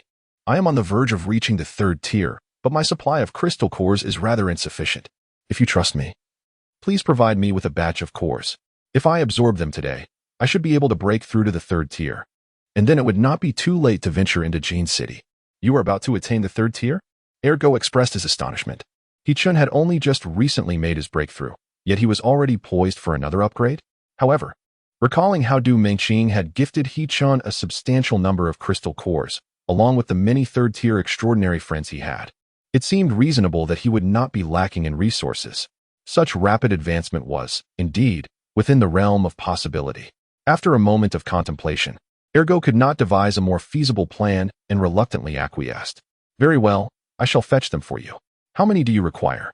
Hechen had already absorbed enough crystal nuclei, surpassing 10,000 by the calculation of Beijing. Initially, Du Mingqing had mentioned that 5,000 nuclei would suffice to meet the advancement criteria, so it was evident that Hechen's requirements for his upgrade far exceeded that number. He could sense that he was on the brink of a breakthrough. With an additional 3,000 nuclei, he would undoubtedly surpass this threshold. 3,000? Ergo was astonished by this figure. If he possessed such an abundance of crystal nuclei, he would not merely be at the 2nd level, but would have long since advanced to the 3rd level alongside his brother, to go. I only have 200 here. If you need 3,000, I am powerless to assist, he lamented, raising his hands in exasperation. Then tell me where there are many people, Hechen replied, not having placed much hope in Ergo. With ample resources at his disposal, a mere appearance would undoubtedly incite a frenzy of competition, making the acquisition of 3,000 crystal nuclei a trivial endeavor. Where there are many people, Ergo pondered before responding. Currently, the place with the most people in Jincheng is the observatory. Hechen's eyes brightened at this revelation. The observatory? That was indeed a reminder. Among the survivors in Jincheng, not all were inclined to join the 4 major factions. The extraordinary individuals who remained aloof had spontaneously congregated, forming a loose organization stationed at the astronomical observatory on the outskirts of Jincheng. Eventually, this locale evolved into the largest trading market in Jincheng, where even the extraordinary beings from the 4 factions occasionally came to conduct transactions. During his earlier struggles, when Hechen was still recuperating, he had lingered there for 3 months. If he wishes to liquidate the supplies in his possession, this undoubtedly represents the optimal choice. As time grows late, Hechen beckons to Ergo, urging him to assist in transferring the supplies from his abode. Upon witnessing, Hechen opened the cabinet, revealing an abundance of various provisions. Ergo's eyes widen, resembling two gleaming copper bells. Hichin, from whence did you acquire such an extensive collection? Did it simply materialize? He exclaims. Unable to restrain his curiosity, Hichin offers a faint smile and inquires, do you reckon these supplies could fetch 3,000 crystal nuclei? Ergo swiftly calculates in his mind, the most sought-after items in the cabinet are undoubtedly the vacuum-packed biscuits, which, being free from spoilage or contamination, could command at least 5 white crystals each. Instant noodles might yield 2 crystals, while purified water could also be valued at 2. Items such as nuts and chocolate are even more precious, with a modest piece fetching upwards of 5 white crystals. Sugar is priced by weight, where 1 white crystal can only procure an equivalent weight of sugar. The most valuable item, however, is ham. In this post-apocalyptic world, ham is virtually non-existent. Even if untouched by contamination, it has long since decayed into a foul mass, unfit for consumption. Should Hichin decide to present the ham, he alone would determine its price. Without a doubt, the most extravagant items within the cabinet are the bottles of liquor. In this desolate era, alcohol stands as the pinnacle of luxury. There was once a small team that stumbled upon a well-sealed case of liquor, although it contained nothing more than the cheap pre-apocalypse green bottles. It attracted countless extraordinary beings. After a night of fierce bloodshed, it ultimately fell into the hands of the local power, Poison Cat Camp. The case contains a total of 24 bottles, each retailing for 100 blue crystals. Indeed, it is the blue crystal. The price of alcohol in this apocalyptic world is utterly outrageous. However, Hichin does not intend to take the liquor out for sale, for with their second-tier extraordinary abilities, they are not yet capable of safeguarding such a precious treasure. The two of them each packed a bag, filled to the brim. The observatory lies less than 20 kilometers away. With the speed of extraordinary beings, they could reach it in merely 2 hours, provided they avoid encountering large hordes of zombies. As noon approached, Hichin and Ergo finally arrived at the observatory. Although they encountered a few waves of zombies along the way, their numbers were not overwhelming, and Hichin even managed to collect several crystal cores. Indeed, there were quite a number of people here. Upon their arrival at the observatory, Hichin was greeted by a bustling marketplace teeming with activity. In terms of population, it was not significantly inferior to the camp within the monitored area.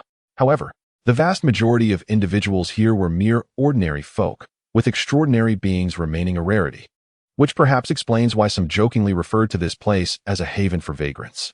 The observatory features a green space designated for temperature measurement, spanning approximately the size of 2 football fields. Due to its elevated position, it resembles a grand flower bed when viewed from above. Nevertheless, once the stairway was dismantled, this expansive area, raised 2 meters above the ground, transformed into a natural platform for fending off zombies. While it appears quite appealing, it is, in fact, quite fragile. Should any obstacles arise or a sufficient number of zombies amass, the 2-meter height could easily be breached. At such a point, the advantages of this platform would vanish in an instant. This precariousness is also the reason why other factions have refrained from establishing a stronghold here. However, for the destitute wanderers, their thoughts are far removed from what tomorrow may bring. The immediate concern of satisfying their hunger takes precedence over all else. The 2-meter height posed no challenge for Hichin, who, along with Ergo, effortlessly leaped up. Chapter 31. If one must eat, then so be it. Come and behold the freshly sourced provisions. None expired, none spoiled, none contaminated. Don't miss out on these affordable treasures. Sunflower seeds, beverages, bottled water, biscuits, ham, instant noodles. Ergo bellowed, yet before each install, there was still an air of desolation. Alas, skepticism reigned. No one believed in the notion of fresh supplies. In this era, what remains unspoiled? Even canned goods with a decade-long shelf life have succumbed to deterioration after merely half a year in the altered environment of Blue Star. The available provisions now, such as instant noodles and compressed biscuits, are largely past their expiration dates. Yet, due to their low moisture content, some, while expired, remain relatively unspoiled. Disregarding flavor, they can still provide a modicum of sustenance. However, the experience of acquiring these goods is akin to unwrapping a mystery box. Occasionally, one may discover food with merely a few spots of mold. Consider it a stroke of luck. More often, though, one is met with a package of mold itself, comparable to poison. At least there exists some probability of success. Other items, such as sausages, seem almost guaranteed to disappoint with every attempt. The only exception remains water. Some individuals had noticed Hichin's stall, their eyes brimming with curiosity as they beheld the crystalline purity of the mineral water. After all, how could this liquid possibly be so transparent? It is widely acknowledged that, in contemporary times, even the most meticulously distilled water merely exhibits a paler hue. Achieving complete colorlessness necessitates advanced technology and considerable effort. Consequently, they approached He-Chin's stall with trepidation, branding him as a dubious merchant. Ergo shouted for a considerable time to no avail, ultimately turning to He-Chin for assistance. He-Chin, unfazed, inquired, "Ergo, have you had breakfast today?" Ergo was taken aback. Breakfast? What an archaic term. Wasn't a day merely a single meal? Why distinguish between morning and evening? Ah, indeed. That was before the apocalypse, when 3 meals a day were still a reality. It had been so long that he had nearly forgotten. At that moment, He-Chin handed him a sausage, a compressed biscuit, and a bottle of water. "Here, eat. Ergo, consider this your compensation for your efforts." Ergo was astounded. It is important to note that He-Chin's provisions were exceedingly precious. The items he had just received were likely worth more than Ergo's earnings over 3 days. If exchanged for crystal cores, just like that, so casually, He-Chin had bestowed them upon him, before Ergo could fully grasp the significance. He-Chin had already torn into a sausage and was eating it with relish. The extraordinary sensitivity of his senses drew attention as, upon the mere tearing of the sausage's casing, numerous onlookers turned their gaze toward him, even those at a distance of several meters accurately pinpointed his location. Meanwhile, in He-Chin's hand, the sausage was smooth and elastic, exuding a tantalizing aroma of grease, which he devoured with great delight. Subsequently, he tore open the compressed biscuit. Many individuals subtly twitched their nostrils, already catching a whiff of its sweet aroma. He-Chin, this time, took his time, savoring a bite of biscuit followed by a sip of water, indulging leisurely. Observing this, Ergo swallowed hard, no longer hesitating, and began to eat as well. His manner of consumption was far less refined. He devoured even the ham's outer skin and the biscuit's packaging, seemingly intent on consuming every morsel. He held the remnants in his hands, licking them clean, leaving not a trace behind. When he discarded the scraps onto the ground, one could almost envision ants weeping at the sight. "Where did you acquire these items?" inquired a middle-aged man with a square jaw, his muscular physique exuding an explosive energy. He-Chin could sense the palpable pressure emanating from him, likely a third-tier extraordinary being. However, he remained unfazed. The presence of so many individuals engaging in trade here was precisely due to the established rules. Regardless of one's identity, anyone daring to commit open robbery or coercive transactions, resorting to violence, would be marked as a public enemy, subject to the relentless pursuit of all free extraordinary beings. In severe cases, the formidable figures behind the observatory would personally intervene. Thus, He-Chin paid no heed to this third-tier extraordinary individual. He replied nonchalantly, "Naturally, I acquired it. What of it?" The middle-aged man's expression remained placid, yet his gaze was unsettling. It seemed he had not heard He-Chin's response, continuing to inquire, "It's impossible to find such items in Jincheng. Where did you obtain them?" He-Chin furrowed his brow, disliking individuals who lacked a sense of boundaries. "Should I promptly prepare a piece of evidence to elucidate the specifics of the search for these supplies?" The middle-aged man scoffed. "You may choose not to disclose anything to me. However, do not expect to sell a single item today." A surge of unnameable fury ignited within He-Chin. What an overbearing individual. To demand that one relinquish their secrets unconditionally right from the start. Should one refuse, he resorts to coercive tactics. This is indeed a world governed by the law of the jungle. You have committed no wrongdoing. Your only fault lies in your own weakness. Because you are weak, you become susceptible to oppression, targeted, and marginalized. Ultimately, you are left with no choice but to acquiesce, and even then, you must pander to your oppressors, providing them with emotional validation while they torment you. Otherwise, your fate will be even more dire. Yet He-Chin has never been one to assess the situation with trepidation. At this moment, despite the presence of numerous individuals intrigued by He-Chin's stall, no one dared to approach for inquiries or purchases due to the intimidation emanating from the third-tier extraordinary being. Nevertheless, He-Chin exhibited no inclination to concede. He chuckled lightly. Unable to make a sale? What a pity. Missing out on such delightful delicacies would be a loss for others, especially since it has been several years since anyone has savored such offerings. As He-Chin spoke, he handed a bag of dried fruit to Ergo while taking a bag of peanuts for himself. Since we cannot sell, let us indulge in these treats ourselves. Ergo hesitated momentarily, but He-Chin encouraged him. Once this opportunity passes, it may never return. This time, it's on me. If you don't savor it now, who knows when you'll have the chance again? Hichen's words served as a reminder to Ergo. Indeed, he had only encountered such circumstances today. Otherwise, how could a mere second-tier extraordinary being like him partake in such indulgences? Overjoyed, Ergo promptly tore open the packaging and began to eat. The onlookers from a distance observed with keen interest that the items Hichun and Ergo were consuming were, without a doubt, unspoiled delicacies. The aroma wafting from them made their mouths water, and several individuals unconsciously stepped forward, greedily seeking the sweet scent in the air. The middle-aged man, witnessing this scene, grew increasingly cold in demeanor, veins throbbing on his forehead. Were it not for the present circumstances, he would have swiftly dealt with these two insolent individuals, delivering a blow to each and ending their insolence on the spot. However, within the confines of the observatory, he found himself restrained, lest he attract significant trouble. Humph. I refuse to believe that you will truly consume everything. Hichin chuckled softly, remaining silent as he continued to relish his meal. This meager supply held little significance for him. Eating was merely a trivial affair, so what could it possibly matter? Chapter 32, The Little Girl and the Strange Old Man. Listen here, boy, remember this. For every bite you take now, you shall suffer that much more later. I stand by my word. The middle-aged man, now resolute, confronted Hichin head-on, taking a seat nearby, his gaze fixed intently upon him. Hichin maintained his composure, though internally he felt a sense of urgency. This excursion was initially intended to trade for some crystal cores, facilitating his smooth transition to the third tier. Given the quantity of cores he had absorbed, the probability of acquiring extraordinary powers was quite promising.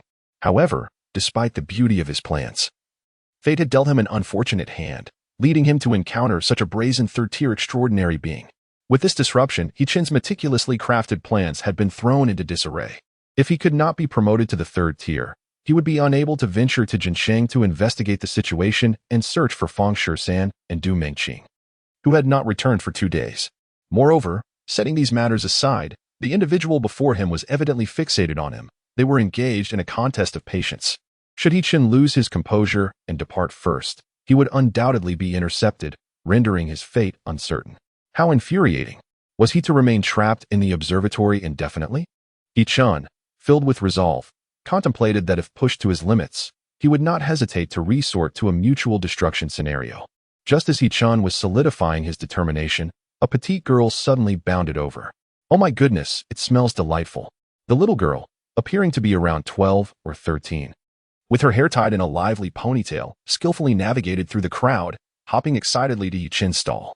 Her bright, sparkling eyes were fixed on a packet of preserved fruits in Hichin's hand, and she struggled to contain the drool that threatened to spill. She pointed eagerly. Is that dried mango you have? Yes. Does it taste sweet and sour? Indeed.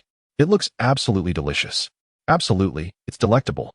Hichin popped the last piece of dried mango into his mouth and inquired, Is there something you need? The little girl stared incredulously at the man before her, who displayed no semblance of emotional intelligence, tears welling in her eyes.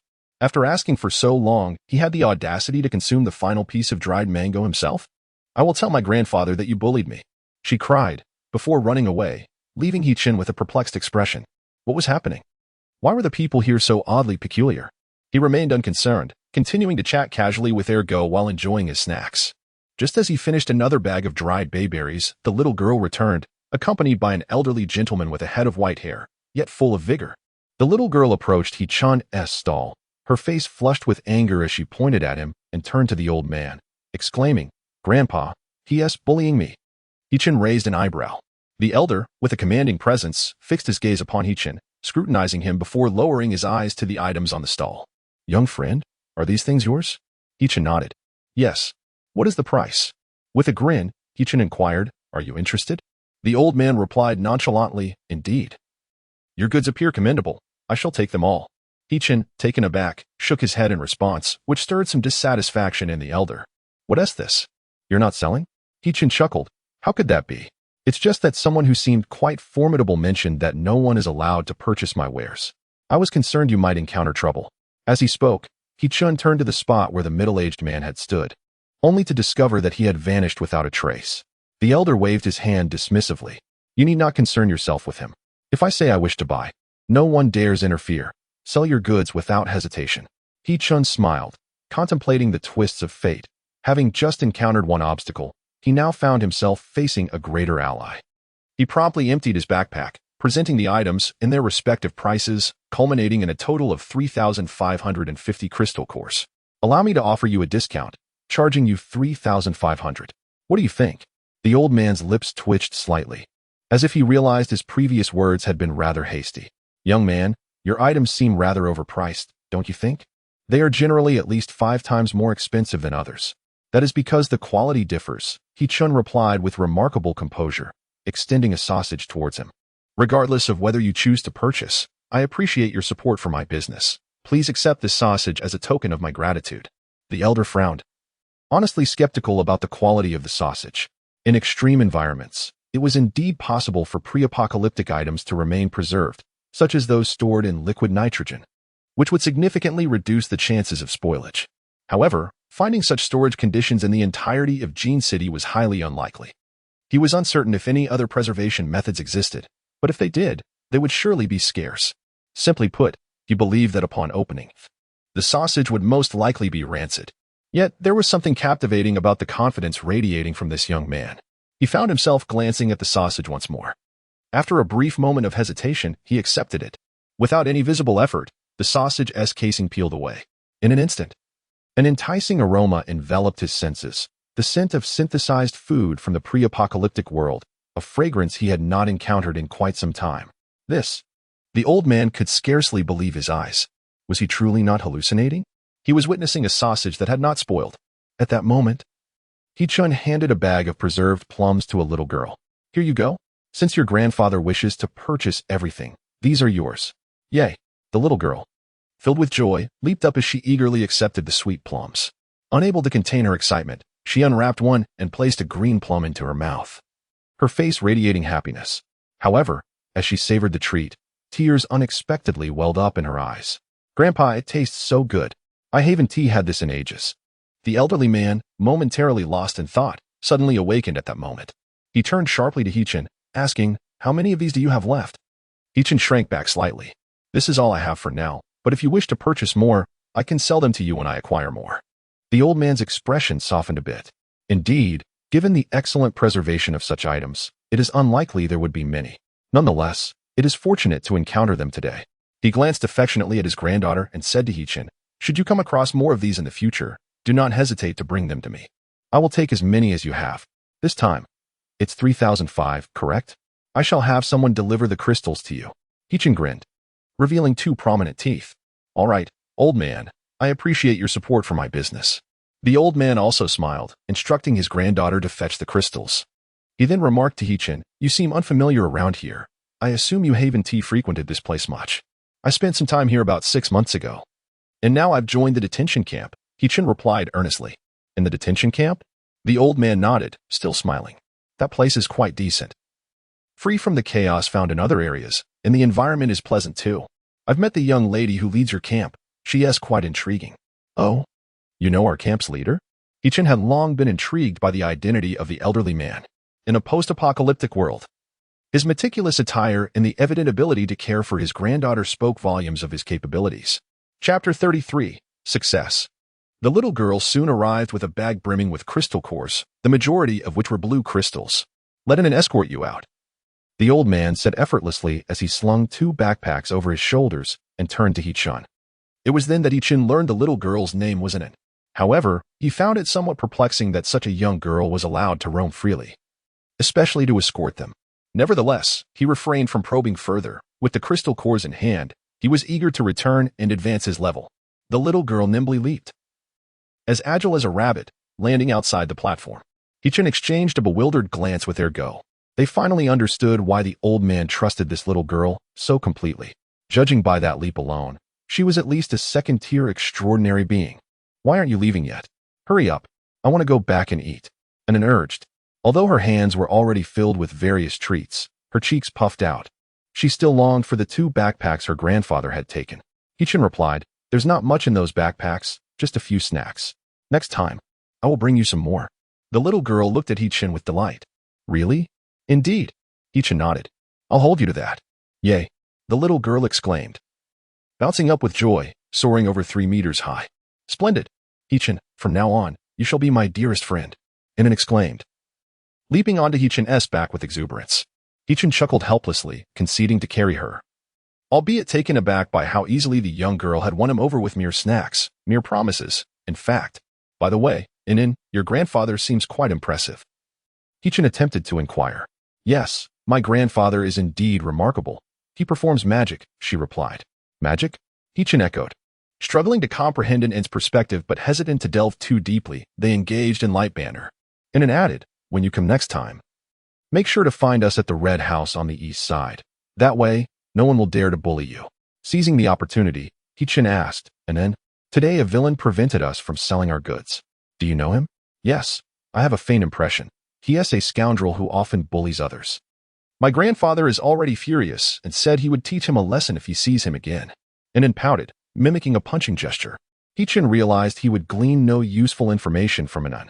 After walking for a while, nearing the outskirts of the observatory, Hichin gently said down. This will be the end of our journey.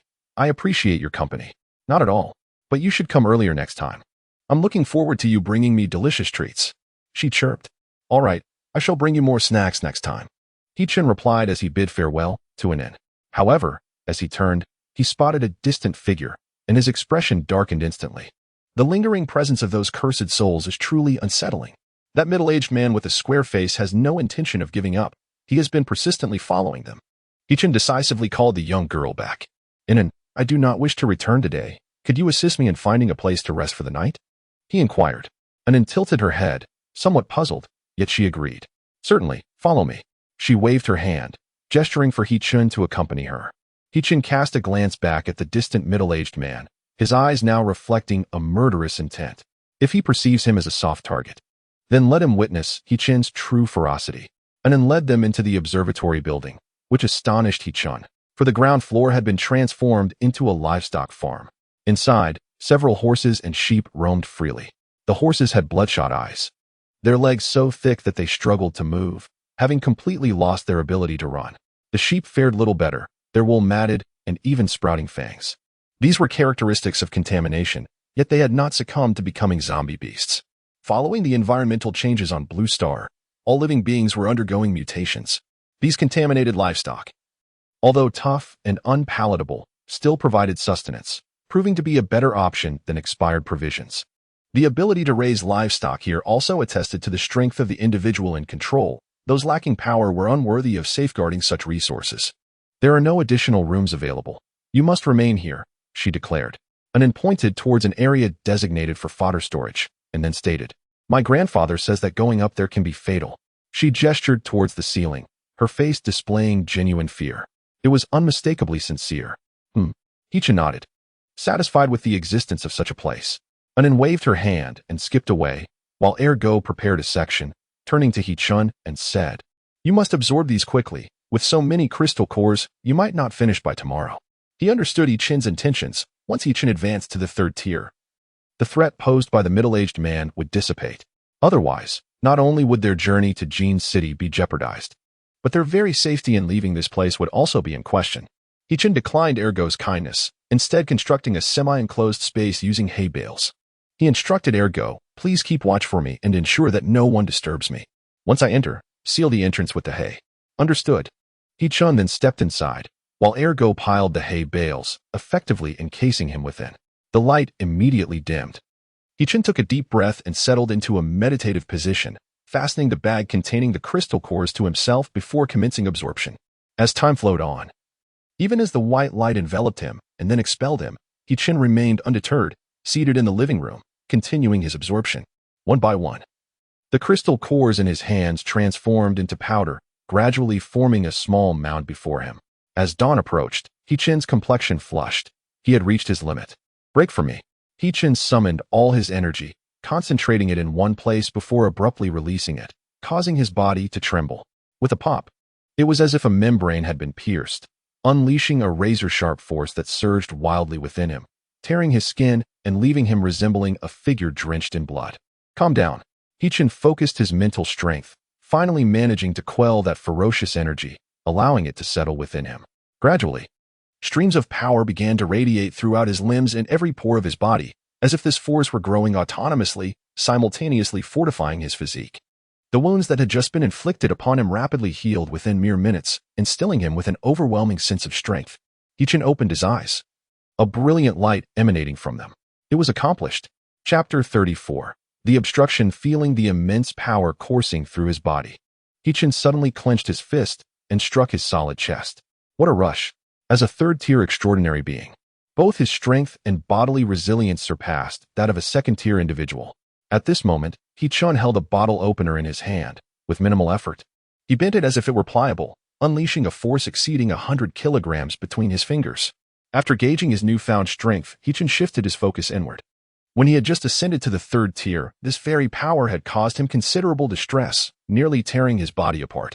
Moreover, the living room was already in disarray, resembling the aftermath of an earthquake, with deep grooves etched into the floor.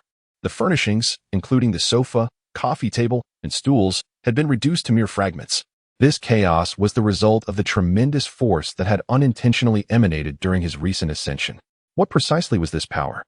Hichin could sense a razor-sharp force coiled within him, a terrifying energy capable of cleaving through all existence.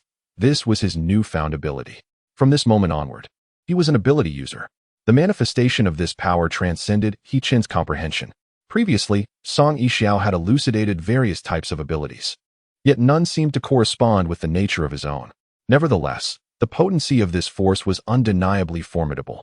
Presently, aside from the enigmatic powers of Song Yixiao, Hichin felt invincible against any other ability users or extraordinary beings. Setting aside his thoughts, Hichin suddenly realized his gnawing hunger. The exertion from breaking through to the third tier had drained much of his stamina, leaving him noticeably leaner. The mere thought of hunger ignited an insatiable desire for sustenance. It was morning, and finding a restaurant would not be an easy task. However, Hichin was fortunate. His small courtyard was stocked with ample provisions, many of which were high in sugar and calories. Without hesitation, he ventured to retrieve several boxes of food, including canned meats, fruit, an array of biscuits, and beverages that dazzled the eye. Unable to contain himself any longer, Hichin dove into a feast. Uncertain of the quantity he had consumed, it was not until the living room was heaped with empty boxes and cans that Hichin's gnawing hunger began to wane. He languidly reclined amidst the refuse, his abode now indistinguishable from a dump. When Du Mingqing arrived and beheld this scene, she was utterly astounded. Hichin, how could your home have transformed into this in just one day? Having just emerged from a shower, Hichin was drying his hair with a towel, dismissively waving his hand. Do not concern yourself with this. Please arrange for a housekeeping service and call a construction crew to repair the floors and walls. Additionally, procure a new set of sofas for me. Reluctantly, Du Mingqing picked up the phone. I arranged to meet with Heatherlyn this morning. When shall we go? She inquired. Hichin shrugged nonchalantly. I never stated that I would attend. Here, take these. Hichin extracted all the crystal cores he had on him. Having over 100 remaining after his breakthrough, he decided to present them all at once. Do not touch the blue ones yet. There are about 70 or 80 white ones, plus the ones I gave you yesterday. Altogether, it must exceed 100, right? By now, Du Mingqing had finished tallying the cores. In total, there are 108. Well then, just as Hichin was about to retrieve his phone to calculate, Du Mingqing had already arrived at a conclusion. 25,000 each, totaling 27 million. Hichin raised an eyebrow in surprise. Wow, over 27 million? Before the apocalypse, such a sum was beyond my wildest dreams. It is enough to alter the fate of an ordinary person. However, now, a mere pile of white crystals, which had long ceased to serve any purpose for him, could be exchanged for a vast fortune. As for the blue ones, I find them far more aesthetically pleasing. Du Mingqing inquired further. If they can consume all the white ones, then let us show them the blue ones. As for the blue, let us say 1 million per piece. If they are willing to buy them all, I shall open a dedicated account for you. Hichin paused for a moment and added, this is merely a threshold. Should they succeed, I would contemplate discussing matters with them. Du Mingqing noted Hichin's words carefully, secured all the crystal cores, and then set off once more to the pawnshop for their rendezvous.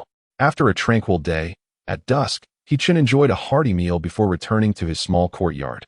Closing the door behind him, he organized some snacks and waited quietly for the moment of traversal. As the countdown on his arm concluded, a flash of white light enveloped Hichin, transporting him once again to the post-apocalyptic world. Upon opening his eyes, he was greeted by utter darkness. The dry scent of hay mingled with the odor of livestock waste filled his nostrils, providing Hichin with a peculiar sense of comfort. Faint glimmers of light filtered through the gaps in the hay, allowing him to discern a pile of white powder before him. This was the residue from the crystal cores he had previously absorbed. Pushing aside the haystack, He-Chin emerged. Ergo was dozing nearby, and upon seeing He-Chin appear, he hesitated for a moment, then was filled with delight. He-Chin, have you broken through? Yes. He-Chin nodded with a smile and then said, let us be off. Off? Where to? Naturally, back to the prison camp. Do you wish to spend the night here? Ergo hesitated for a moment, for he indeed held such thoughts. As night fell, both the zombies and the zombie beasts would awaken, significantly elevating the danger level, not to mention the presence of a vigilant third-tier extraordinary being guarding them. He-Chin, you have just reached the third tier. You must first acclimatize to the power of this new level before you can fully unleash your abilities. Perhaps we should. Before Ergo could finish his sentence, He-Chin interrupted him. Do we have the luxury of time to waste? Those few words rendered Ergo momentarily speechless. After a moment of contemplation, he nodded decisively. Very well, let us return at once. I refuse to believe that between a third tier and a second tier, we cannot confront him.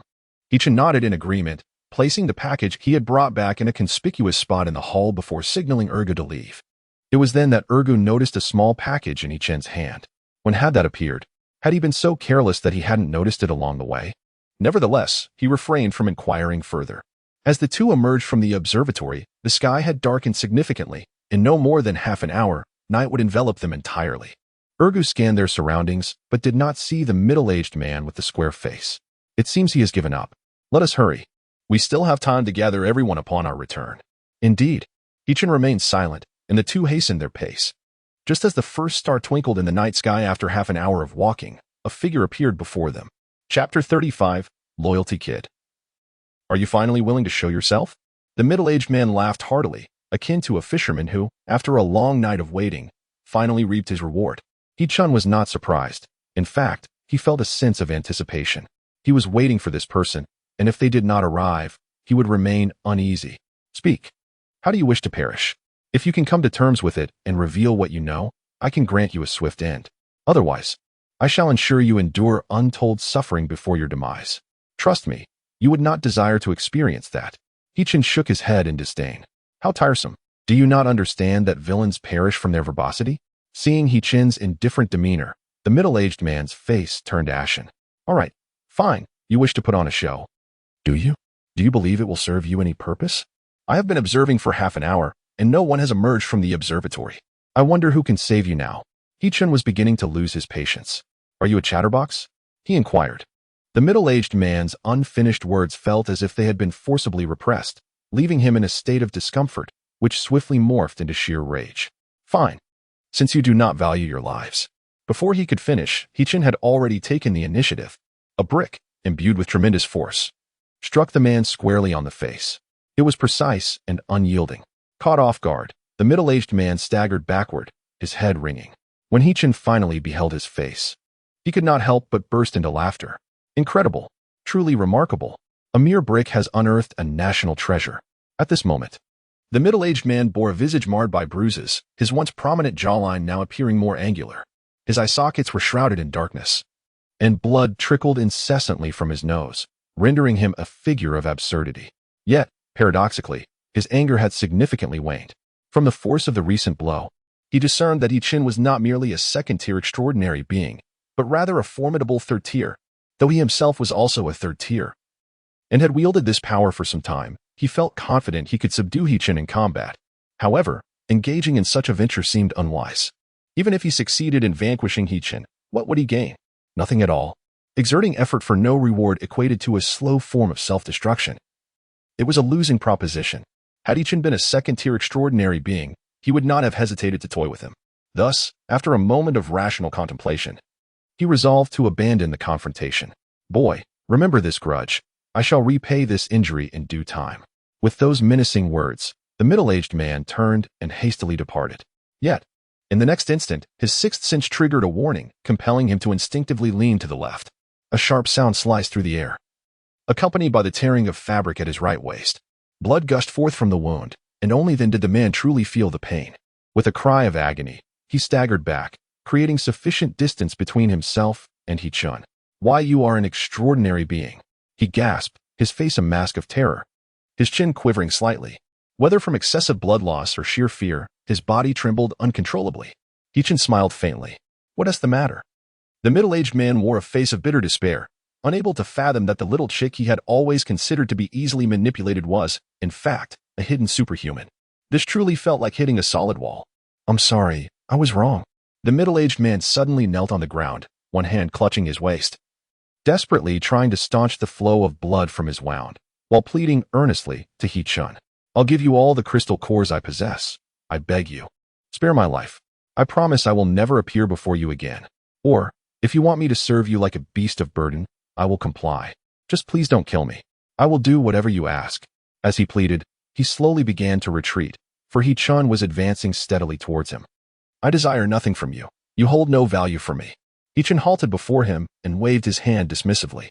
Goodbye. In the next moment, just as the middle-aged man was about to utter a word, he inexplicably found himself unable to produce any sound. Moreover, his vision seemed to be shifting.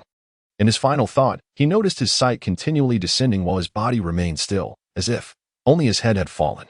Throughout the ordeal, Hichin maintained a posture of hands clasped behind his back, showing no signs of having engaged in violence, yet the third-tier superhuman lay dead. He then returned, lifting his chin slightly towards the stunned Erguzi. All right, let us go. Erguzi, in a daze, nodded, and when he looked at Hichin again, his face was etched with awe. From that moment on, Hichin was no longer a person of his social stratum. The identity of an extraordinary being grants him the privilege of being treated with utmost respect wherever he goes. Naturally, among these extraordinary individuals, there exists a hierarchy. For instance, Du Mengqing, the leader of the prison district camp, ranks among the more formidable of their kind, making it nearly impossible for ordinary people to approach him. In contrast, individuals like Fang Shisand and Rin Tao are somewhat less impressive. Just moments ago, Hichin employed a supernatural ability that even Ergo failed to detect. Yet its power was utterly terrifying. Ergo sensed that perhaps Hichin's abilities might rival those of Du Mengqing. However, this was merely his conjecture, for he was only at the second tier and had no standing to inquire further. Ergo shook off his thoughts and hastened a few steps to catch up. Upon returning to the prison district camp, the night had already enveloped the sky. Ergo summoned the camp guards to deliberate on the matter of Jin City. While Hichin retired to rest, by the break of dawn the following day, a group of 37 second-tier extraordinary beings awaited below. Upon seeing Hichin descend, Ergo promptly approached to report the situation. After leaving a portion of their number to guard the camp, they totaled 37 second-tier extraordinary beings. As for the third-tier extraordinary beings, I reached out to them, but only Rin Tao expressed a willingness to accompany us. The power structure within the prison district camp has always been rather loose. Du Mengqing does not maintain a strict hierarchical relationship with the other third-tier extraordinary beings, often resembling more of an alliance. While this mode of operation typically encourages many to join the camp, its drawbacks become apparent in critical moments. Hichin was not surprised by this. In fact, he was somewhat astonished that someone named Rin Tao was willing to accompany him to Jin City. Hichin still recalls that when Rin Tao first became an extraordinary being, he was proud and unruly, even attempting to seize his dormitory. Clearly a rebellious spirit. However, it now appears that he is quite loyal to Du Mengqing. Ergo continues to chatter about various arrangements for the camp, but Hichin pays little heed, waving his hand dismissively. You handle the arrangements. There's no need to report to me. Just inform everyone that upon our return, I shall treat them to a meal. Let us proceed. Chapter 36. The opportunity to break through to the third-tier Ergo. The situation in Jinsheng is quite intricate. Even third-tier extraordinary beings would hesitate to venture in recklessly. Rin Tao and I will go. You all should clear this building to serve as our rendezvous point. Upon reaching the outskirts of Jinsheng, Hichin observed the horde of zombies teetering on the brink of chaos and decided to alter his strategy. Ergo hesitated. Yet he possessed no superior plan, especially upon witnessing the distant zombies clearly in a frenzied state, which sent a chill down his spine. Very well. Let us clear as many buildings as possible while searching for useful supplies and fortifying our defenses. If circumstances turn dire, make your way back here immediately. As soon as our lookout spots you, we shall come to your aid. Ergo's arrangements were meticulously organized, prompting Hichin to give a thumbs up. No wonder Du Mengqing places such trust in these two brothers. Let us go, Hichin called to Rin Tao, who remained somewhat haughty yet nodded in agreement. They steered clear of the densely populated zombie zones and advanced at a steady pace. However, to reach the city center, they would need at least another 2 hours. There is no denying that the vast expanse of Gene City poses significant challenges. Prior to the cataclysm, the city boasted a staggering population of 8 million. With the highest population density concentrated in its 2 central districts, regions that became the most perilous during the apocalypse. If Yichen's conjectures hold any validity, it is these 2 areas that have ensnared Du Mengqing and her companions, as the proximity to these districts correlates with an alarming increase in the zombie populace. As they ventured closer, Yichen and Ren Tao found themselves with no escape, compelled to wield their weapons and engage in combat against the undead. Adhering to the principle of resourcefulness, Ren Tao sought out crystal cores during moments of relative calm among the zombies. The yield of these cores was astonishingly high. After a brief reconnaissance, he returned with a small pouch containing 30 to 40 cores, having dispatched merely 50 to 60 zombies in their recent skirmish. The output ratio was nearly 2/3. This marked Ren Tao's first utterance throughout the journey, to which Yichen nodded in acknowledgement. It appeared that the zombies had undergone another round of collective evolution. Could 4th-tier zombies be on the horizon? Ren Tao's expression turned grave as he recalled hearing that in areas with a higher density of zombies, the rate of their evolution escalated. In places like Magic City, 4th-tier zombies had emerged 6 months prior, leading to the obliteration of a camp housing 3,000 souls. The leader of that horde was formidable, particularly adept in wide-range assaults, rendering ordinary zombie swarms utterly ineffective against her. Yichen grasped the implication of Ren Tao's words. Du Mengqing and her companions had likely encountered 4th-tier zombies. Thus, if they could locate these advanced undead, they could potentially track down their missing friends. Indeed, it is plausible that the upheaval among the zombies in Gene City is linked to this very phenomenon. In other words, the 2 exchanged a glance and immediately disengaged from the battle, dashing towards a common direction. Meanwhile, at the Gene City World Trade Center, once the most expensive area for real estate prior to the apocalypse, the wide streets were teeming with a dark throng. Yet, these figures were not human. They were an almost infinite horde of zombies. However, at the center of this undead mass, a clear space emerged.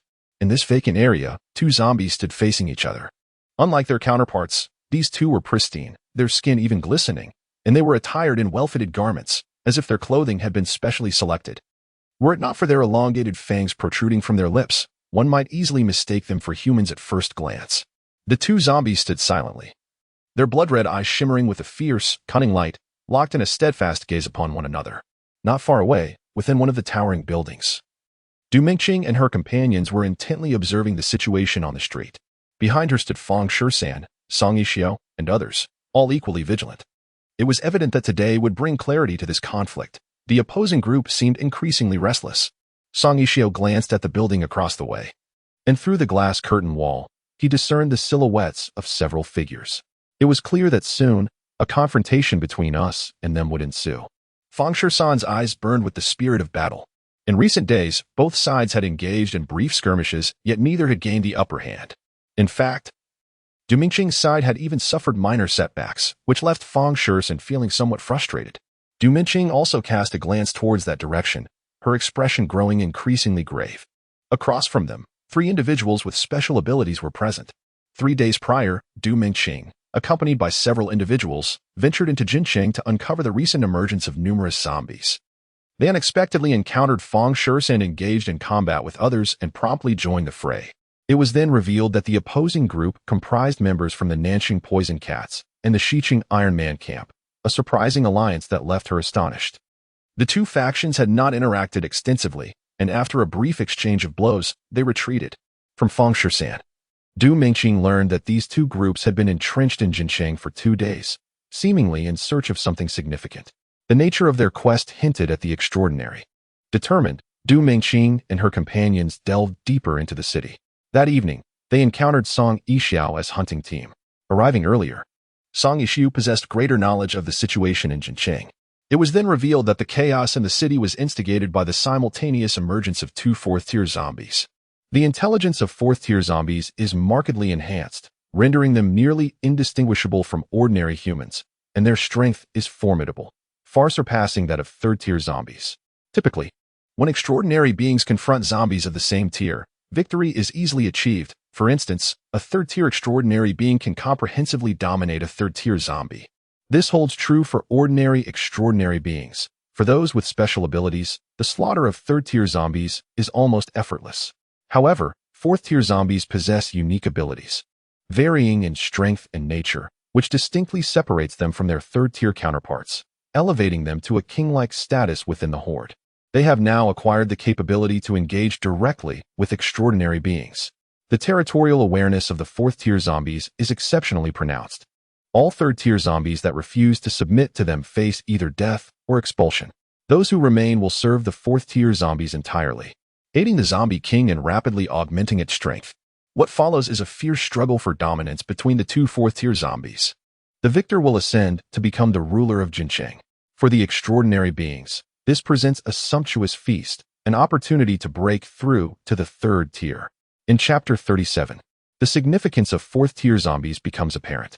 Third-tier extraordinary beings find the absorption of first- and second-tier crystal cores to be of minimal effect. They are primarily utilized for restoring stamina and replenishing energy, ensuring that their power does not wane. To advance to the fourth tier, it is imperative to absorb the red crystal cores of the third tier. Moreover, for the ability users, a fourth-tier crystal core is essential during their breakthrough, as crossing that threshold without it is exceedingly challenging. This is precisely why Du Mengqing and her companions are particularly attentive to the impending battle of the fourth-tier zombies. If they can secure both fourth-tier zombies, it would herald the emergence of two fourth-tier ability users. This bears extraordinary significance for any faction. Du Mengqing is deeply intrigued by this prospect. Faced with the formidable forces of South City and West City, she initially felt hopeless. However, with the inclusion of Song Yixiao's team, the two factions united might stand a chance to contend with their adversaries. Just as they were engaged in hushed deliberation, the two fourth-tier zombies, long locked in a standoff on the street, began to stir. The emergence of these two fourth-tier zombies has precipitated the sudden appearance of over 100 third-tier zombies in Jincheng overnight, each aligning with one faction. Without warning, the third-tier zombies erupted into a cacophony of roars. In the next moment, chaos ensued. The zombie hordes, divided into two factions, charged at each other. Their claws and fangs serving as their weapons, ferociously tearing and biting, their roars echoing as black blood and dismembered limbs flew through the air. Amidst this chaotic scene, two fourth-tier zombies clashed with tremendous force, the impact creating a dent in the asphalt beneath them. The immense recoil caused the two fourth-tier zombies to stagger apart, each evenly matched. Subsequently, a transformation began to unfold. One fourth-tier zombie's body rapidly expanded, tearing through its clothing, resembling a balloon being inflated, until it morphed into a grotesque creature towering 5 to 6 meters high. The other zombie, meanwhile, sprouted sharp spikes all over its form, resembling a cactus. The spiked zombie rolled and launched itself, colliding with the bloated monstrosity, causing a torrent of blood to erupt from the latter, riddling its body with countless puncture wounds. In a fit of rage, the bloated monster retaliated, raising its hand, massive like a door, and brought it crashing down. Although its palm was almost reduced to a mushy mass of flesh and blood from the spikes, it nonetheless slammed the spiked zombie into the ground, embedding it deep into the asphalt. The bloated creature showed no intention of relenting. It seized streetlight poles, cars, rocks, and even zombies, mercilessly hurling them down, transforming the area into a veritable graveyard in mere moments. Though the spiked zombie appeared to have fallen silent, the bloated monster remained vigilant. The wounds on its body visibly healed at an astonishing rate.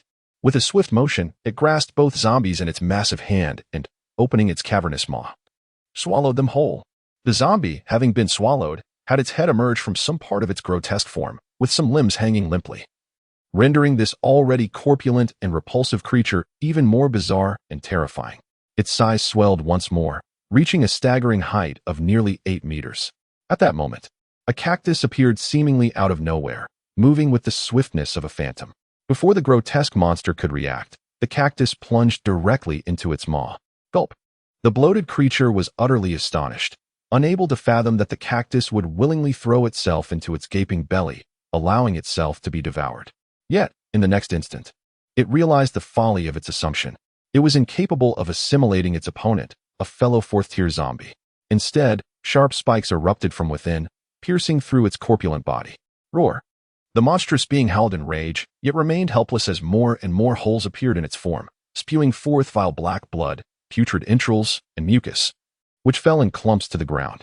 Moments later, in a final act of defiance, it collapsed, its body in tatters, splitting into two upon impact with the earth. The cactus sprang forth from the viscous blood and mud, landing nearby and restoring itself to its original form. The remaining upper half of the bloated monster continued to struggle, attempting to launch another attack, only to be met by the cactus zombie, who seized a nearby lamppost and drove it through the creature's head, pinning it to the ground. Roar! The cactus zombie leapt upon the corpse of the bloated monster, howling to the heavens, and the entire street fell into a profound silence. The once chaotic streets gradually settled, with a portion of the zombies opting to depart, while the majority congregated, standing together in a dazed yet submissive manner. The crimson hue in their eyes slowly fading. They had transitioned from a state of frenzy to tranquility, signifying their surrender to the zombie king. Roar! The cactus emitted a triumphant roar, its lively gaze sweeping across the clusters of zombies, an aura of authority surging forth. Unlike moments prior, it seemed to have undergone a transformation, its power intensifying. At that moment, a fireball plummeted from the heavens. The fireball struck the cactus atop its head, engulfing it in fierce flames that crackled and hissed. Simultaneously, two peculiar vines suddenly shot forth from a nearby building, ensnaring the cactus, intent on whisking it away. This was dire. They were attempting to seize it.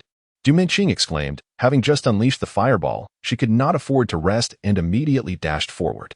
The others sprang into action as well, especially Feng Shishan, whose arms morphed into long blades. He leapt from the building, gliding through the air with the aid of his elongated weapons. With a swift motion, Feng Shishan severed the vines and, following through, aimed a powerful strike at the cactus. This fourth-tier zombie, having already endured considerable exhaustion from battling the grotesque creature prior, and now singed and reeking from Du Mingqing's full-force assault, found itself too weakened to evade Feng Shishan's impending blow. In a hasty reaction, it could only raise its arms in a futile attempt to shield itself. Bang! The strike from Feng Shishan seemed to cleave through steel, producing a surprisingly crisp sound. Were it an ordinary weapon, it would surely fail to make a mark. Even the axes favored by the extraordinary would shatter upon impact. Yet, Feng Shishan is an ability user. The long blade formed from his arms is even more formidable, harder and sharper than steel. As the blade descended, one arm of the zombie cactus was instantly severed, while the second barely managed to block the blow. With a fierce roar, the zombie abruptly yanked back, dragging the still-falling Feng Shishan towards its gaping maw. A fetid abyss capable of severing a human head with a single bite. Its elongated fangs could pierce through anything. In this critical moment, Feng Shishan had no choice but to forcibly twist his body, thrusting one of his blade-like arms into the zombie's mouth. Crack! The long blade shattered. Chapter 38. A Great Victory. The sudden turn of events left Feng Shishan in shock. Since becoming an ability user, it was the first time his arm-transformed blade had broken. However, a greater peril loomed, for if this fourth-tier zombie were to bite him, even if he were to survive, he would likely become a zombie himself. After all, he was merely a third tier, unable to withstand the toxicity of a fourth-tier zombie. Just as the situation reached a critical juncture, the fourth-tier zombie suddenly froze. As if time itself had halted, Song Yishu had intervened. She had dashed closer, her eyes glowing with a green luminescence reminiscent of a night cat, immobilizing the zombie. Yet, the mental strength of a fourth-tier zombie was formidable. Even if her ability took effect, it was only marginally effective, and soon the fourth-tier zombie broke free. However, that was sufficient. Feng Shishan seized this opportunity and delivered a powerful kick to the fourth-tier zombie, leveraging the force to propel himself backward, thereby creating distance. The fourth-tier zombie lunged toward Du Mingqing, who was fully prepared. Flames erupted from her hands, transforming from a vibrant red to an ethereal white, eventually taking on a subtle blue hue, an indication of the temperature reaching an extraordinary level. The terrifying heat distorted the air around her. This time, she intended to reduce the fourth-tier zombie to cinders. Just when everyone anticipated the battle's conclusion, an unexpected twist occurred. The vines that Feng Shishan had previously severed suddenly surged, ensnaring the fourth-tier zombie mid-air, attempting to drag it away once more. Du Mingqing could no longer hesitate, although she had yet to reach her optimal attack range. She had no choice but to act. Two fireballs were hurled in succession. One struck the zombie, while the other collided with the vines. These vines appeared to possess a sensitivity. The moment they encountered the flames, they quivered violently, causing the fourth-tier zombie to plummet. The barely surviving fourth-tier zombie became the target for all. Not only did Du Mingqing's group surge forward, but also a dozen extraordinary individuals from the building that had just unleashed the vines rushed toward the fray. Words were unnecessary. A monumental clash was imminent. The second-tier extraordinary beings wisely withdrew to the sidelines, focusing on exterminating the zombies, while the confrontation was led by third-tier extraordinary beings. The thunderous sounds reverberated, shaking the very streets. Nevertheless, Du Minqing, Fang Shisan, and Song Yixia refrained from joining the fray, their expressions grave and tense. Emerging from the building were 5 extraordinary individuals, and not only that, but a dozen more third-tier exceptional beings followed suit. The strength of the opposition far exceeded the expectations of Du Minqing and her companions. The direst scenario today was that not only would they fail to obtain the crystal cores of the 2 fourth-tier zombies, but one and all might fall victim to this formidable force. 5 extraordinary beings and over 20 third-tier exceptional entities possessed the might to sweep through the entire Gene City. Yet, they had remained patient. Even during the fierce contest for the 4th-tier zombies, only one had revealed their vine-based abilities. The sudden exposure of their true power plunged Du Minqing and her companions into a chilling despair. It is important to note that in the recent battle, they had sustained considerable exhaustion, particularly Fang Shisan, who had even broken a blade. The balance of power had shifted precariously. Hichin believed that now was the moment to make a grand entrance. However, to suddenly appear and shout for everyone to stop would be the height of folly. Thus, he and Ren Tao stealthily circled behind the 5, lowering their breaths as they approached. Du Minqing, I can offer you a chance. Will you consider it? Among the 5, the leader was an unremarkable young man, slightly over 7 meters tall, whose eyes glinted with lewdness as he smiled in a lascivious manner. If your camp merges with ours, and you become my plaything, then today, none of you need to die. Du Minqing, filled with both shame and fury, bit down hard on her silver teeth and retorted angrily, Do you dare to utter another vile word, and I shall ensure you never speak again. Du let out a light chuckle, yet a sudden chill surged in his eyes. Time was of the essence. This was, after all, the heart of Jincheng. And despite their formidable strength, they could not afford to be careless. A swift resolution was imperative. The inquiry he had just made was the last vestige of his patience. The 5 individuals promptly revealed their extraordinary abilities. Leading them was Du Yu, the commander of the South City encampment, which also inspired the moniker of Poison Cat. Harnessing his powers, his physique underwent a dramatic transformation, sprouting fur all over his body, morphing him into a feline-like figure, with his hands and feet transformed into lethal claws. The venom contained within those claws was exceedingly formidable. Even a third-tier transcendent being could face fatal consequences from a mere scratch. The other 4 companions displayed their unique talents. One could transmute his arms into a multitude of vines, extending almost endlessly. Another's form shifted to a verdant hue. Resembling a statue of stone, a third sprouted long, majestic horns, evoking the image of a unicorn, and the last, an oddity, appeared semi-transparent, rendering his clothing almost ethereal. Just as they were poised to launch their assault, Hichin acted. A blade of spatial energy materialized, cleaving the semi-transparent ability user in 2 and inflicting horrific wounds upon the others. This spatial blade, an appellation bestowed upon his power by Du Yu, instantly threw the Poison Cat faction into disarray. Amidst their panic, Ren Tao also made his move. He confronted the individual who could transform his arms into vines. Both were ability users who concentrated their powers in their arms. One embodied the essence of Floroth, while the other represented fauna. At a distance, he would not stand a chance against his opponent. However, now that he was within close quarters, it became a veritable nightmare for the adversary. 10 venomous serpents slithered forth, frenziedly tearing at the vine manipulator. The toxins infiltrated, swiftly transforming the opponent's visage into a shade of deep purple. In this fierce exchange, both adversaries rendered 2 of each other's combatants incapacitated, dramatically altering the tide of battle. Observing the dire situation, Du hastily lunged towards Ren Tao, only to be repelled by Du's spatial blades, seemingly disinclined to engage further. He seized the vine manipulator and leapt away from the fray. Let us depart.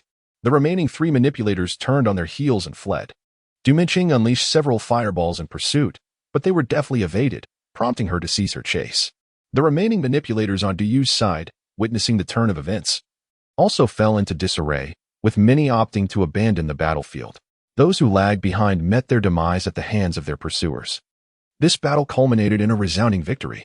Chapter 39. A timely interruption. Hichin, what brings you here? Du Minqing inquired, casting a curious glance at Hichin before shifting her gaze to Ren Tao. Hichin replied with a smile, you have been out of contact for several days. It would be rather selfish of me not to check in on you. A warm sensation surged through Du Mingqing's heart upon hearing his words. Song Yishio, standing nearby, teased. Oh dear, with all this tender sentiment, we seem to be a cluster of light bulbs. Realizing the somewhat ambiguous atmosphere, Du Mingqing promptly adopted a more serious demeanor. Thank you. She nodded, then proceeded to inspect her subordinates as they cleared away the zombies and collected the crystal cores. The 2 4th-tier crystal cores, however, she chose to retrieve herself. The higher the level of the zombies, the more substantial the crystal core yield by the time one encountered 3rd-tier zombies. Nearly everyone would possess a core. If, by chance, one stumbled upon a zombie devoid of a core, it was akin to embarking on a journey without consulting the calendar. In the 4th tier, each entity possesses a certainty of 100% probability. Du Mingqing first selected a cactus. After the demise of the zombie, its body softened considerably, lacking the grotesque defenses it had in life. Du Mingqing exerted little effort to sever the cactus's top, extracting a purple crystal nucleus the size of a thumb. Next, she turned her attention to the corpulent creature. Even in death, this beast maintained its enormous stature, with a head as large as a small automobile. It took considerable time for Du Mingqing to locate the diminutive crystal nucleus within. Following this, the 3rd-tier crystal nuclei awaited. Countless zombies lay fallen on the streets, and the 3rd-tier zombies bore no distinct characteristics. She had to keep a close watch on her subordinates, ready to collect any red crystal nuclei they might find. As for the white and blue nuclei, she deemed them unworthy of her attention. Meanwhile, He-chun and Song Yixiao engaged in light conversation, their rapport flourishing.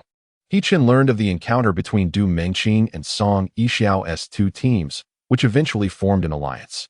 Over the past 2 days, Song Yixiao, in her interactions with Du Mingqing, discovered the origins of He-chun.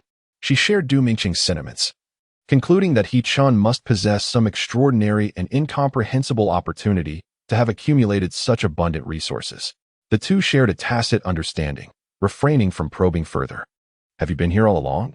Where have you been hiding? Song Yixiao inquired. He-chun responded with a chuckle. I speculated with Rin Tao that the situation in Jinsheng closely resembles the emergence of 4th-tier zombies. It is likely that the entities capable of ensnaring you are also 4th-tier zombies. Thus, we ventured into the areas densely populated by the undead and gradually uncovered the source of the chaos within the horde.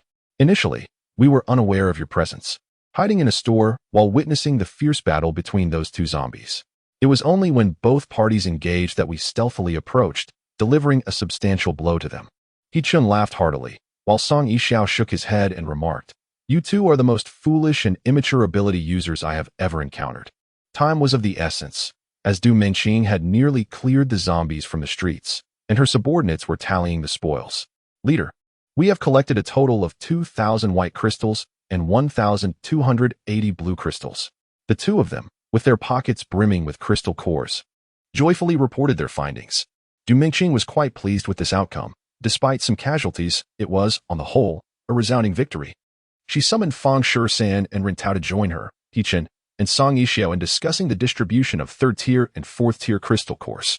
We are all ability users here. The 4th-tier crystal cores hold great significance for us. Does anyone have any thoughts? Fang Shi-san was the first to speak. I shall forego them. I have scarcely absorbed any 3rd-tier cores, and advancing is still a distant prospect. By then, the streets may be teeming with 4th-tier zombies. This has always been Fang Shi-san's mentality. Rin Tao also indicated that he did not wish for any 4th-tier cores but requested an abundance of 3rd-tier ones instead. He-chun earnestly remarked, I believe the distribution should not be based on the number of people. Song Yixiao does not belong to the confinement area. We are partners in this endeavor. If we have earned profits, it is only fair that the 2 of us share equally. 1 shard for each of us, then. Song Yixiao nodded in agreement, expressing no objections. He-chun also indicated that he had no immediate need, as he had just been promoted and was in dire need of 3rd-tier crystal cores. Very well, then. Song Yixiao and I shall withdraw from the distribution of the 3rd-tier crystal cores. The remaining individuals, including 3rd-tier ability users and extraordinary beings, shall share the 3rd-tier cores equally, with each ability user receiving 2 portions. What do you think? 3 portions, perhaps, suggested Song Yixiao, noting that Du Mingqing's side had indeed contributed the most. However, as the 3rd-tier extraordinary beings were predominantly from her side, she wished to avoid taking undue advantage. With no objections raised, They summoned the other third-tier extraordinary beings to divide the more than 80 red crystal cores they had collected. Hichin received 16 cores, along with a substantial amount of white and blue crystals. Feng Shishan and Rin Tao both acquired 18 cores. Song Ishiao's side relinquished their claim to the white and blue crystals, stating that their portion could all be given to Hichin, who graciously accepted. Hichin then proclaimed that he would treat everyone tonight, which elicited a chorus of cheers from the group, especially for Song Ishiao and her companions, who had been reminiscing about the meal Hichin had previously treated them to. Despite their hunger over the past few days, they had been subsisting on the meager rations Hichin had provided. They paid no attention to the supplies brought by Du Mengqing's subordinates. The mere thought of Hichin treating them again brought them more joy than slaying a fourth-tier zombie. Du Mengqing could hardly contain her excitement, swallowing hard at the prospect. She had heard that Hichin had invited those individuals to a lavish meal of rice, and though she did not voice it, she was secretly quite envious. Moreover, the fact that Hichin had never extended such an invitation to her left her feeling quite displeased. On their way back, everyone hurried along, their appetites piqued by Hichin's earlier feast. Initially, they were not particularly hungry, but the mere thought of returning to delicious food stirred a restless craving within them, making every moment feel like an eternity. Throughout the journey, Hichin occasionally glanced at the countdown on his arm, and just in the nick of time, they arrived back at the dormitory of the detention camp. As soon as he stepped inside, Hichin was engulfed by a blinding light. Chapter 40. Dinner is served. Upon returning to his cozy courtyard, Hichin's first order of business was to take a shower. Each time he returned from the hordes of zombies, he was enveloped in an unpleasant odor. Previously, he had grown accustomed to it, but now, with improved conditions, he had become rather finicky and could hardly bear even a moment longer. After his shower, Hichin arranged to meet Du Mengqing at a buffet restaurant. At the dining table, Hichin devoured his food like a glutton, while Du Mengqing recounted the outcomes of today's negotiations with Selena. They agreed that the quality of the blue gemstones was superior and certainly worthy of auction-level pricing. They had no objections to the 1 million per stone valuation, even considering it a remarkable bargain. However, the combined worth of the white and blue gemstones exceeded 60 million, and they found themselves unable to procure such a substantial amount of funding at once. Furthermore, although Selena held a prominent position within the Jean Daba organization, utilizing such a vast sum still required the board's approval. She mentioned that she would fervently advocate at the board meeting the day after tomorrow to secure a long-term partnership policy. However, prior to that, she invested 5 million to acquire 20 white crystals as a gesture of goodwill, and Selena expressed her desire for a face-to-face discussion with you. Hichin picked up a napkin and dabbed his mouth, stating nonchalantly, 5 million is insufficient to warrant a meeting with her. Once they have consumed that batch of crystal cores, oh no, I mean gems, I shall converse with them. Additionally, use the 1 million you have to establish a company. Establish a company? Yes, let us name it Meteorite Jewelry, proclaiming that these gems are of extraterrestrial origin. Du Mengqing's eyes sparkled with excitement. What a splendid idea! These gems have never been found on Blue Star, and they cannot be synthesized by human technology. This is precisely why Selena holds such high hopes. With the allure of a space label, our gems could ascend to a whole new tier, and the prices will likely soar. Hichin nodded, affirming her sentiments. Moreover, he felt entirely confident in allowing Du Mengqing to manage a company. Her ability to establish a faction in the post-apocalyptic world spoke volumes about her potential. His decision for her to undertake this venture stemmed from various considerations. At present, he had yet to discern any correlation between this realm and the apocalypse 6 years hence. But it was undeniably the same world. Even if the causal influences were severed, the possibility of retracing familiar paths remained. The apocalyptic disaster could very well resurface 3 years later. In order to seize the initiative when the time comes, it is imperative to establish a formidable influence and accumulate substantial wealth at present. Aligning oneself with the illustrious Jean Dabo undoubtedly serves as a shortcut. After bidding farewell to Du Mengqing, Hichin returned to the village, meandering once more through the selection site for brides. Having been absent for a few days, it appeared that there were several new faces. However, he did not spot Cuckoo. She likely had taken on the role of caretaker and no longer needed to personally entertain guests. Hichin chose not to inquire further and, after a casual stroll, retreated to his humble abode. In stark contrast to the atmosphere of the apocalypse, Hichin's dwelling resembled a veritable paradise. Once the door was securely locked, he could relish in solitude without a care in the world. He found immense pleasure in this state of relaxation, even in inactivity, Simply being present brought him joy. Yet, there was someone who disrupted He-Chin's tranquility. Upon hearing a knock at the door, he opened it, taken aback by the sight before him. "What brings you here?" Outside stood Du Minqing, her cheeks flushed and a hint of shyness in her gaze as she glanced at He-Chin, remaining silent and walking directly inside. The following morning, He-Chin awoke to find Du Minqing still in a deep slumber. Recognizing her exhaustion, he refrained from disturbing her and quietly rose to depart. Today, he intended to bring back a greater assortment of provisions. Since he was hosting guests, it was essential that everyone was well fed, and the supplies in his home were insufficient. Fortunately, the early market was bustling at this hour. He-Chin wheeled a cart to the marketplace, determined to acquire a variety of goods. And soon the cart was filled to the brim.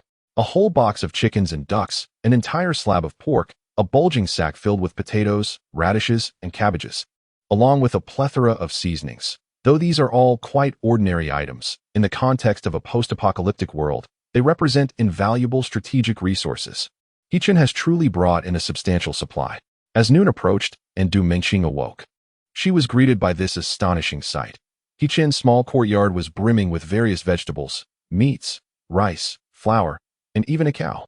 The yellow cow, tethered in one corner of the yard, exchanged a bewildered glance with Du Minqing for 3 seconds before emitting a low moo. Just then, He-Chin returned, pushing a cart laden with rice. "He-Chin, why have you bought so much?" Du Minqing thought it resembled a festive shopping spree. "Enough provisions to sustain an entire village through the winter." He-Chin chuckled heartily. "Of course, it's to trade for treasures." "Trade for treasures?"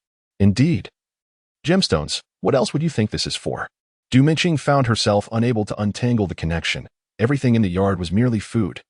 How could it possibly relate to gemstones? "By the way, could you do me a favor?" He-Chin gestured towards the items in the yard. "Please contact a factory that produces compressed biscuits. I'll need a steady supply moving forward." Du Minqing felt He-Chin was shrouded in mystery. Yet it was precisely this intrigue that captivated her further. By evening, He-Chin had meticulously packed all the items, securing them in large bags and tying them together with ropes. The total weight exceeded a staggering ton. However, this posed no challenge for He-Chin. With his prowess as a third-tier extraordinary being, when he unleashed the full force of his arms, he wielded nearly 2 tons of strength. The physical attributes of a third-tier extraordinary individual truly pushed the limits of human potential, with muscle utilization comparable to that of an ant. As the moment of transition approached, He-Chin stood upon the stone platform, his arms bound with numerous ropes. With a sudden surge of power, dozens of bags ascended into the air, while the yellow cow emitted a terrified moo. Before it could struggle, it abruptly vanished. With a flash, He-Chin found himself in a room brimming with an abundance of food and drink, the space so crowded that there was scarcely room to stand. The yellow cow, trapped beneath a pile of rice, struggled to emerge, only to be swiftly knocked unconscious by He-Chin's punch. "Dinner is served, everyone," He-Chin called out. Chapter 41.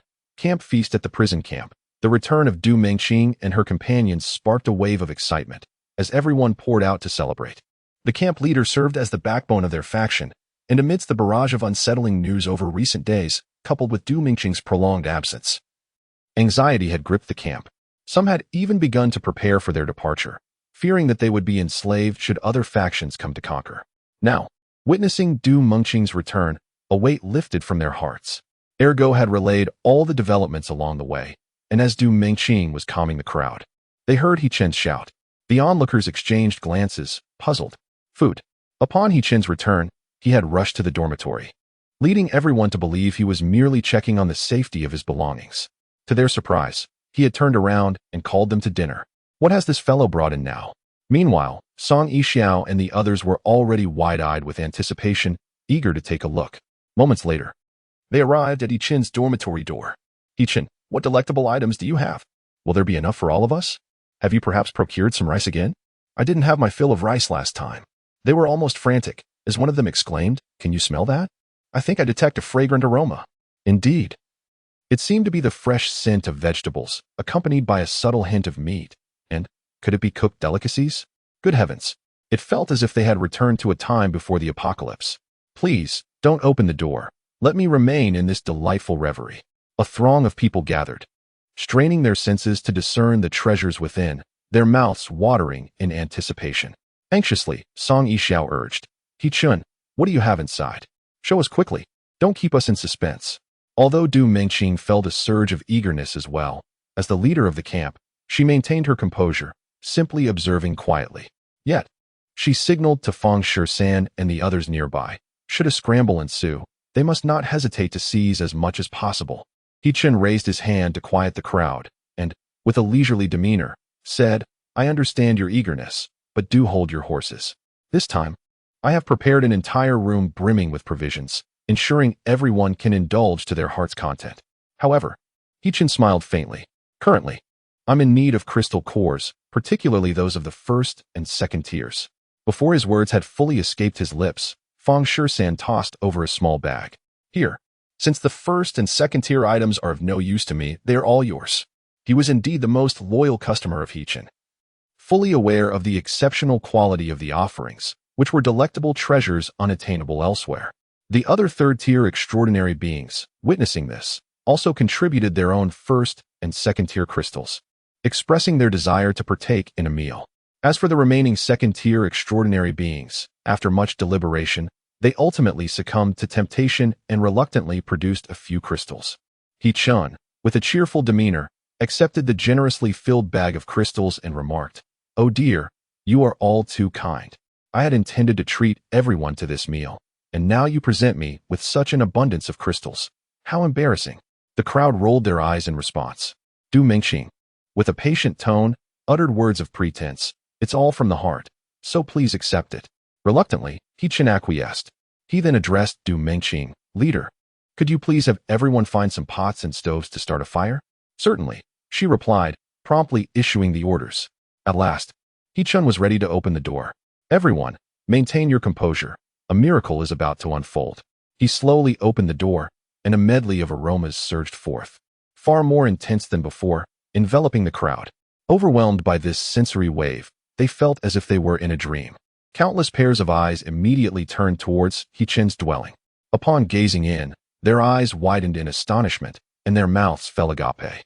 The room was a veritable cornucopia, with stacks of rice and flour reaching the ceiling, surely amounting to over 1,000 pounds.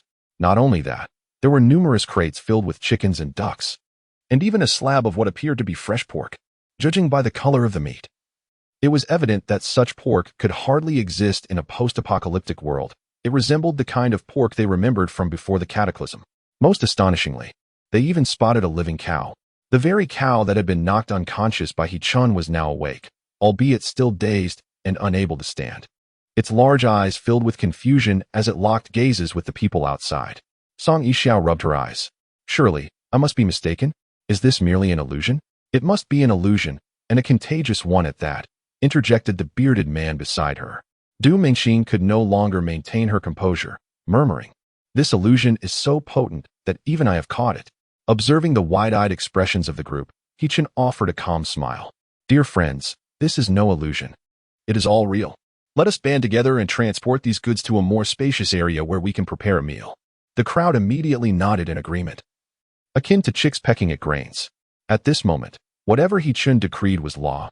They would follow his lead without question, even if he declared himself the camp leader. They would rise in support. To hesitate for even half a second would be a disservice to the bounty of food that surrounded them. He Chen waved his hand decisively. Now, everyone, let us begin moving. No snacking along the way.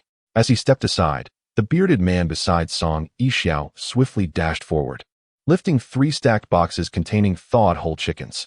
Savoring the faint aroma of chicken, the bearded man couldn't help but lean in closer. Though it was raw, the freshness was simply irresistible.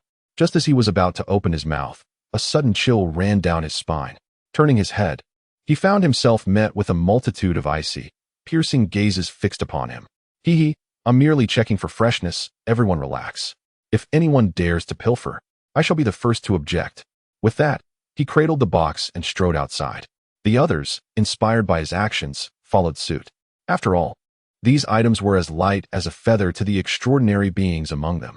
Each person hoarded a considerable amount, and soon the room was entirely emptied. Du Mingqing had arranged for a fire to be set up downstairs, and the previously aloof extraordinary beings were now remarkably industrious, eagerly taking on the role of cooks. Their diligence stemmed not from a newfound work ethic but from the necessity of monitoring one another. They had collectively agreed to wait until the meal was prepared before dining together. Anyone who dared to sneak a bite would incur the wrath of the group. Yet, amid the watchful eyes, they found themselves longing to sneak a morsel when the opportunity presented itself. The temptation was overwhelming. However, with everyone vigilantly observing and a large crowd nearby, their chances to indulge were virtually non-existent. While others were thwarted, He-chun was not. Sitting on the lawn with Du Mengqing and Song Yixiao, he casually sipped from a can of cola. The trio enjoyed the effervescence dancing upon their tongues. The observatory indeed held profound mysteries, yet the identity of the elder you mentioned remained a mystery to me as well. As He-chun reminisced about his previous experiences at the observatory, Du Mengqing pondered and remarked, "Since that old man claims to know me, I shall pay him a visit." Chapter 42. Under surveillance. After toiling until the midnight hour, the meal was finally prepared. For this occasion, the usually frugal camp was ablaze with lights, and the typically early-to-bed campers were invigorated, resembling a group infused with energy, eagerly gazing at the row of large pots in the center of the camp. However, they could only watch, as only the camp's direct members were entitled to partake in this feast. Naturally, Du Mengqing would still extend a gesture of goodwill to others. Each would receive a bowl of noodle porridge. Since He-chun was footing the bill, she decided to be generous for once. The steaming noodle porridge was the first to be ready, and an enticing aroma wafted throughout the camp. Within the camp, a line of over 1,000 people snaked forward like a dragon. Individuals clutched various vessels, some tightly held onto a worn porcelain bowl, while others struggled to carry a large iron basin. Regardless of the container in hand, each person was entitled to a mere spoonful of porridge, no more. Not even a bite extra. Though the porridge was prepared using the most common distilled water, upon careful tasting, one could discern a subtle hint of bitterness. Nonetheless, for the vast majority present, this was undoubtedly a bountiful blessing from the heavens.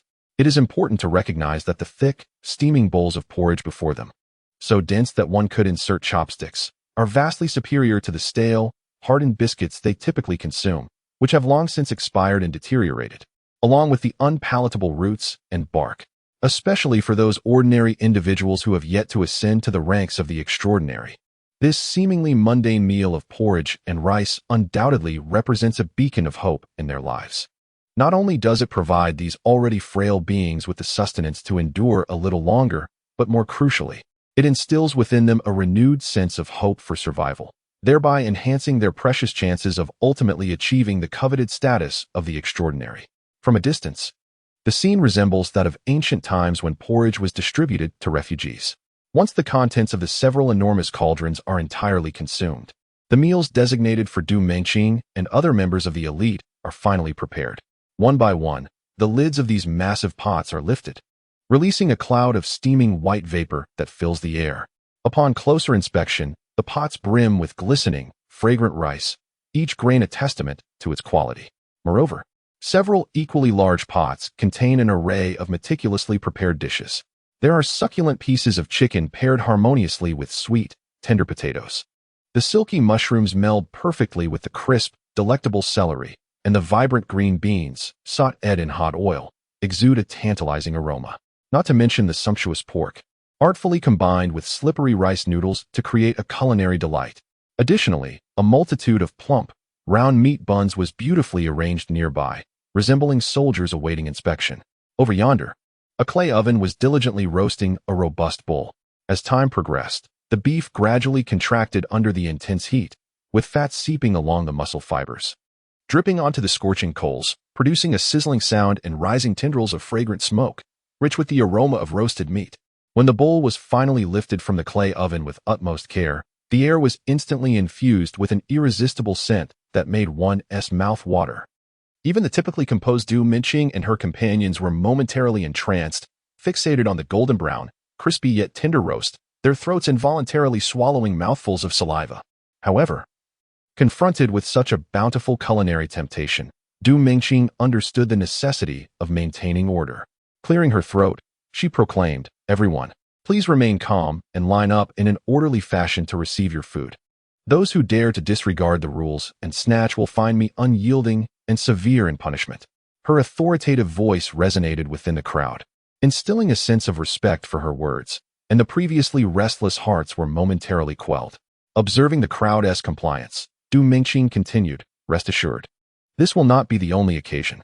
As long as we rebuild our home, there will come a day when we can enjoy such meals daily, and even return to the peaceful and tranquil lives we once knew.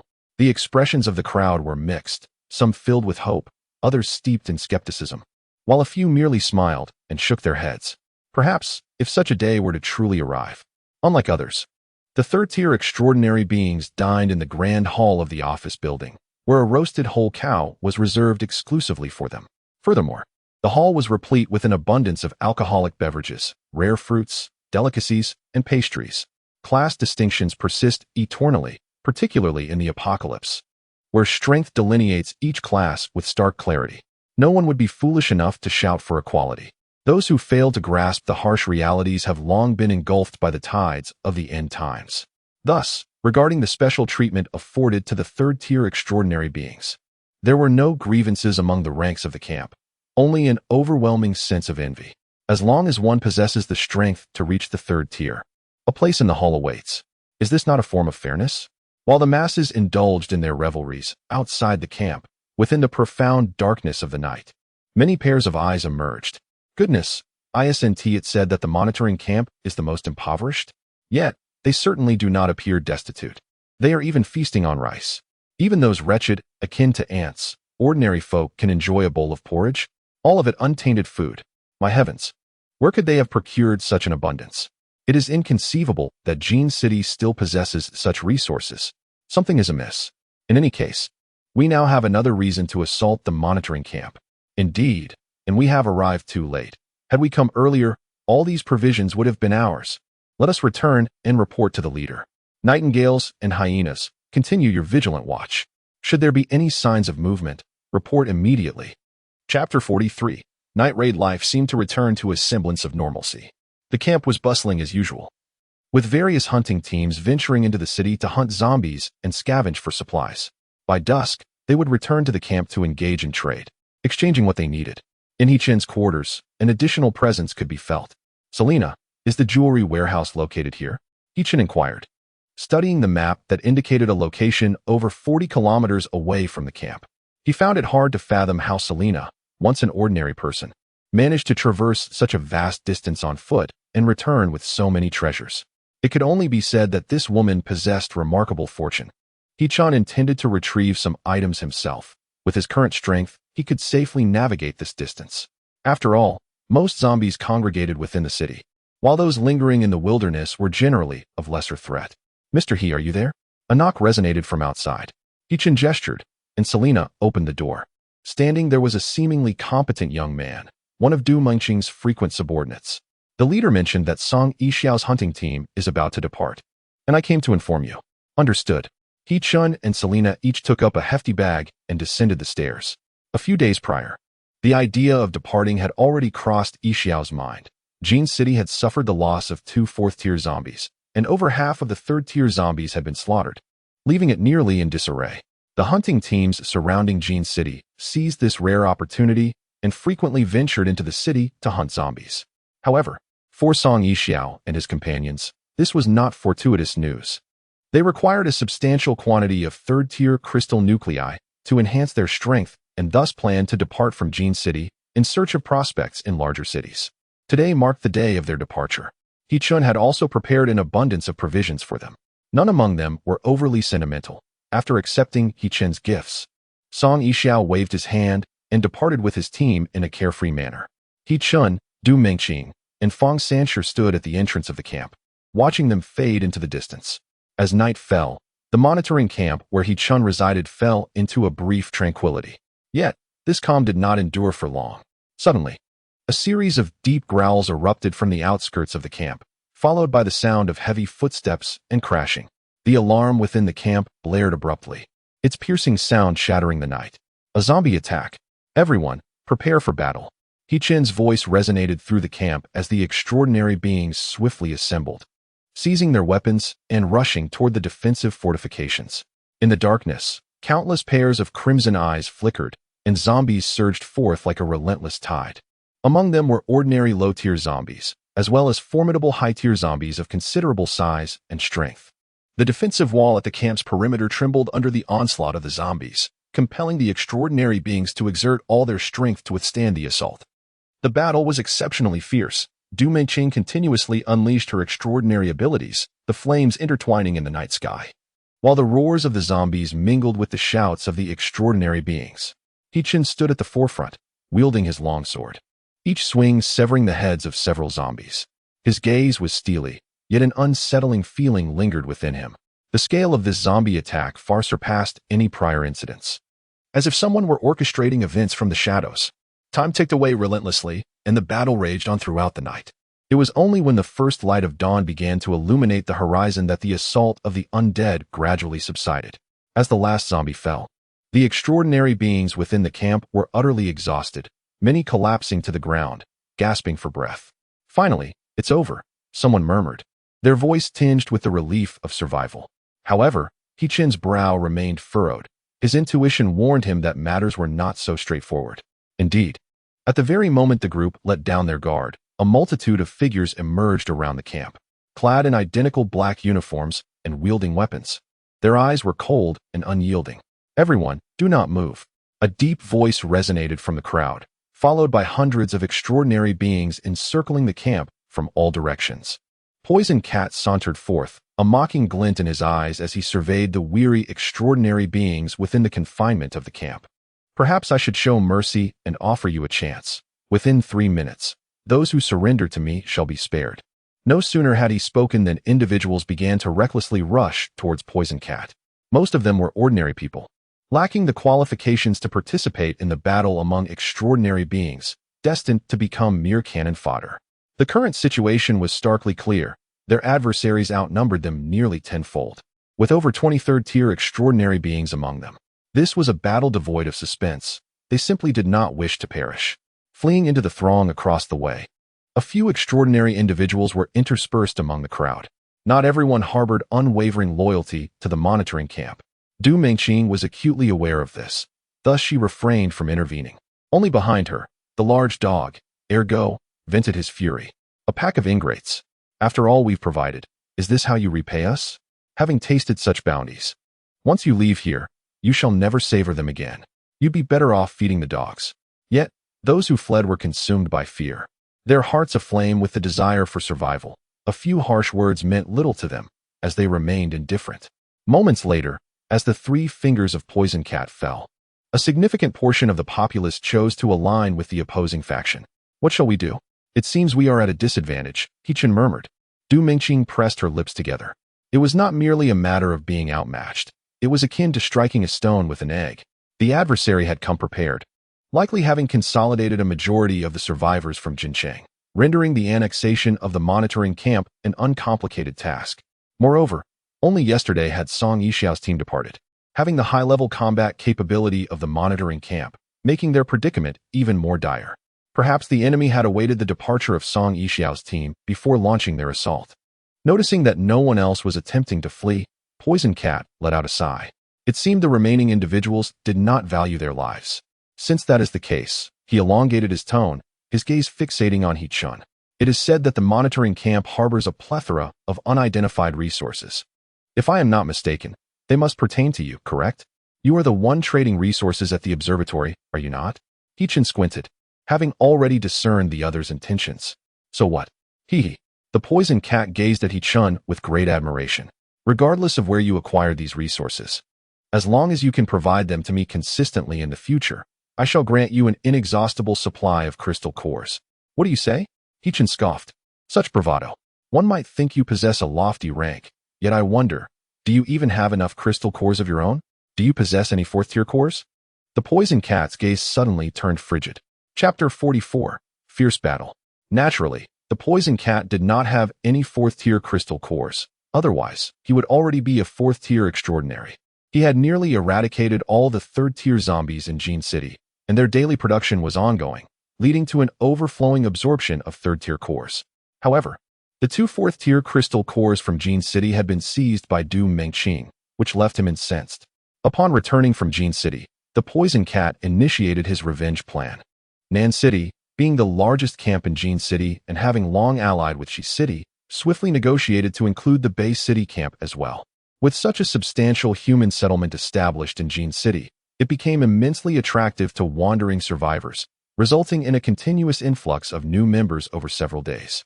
This rapid expansion significantly bolstered the poison cat's power, amassing over 3,000 extraordinary subordinates and more than 20,000 ordinary individuals. This time, he meticulously selected several hundred to accompany him, determined to annex the prison camp, both to avenge Jean City and to swiftly reclaim the fourth-tier crystal cores, lest they fall into the hands of others. After all, as an ability user, he could not ascend without fourth-tier crystal cores. The discovery of abundant supplies at the detention camp was entirely serendipitous, further solidifying his resolve to seize it. "Kid, I am aware of your capabilities, but you should temper your arrogance. My patience is finite," the cold voice of Poison Cat echoed. He-Chin recognized that their adversary was offering no room for negotiation. However, he had no intention of becoming a mere vessel for transporting resources. At that moment, a woman unexpectedly emerged. "He-Chin, cease your futile struggles. There is no hope," she declared. He-Chin turned, astonished. "Cuckoo." The visitor was none other than his former comrade-in-arms and sincere ex-girlfriend. From the aura surrounding her, it was evident that she had ascended to the third tier of extraordinary beings. He-Chan instinctively scanned the surroundings, but did not spot the third-tier extraordinary individual whom Ku had previously allied with. Had that person been present, regardless of the outcome today, he would have sought vengeance for the attempt on his life.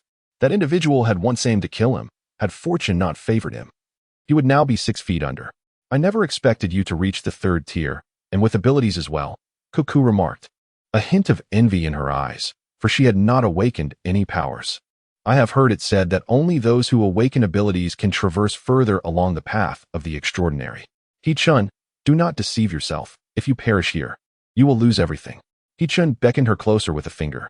"Very well, come here, and we shall converse in detail." Cuckoo furrowed her brow, regarding him with apprehension, clearly skeptical of his intentions. The greater likelihood was that he sought to eliminate her. It is widely acknowledged that engaging closely with those possessing extraordinary abilities is exceedingly perilous. Although both belong to the third tier, it would not be difficult for He-Chin to eliminate her. "He-Chin, suppress your intentions." Cuckoo shook her head and then turned her gaze to the side, where the venomous cat stood. The venomous cat had lost its last vestige of patience. With a wave of its hand, a throng of individuals surged forward, shouting. He-Chan inhaled deeply, his fists clenched tightly, enveloped by an aura of formidable power that seemed capable of severing anything in its path. Beside him, Fang Shersan's hands liquefied, transforming into 2 long blades that surged ahead. After absorbing a substantial number of crystal nuclei, and with He-Chun providing ample sustenance, his injuries had fully healed. Du Mingqing and Ren Tao also plunged into the opposing crowd, fighting valiantly. With a swift motion, He-Chun unleashed a strike, and several extraordinary beings within a distance of 3 to 4 meters were instantly decapitated. Those nearby hurriedly evaded, yet some bore terrible wounds. Fear and astonishment gripped the onlookers. What kind of ability is this? It was too swift to perceive. Such terrifying lethality. I have never witnessed anything like it before. Do not approach him. The group of extraordinary beings quickly dispersed, some even brandishing firearms. The power and speed of ordinary firearms posed minimal threat to second-tier extraordinary beings. By the time one reached third tier, firearms were nearly rendered useless. Yet, the sheer number was overwhelming. Dozens trained their weapons on He-Chun, the dark muzzles belching flames, propelling bullets at 3 times the speed of sound toward him. Even with his acute sixth sense as an extraordinary being, it was impossible for him to evade them all. Even with extraordinarily high muscle density, the bullets striking the body of an extraordinary being can still inflict injuries. In a mere instant, He-Chun was nearly transformed into a bloodied figure. Although his wounds were not severe, their appearance was truly horrifying. He-Chun, fueled by determination, charged through the chaos, deliberately seeking out crowded areas. With swift motions, he felled numerous extraordinary beings, rendering firearms ineffective as their users refrained from firing upon their own. Seeing that no one could subdue He-Chun, Poison Cat promptly signaled 3 other ability users to join forces with him in an attempt to encircle He-Chun. Meow? Poison Cat underwent a transformation. Fine fur sprouted from his previously smooth face, while his hands and feet morphed into feline appendages, complemented by a tail sprouting from behind. Resembling a humanoid cat. No, more accurately, a tiger. Among the 3 ability users, one appeared entirely petrified, resembling a stone figure, charging forth with reckless abandon. Another was as pliable as rubber, boasting formidable regenerative capabilities. The last one, astonishingly, could emit webbing from his hands, reminiscent of Spider-Man. The stone figure was the first to collide with He-chun, while the web-slinger launched his attack with remarkable speed, ensnaring He-chun with sticky strands that instantly transformed into flexible ropes, restricting his movements. As the rubber figure rushed forward, his body elongated abruptly, resembling a whip as it lashed out. Yet, He-chun remained still, activating his extraordinary ability without the need for any physical motion. Crack! A line of white light seemed to materialize within the space, and in an instant, it pierced through the body of the stone figure. The stone man was momentarily taken aback, realizing that his vision had spiraled out of control. His upper body had fallen to the ground, while his lower half continued to advance a few paces before collapsing. A swift demise. The poison cat and others, who were about to rush to He-chun's side, were instantly frozen in place. They gazed in horror at the stone man, now cleaved in two and groaning on the ground, their faces finally betraying a sense of dread. How could it be that even the stone man was powerless against He-chun's assault? What kind of supernatural ability was this? It was utterly outrageous. The trio exchanged a mere glance, and in unison, they turned and retreated. They had discerned that against an opponent like He-chun, recklessly charging forth would only yield one outcome: death. He-chun let out a cold grunt and cast his gaze across the battlefield, resuming his onslaught. At this moment, the situation for Feng Shusan and Rin Tao was dire. They were being besieged, and with the involvement of other supernatural beings in the fray, they had sustained numerous injuries. Only Du Mengqing fared somewhat better, as she unleashed a torrent of flames that sent her adversaries wailing in distress. However, her stamina was evidently waning, and the flames she conjured were diminishing in size. Retreat! Du Mengqing cried out, urging everyone to fall back to the camp. Chapter 45, Familiarity Leader, What Should We Do? Upon seeing Du Mengqing and the others retreat to the safety of the camp, intending to utilize the high walls of the facility for protection, the group found themselves in a quandary. The main gate of the facility could be breached, but the cost would undoubtedly be significant. Given the recent display of power from He-chun and Du Mengqing's abilities, a rash assault would only serve to deliver them to their doom. Did they truly believe that hiding within their shell would render them invulnerable? The poison cat regained his human form and addressed his subordinates, cut off their water supply. I want them to perish from thirst. He had already dispatched individuals to investigate the situation at the detention camp. Both power generation and water supply were heavily reliant on the river behind them. If the river were to be diverted, the hundreds of individuals at the camp would find themselves in a dire predicament without water. Clearly, the poison cat was unwilling to let the detention camp off the hook so easily, yet a hasty attack would come at an exorbitant cost. I will draw all the zombies from Jincheng to this place. Starting today, I will ensure they are relentless. Within the camp, almost everyone bore wounds, and Du Mengqing felt a pang of guilt. I'm sorry, everyone. She was at a loss for words, and after much hesitation, this was all she could muster. Although they had just secured a victory, the morale within the camp remained low, for all were acutely aware that this triumph was but a fleeting illusion. Come on, everyone. Don't be silent. Despite the bandage wrapped around his head, Ergo remained optimistic. He gestured towards the outside. In my opinion, those people are cowards. They were clearly frightened by our recent display. Let them sit out there and catch a cold. Exactly. Dago chimed in. They think we'll run out of supplies. What a ridiculous thought. From now on, I'll absorb a white crystal every day. Perhaps the buoyant spirits of the two men had affected the others. As smiles gradually began to grace their faces, He-chun addressed the crowd. Rest assured, everyone, eat and drink as you please. There is no need to worry about our food supply. He glanced around, realizing that fewer than 200 individuals remained in the camp, a number whose sustenance he could easily afford. This was indeed splendid news. Du Mengqing finally heard something that brought her relief, and she promptly arranged for shifts to keep watch, while the others were allowed to rest. After a night of fierce combat and an ambush by the toxic cats, everyone was utterly exhausted. Had it not been for the toxic cat's trepidation, fearing a desperate counterattack, the camp would have surely succumbed after another 2 hours of battle. No matter how formidable He-chun was, it would have made little difference. As the crowd dispersed to find their own respite, He-chun returned to his quarters, collapsing onto the sofa, too fatigued even to move a finger. Selena sat beside him, tenderly offering a massage. He-chun, would you like something to eat? She inquired. No need, he replied. Selena said nothing further, gradually lessening the pressure of her hands until He-chen's soft snores filled the air, at which point she too succumbed to slumber. After all, she had participated in the previous night's skirmish and was equally drained. A beam of white light enveloped He-chen, transporting him to a small courtyard in the town.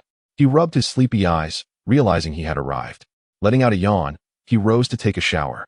Having gone an entire day without food or water, he was ravenous. The local establishments, the pancake shop, the steamed bun shop, and the fried chicken joint, were all familiar haunts, where the proprietors had come to know him well and would set aside provisions for him daily. After making the rounds, He-chen returned with 2 large bags of food. Settling in the living room to indulge in his meal. He-chen, are you home? The phone flickered momentarily. It was a message from Cuckoo. He-chen merely replied with a single word, here, and cast the device aside, returning to his meal. Before long, Cuckoo arrived, clad in a sleek black leather jacket, carrying 2 bottles of liquor. Care for a drink? She inquired, producing the bottles. He-chen nodded. To him, alcohol was akin to a dessert. Are you not working today? He asked. No, I'm on my period today. You're drinking even during that? He-chen remarked casually, but Cuckoo suddenly paused, a hint of redness in her eyes. This left He-chen perplexed. What's wrong? Are you in a bad mood today? No, she replied, shaking her head, touched by the unexpected concern. Touched, huh? He-chen beckoned her closer, yet his gaze turned icy. What is it? Cuckoo inquired, somewhat puzzled, but moved closer nonetheless. Without warning, He-chen raised his hand and struck her. Slap. A vivid imprint of his fingers appeared on Cuckoo's cheek, leaving her momentarily stunned. She stared at He-chen in shock, tears brimming in her eyes. Why did you hit me? She asked, her voice trembling. He-chen coldly replied, because I like you. Because I'm happy. Because I love you. Wiping away her tears, Cuckoo stood up and left. He-chen continued to drink alone, reflecting on the day's events, finding a peculiar satisfaction in that slap. The following morning, Du Mingxing arrived early to seek out He-chen. Yesterday, the Zhou Debo group resolved to establish a brand new jewelry line aimed at the high-end market, utilizing gemstones that are truly one of a kind in the world, aptly named crystal core. The funds were transferred to Du Mingxing's account yesterday, and as per the agreement, he, the mastermind behind this venture, is scheduled to meet with Selena today. Is this Mr. He? In the offices of the Zhou Debo group headquarters, Selena had been awaiting his arrival. She curiously scrutinized He-chen, having expected that someone capable of presenting such exquisite gems would be either a distinguished professor or an enigmatic figure. To her surprise, the Mr. He mentioned by Du Mingxing appeared quite youthful and dressed in a rather unremarkable manner, the sort that would easily blend into a crowd unnoticed. Suppressing her intrigue, Selena courteously invited He-chen to take a seat. Mr. He, it is a pleasure to finally meet you, she said, her warm smile, coupled with her striking beauty, exuding an inviting aura. He-chen nodded in acknowledgement. Miss Selena, I have long admired your reputation. Selena felt a flicker of surprise. He-chen's tone and gaze suggested an uncanny familiarity, as if they had known each other for quite some time. Chapter 46. Have you not dined yet? After a brief exchange of pleasantries, Selena, having exhausted her attempts at subtlety, decided to be forthright and articulated her request. Mr. He, we hope you will consider signing a long-term supply contract with us for both the white and blue crystal cores. Furthermore, as long-term partners, I trust we can maintain loyalty to one another. Loyalty? In order to safeguard our mutual agreement, I propose that we enter into an exclusive supply contract, with Jinhua's market operations being solely represented by Jindabeo. After a brief pause, Selena added, if there is a second jewelry company possessing Jinhua in the market, it would pose a significant threat to our collaboration. He-chen neither rejected nor accepted her suggestion, instead inquiring, what benefits would this entail for me? Mr. He is welcome to present his own conditions. Selena was aware that He-chen would not easily acquiesce, and she had already prepared herself for a challenging negotiation. However, contrary to her expectations, He-chen did not intend to make exorbitant demands or inflate the price of Jinhua.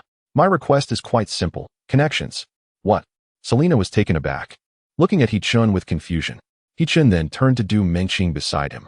Du Mingxing stated, I wish to establish a company that supplies precious metal jewelry, and I would like to seek Miss Selena's assistance in paving the way for this venture.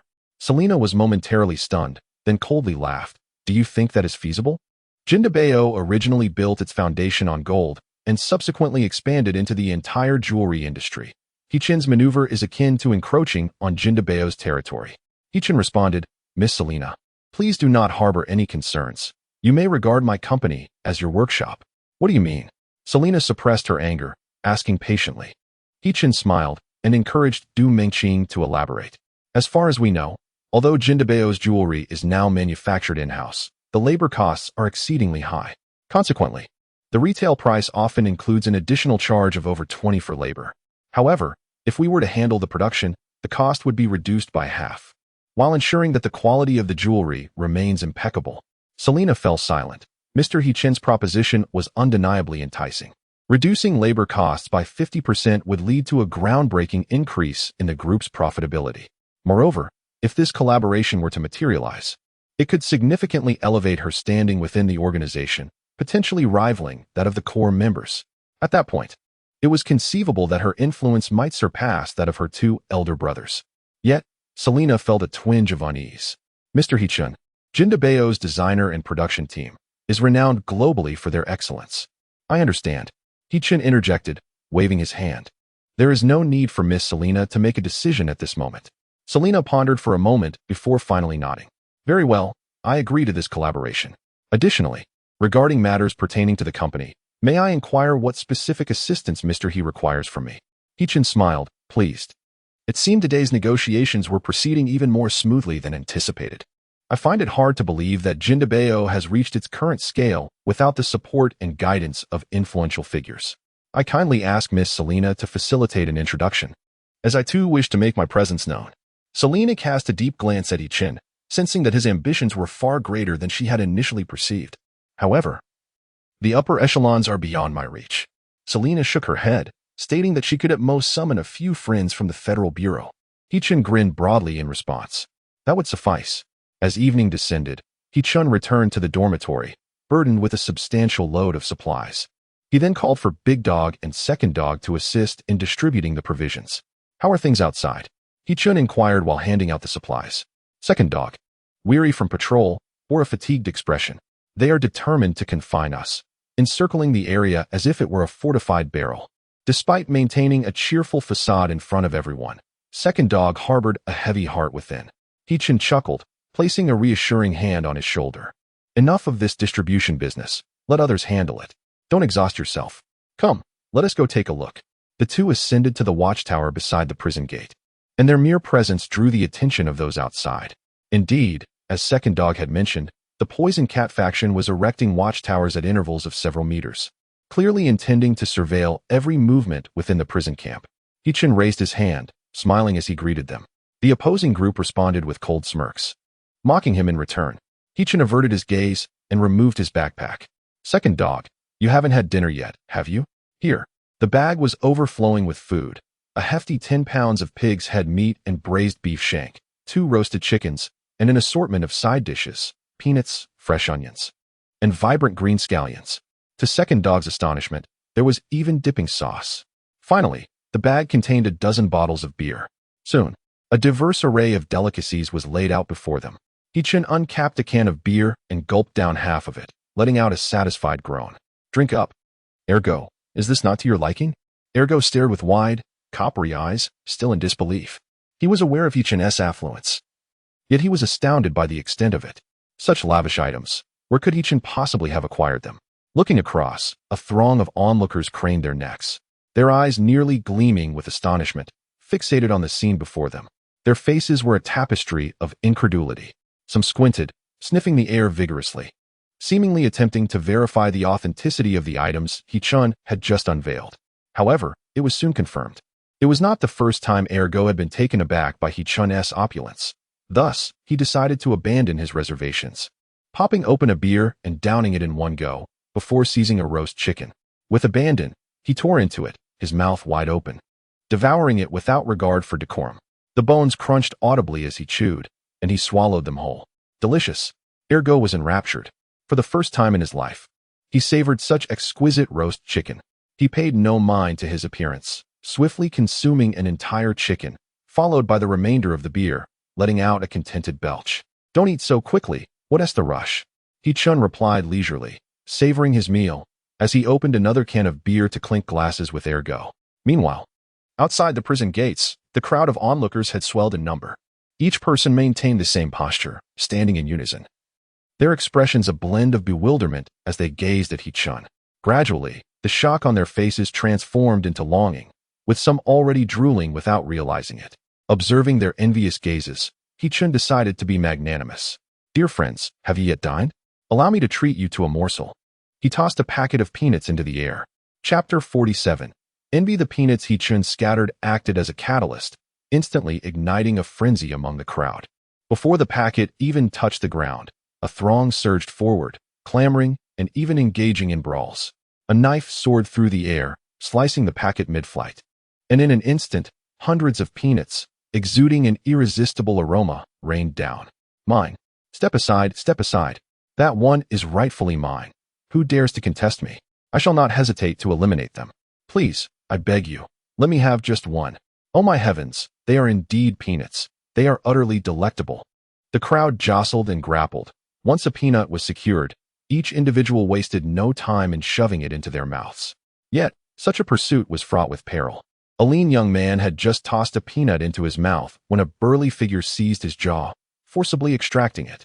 Unfazed by the saliva coating the peanut, the assailant promptly consumed it, savoring every moment.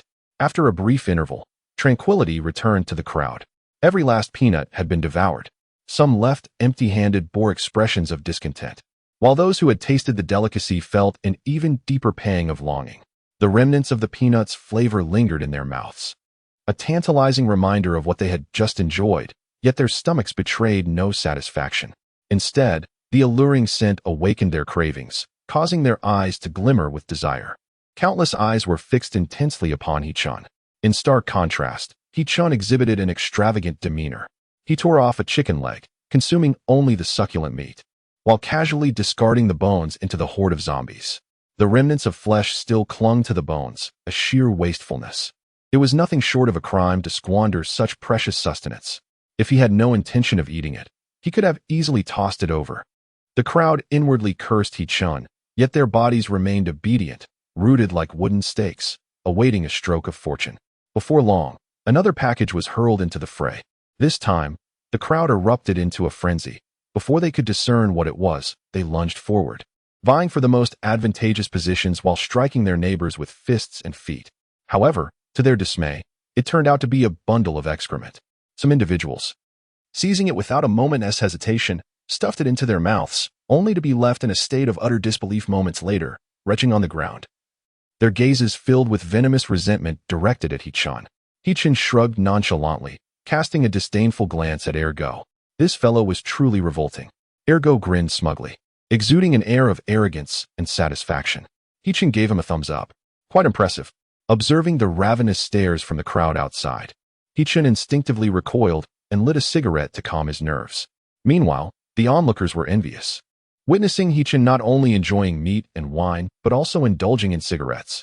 In an effort to express his contrition, He-chun resolved to retain the leftover bones instead of discarding them, intending to later offer them to the group of starving superhumans outside.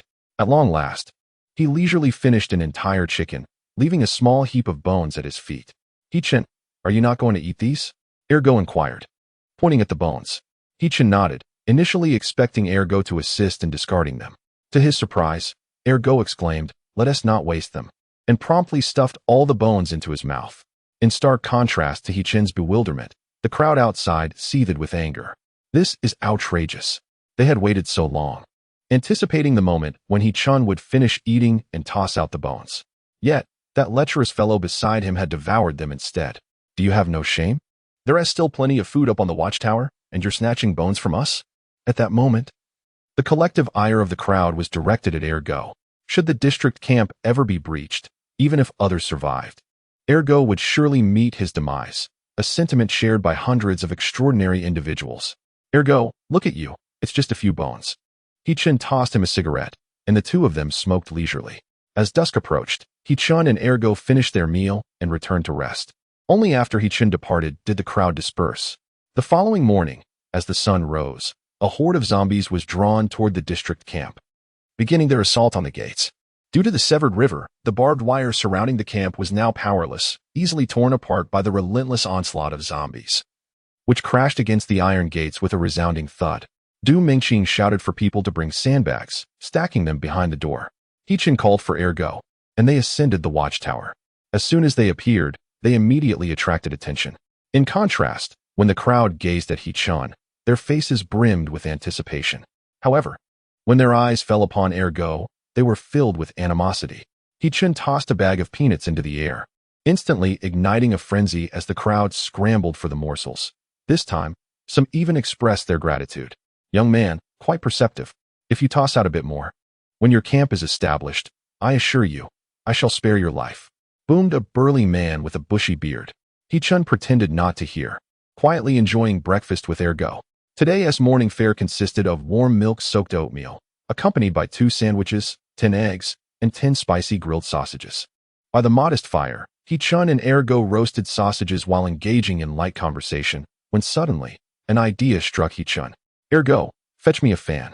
A large one. He instructed. What for? Just go and get it. Obediently, ergo retrieved a sizable fan, while He-chun brought over a grill, complete with a cooking tray. The items he had collected yesterday were more than sufficient for a delightful barbecue. Thus, half an hour later, they had everything prepared, especially the beverages, as He-chun and ergo had carried over several boxes. Flames leaped up, quickly heating the grill. He-chun placed a pat of butter onto the grill. Once it melted, he added bacon, sausages, and slices of pork belly. Sizzle.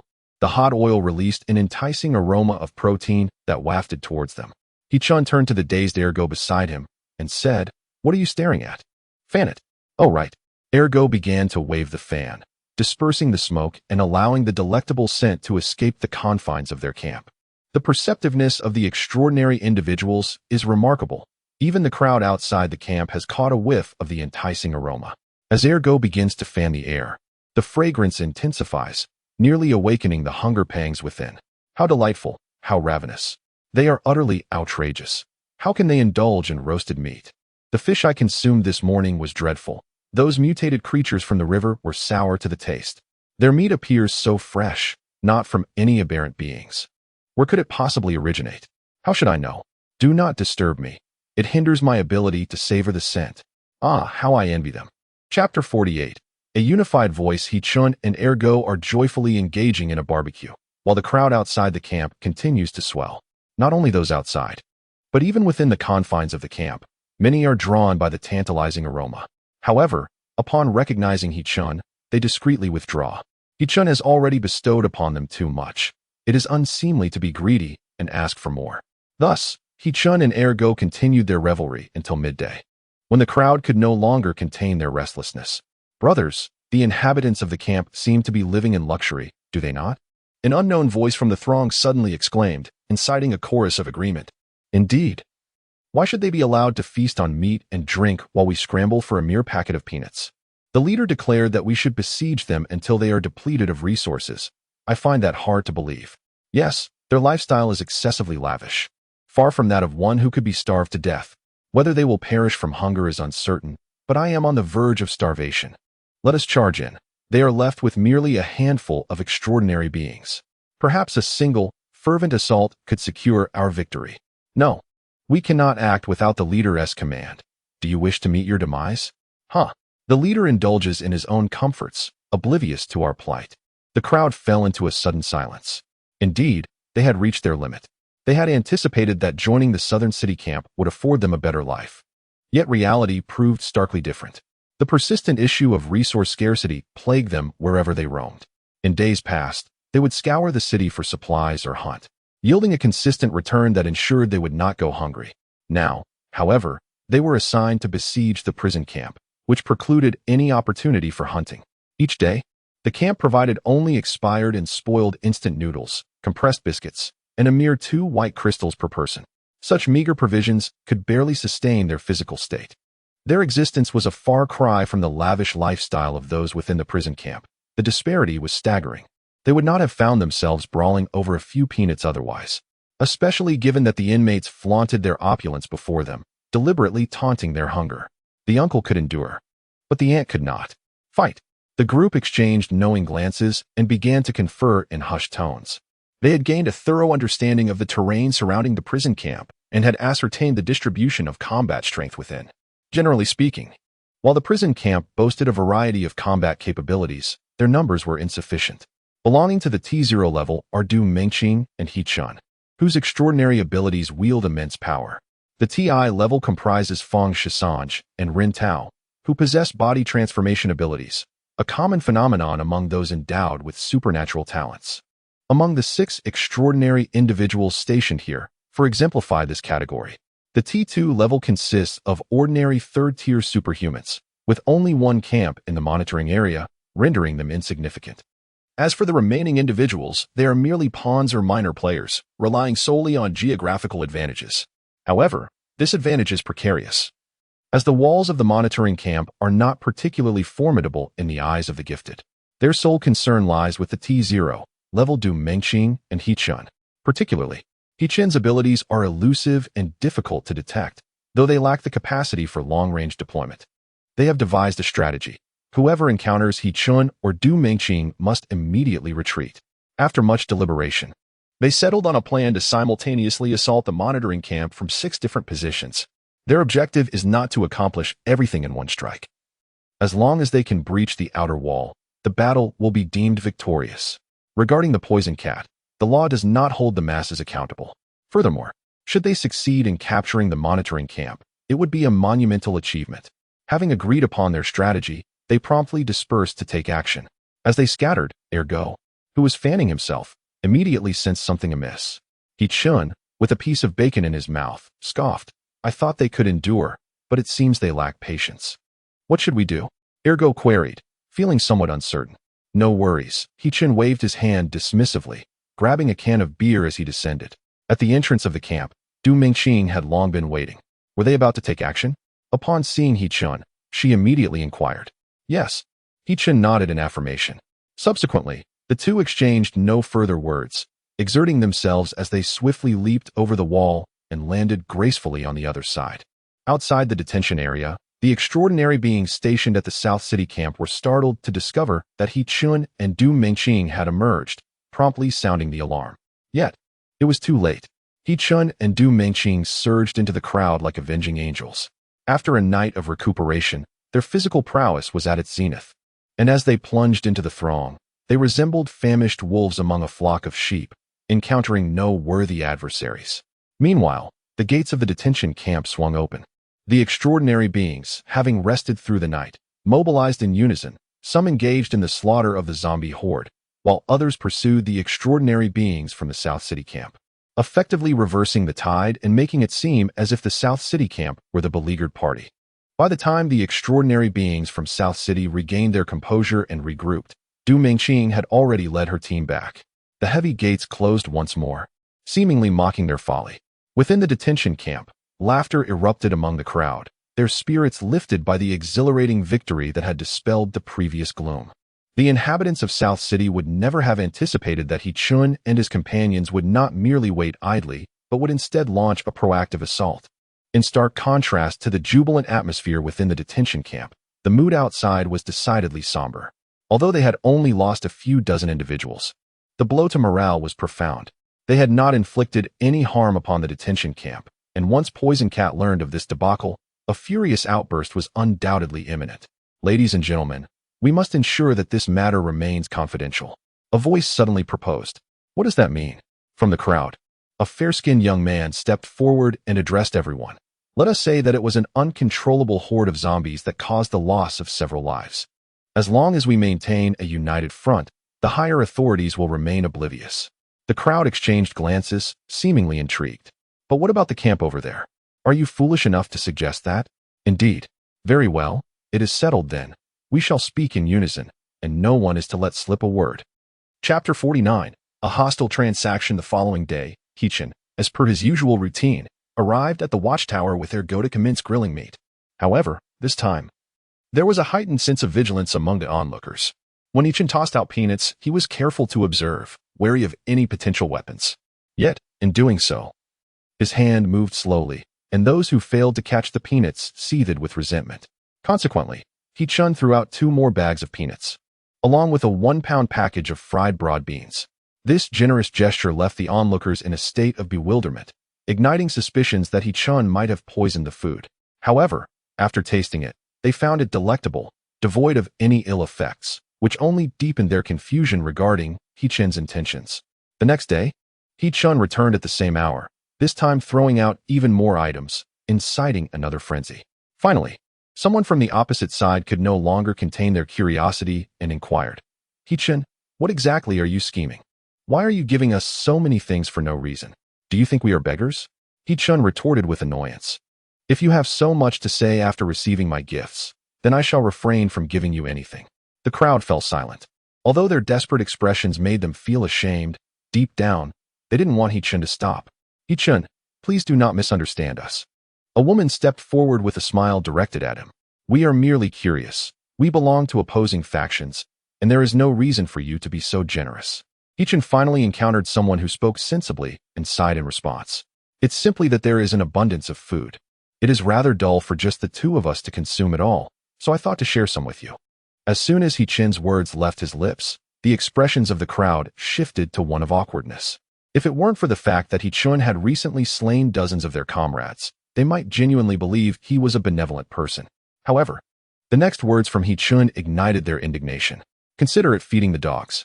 The crowd fell into a brief silence before erupting with rage. He-Chun, I advise you to temper your words and not go too far. We are all extraordinary beings. What do you take us for? Humph.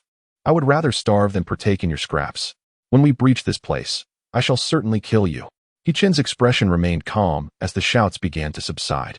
He then picked up a sizzling, oil-dripping sausage from the iron griddle and tossed it out. Sausage? The crowd's eyes widened in astonishment. Meat. This is meat. And it's a sizzling, oil-dripping sausage exuding an enticing aroma.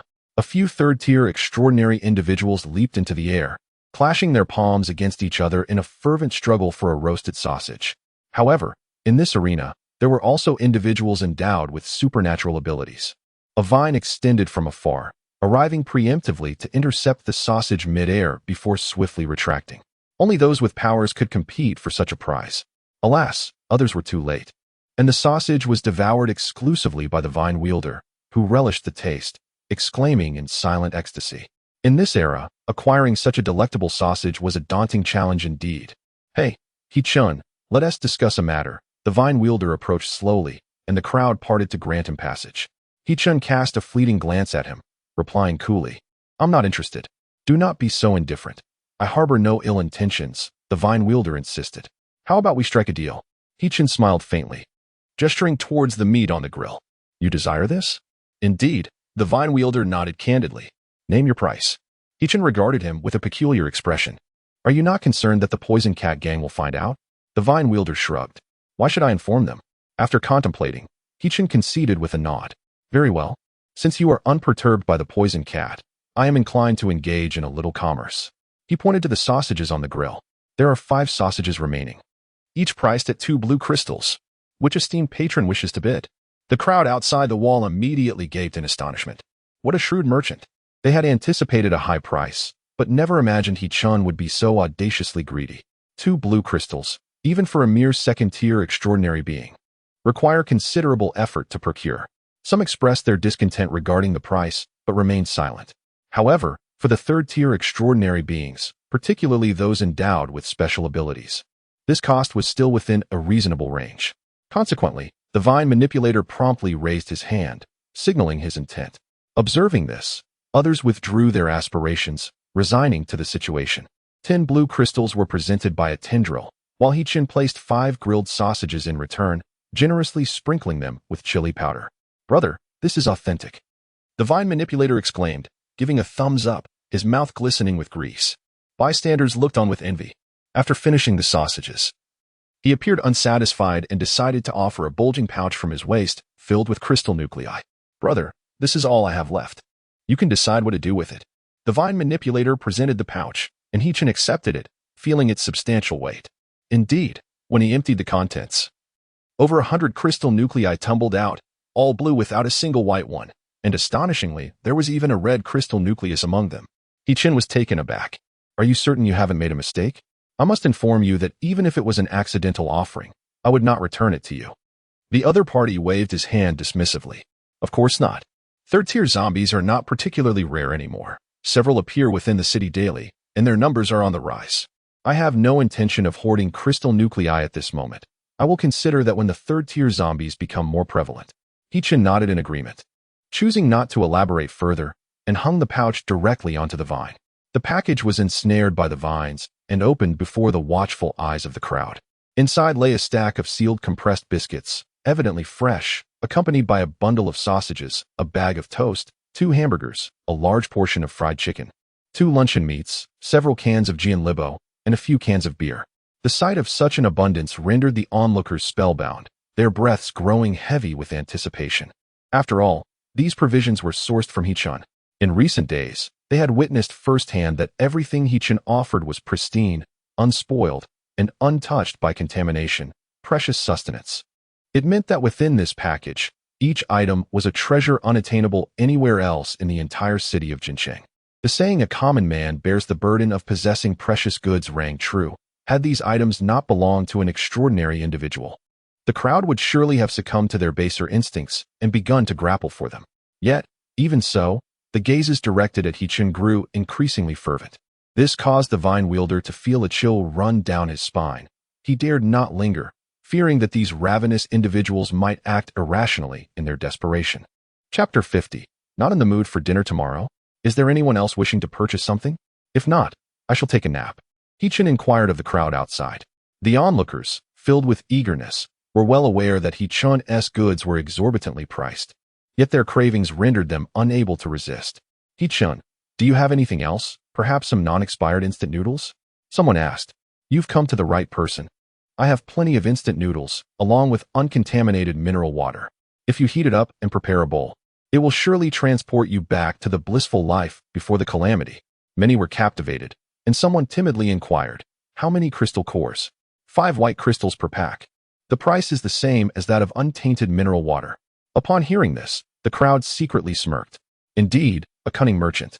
Nevertheless, 10 white crystals were still an amount they could muster with some effort, as most of the extraordinary individuals present were at the second tier, making the hunt for ordinary zombies rather uncomplicated. "I'll take a pack. I'll forego the water," spoke the woman who had just conversed with Hichin. Agreed. Hichin instructed Ergo, who nodded and departed. Soon, Selena and Ergo returned, each bearing a large bag as they ascended the watchtower. Hichin emptied the contents of the bag, revealing an assortment of mineral water, instant noodles, and ham-flavored eggs scattered across the ground. The ham sausages and eggs also cost 5 white crystals, Hichin remarked. Catching the white crystals, the woman tossed his way. He then picked up a pack of instant noodles and tossed it back. To Hichin, white crystals had lost their value. Yet, having traversed back 6 years, their worth had soared to a staggering 125,000, sufficient to purchase a small noodle processing factory. Such a lucrative venture was one Hichin had no reason to decline. The moment the woman received the noodles, her eyes widened, akin to a famished wolf spotting its prey. Trembling, she tore open the packaging, barely pausing to add the seasoning, shoving the dry noodle block directly into her mouth.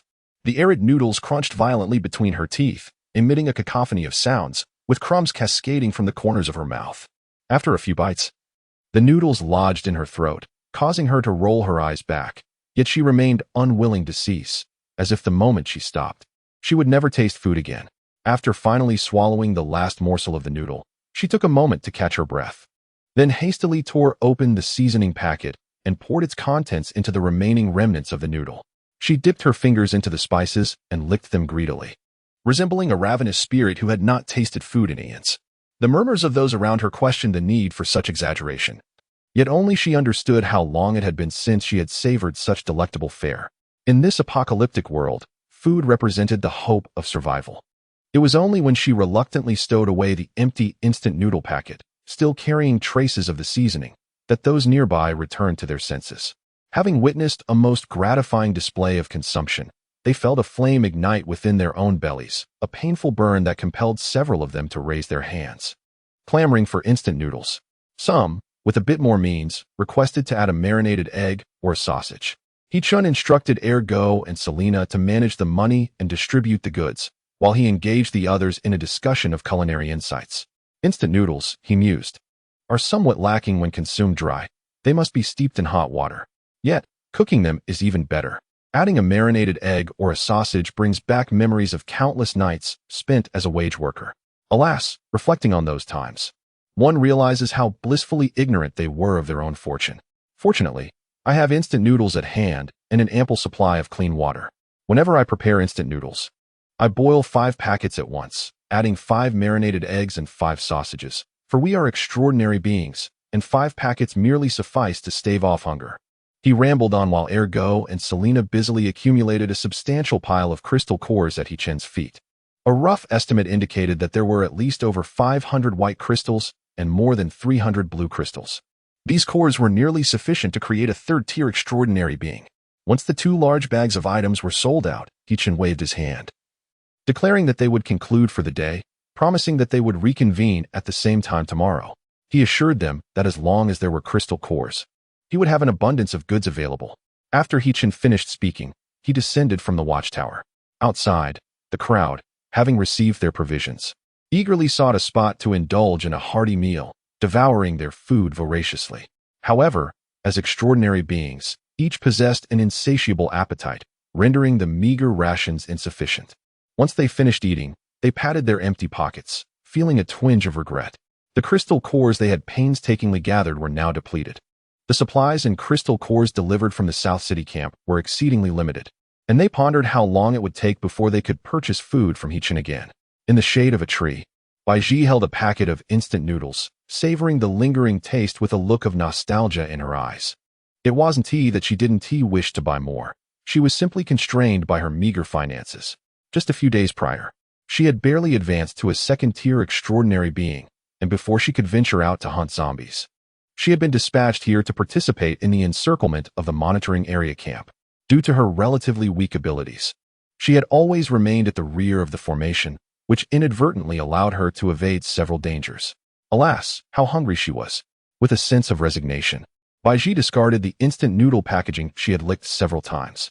The grumbling of her stomach made her acutely aware of her hunger. In truth, she had half a moldy biscuit stowed in her pocket. However, after consuming the instant noodles, she found it utterly impossible to bring herself to eat that biscuit. Recalling what Hichun had mentioned earlier about returning at the same time the following day, an anxious feeling began to creep over her. If she wished to indulge in instant noodles again, she must acquire a crystal core before tomorrow. Unconsciously, Baiji's gaze drifted towards the horde of zombies lingering outside the prison camp not far away. These were the undead that the extraordinary beings from the Nanxing camp had drawn in to encircle the prison camp. It is commonly understood that zombies equate to crystal cores. Strangely inspired, Baiji suddenly conceived a bold idea. With thousands of zombies present, if she were to eliminate a few dozen and procure some crystal cores, surely no one would notice. The delightful taste of the instant noodles filled her with determination. Navigating around 3 trucks that formed a defensive barrier, Baiji unsheathed a bone cleaver from her waist and began to search for her targets. Just then, she heard some unusual commotion, akin to a fight breaking out. Intrigued, she leaped onto the hood of a vehicle to see where the noise was originating. To her astonishment, she beheld a small group of zombies being systematically dispatched, falling one by one, and the individuals executing this task. She recognized them all. They were the extraordinary beings from the Nanxing camp, her colleagues. "What are you doing?" Baiji couldn't help but inquire. "Don't mind us." Amidst the throng, an individual cast a fleeting glance at Baiji, yet their hands remained unperturbed as they deftly cleaved open a zombie's skull. Delving within, they procured a precious white crystal, which they eagerly stowed away. Others mirrored this behavior, and one shouted towards Baiji, "Why are you still dawdling? Do you wish to forego your meal tomorrow?" Chapter 51. The Banquet. Where are the zombies? Early in the morning, at the prison camp, the guards arriving for the shift change ascended the watchtower, staring vacantly at the desolate ground outside the walls. The night shift guard, having yawned, addressed them. "It has all been cleared." "What? Who did the clearing?" "The extraordinary individuals from South City, several hundred of them." The zombies were hardly sufficient for their needs. They engaged in combat multiple times throughout the night. The day shift guards appeared bewildered. Were those individuals not the ones who lured the zombies to besiege them? How could they now be aiding in their eradication? Surely it was for the sake of the crystals. They waved their hands dismissively, saying, "You need not be overly tense. If boredom strikes, you can always converse with them. Some from the South City camp are quite amiable."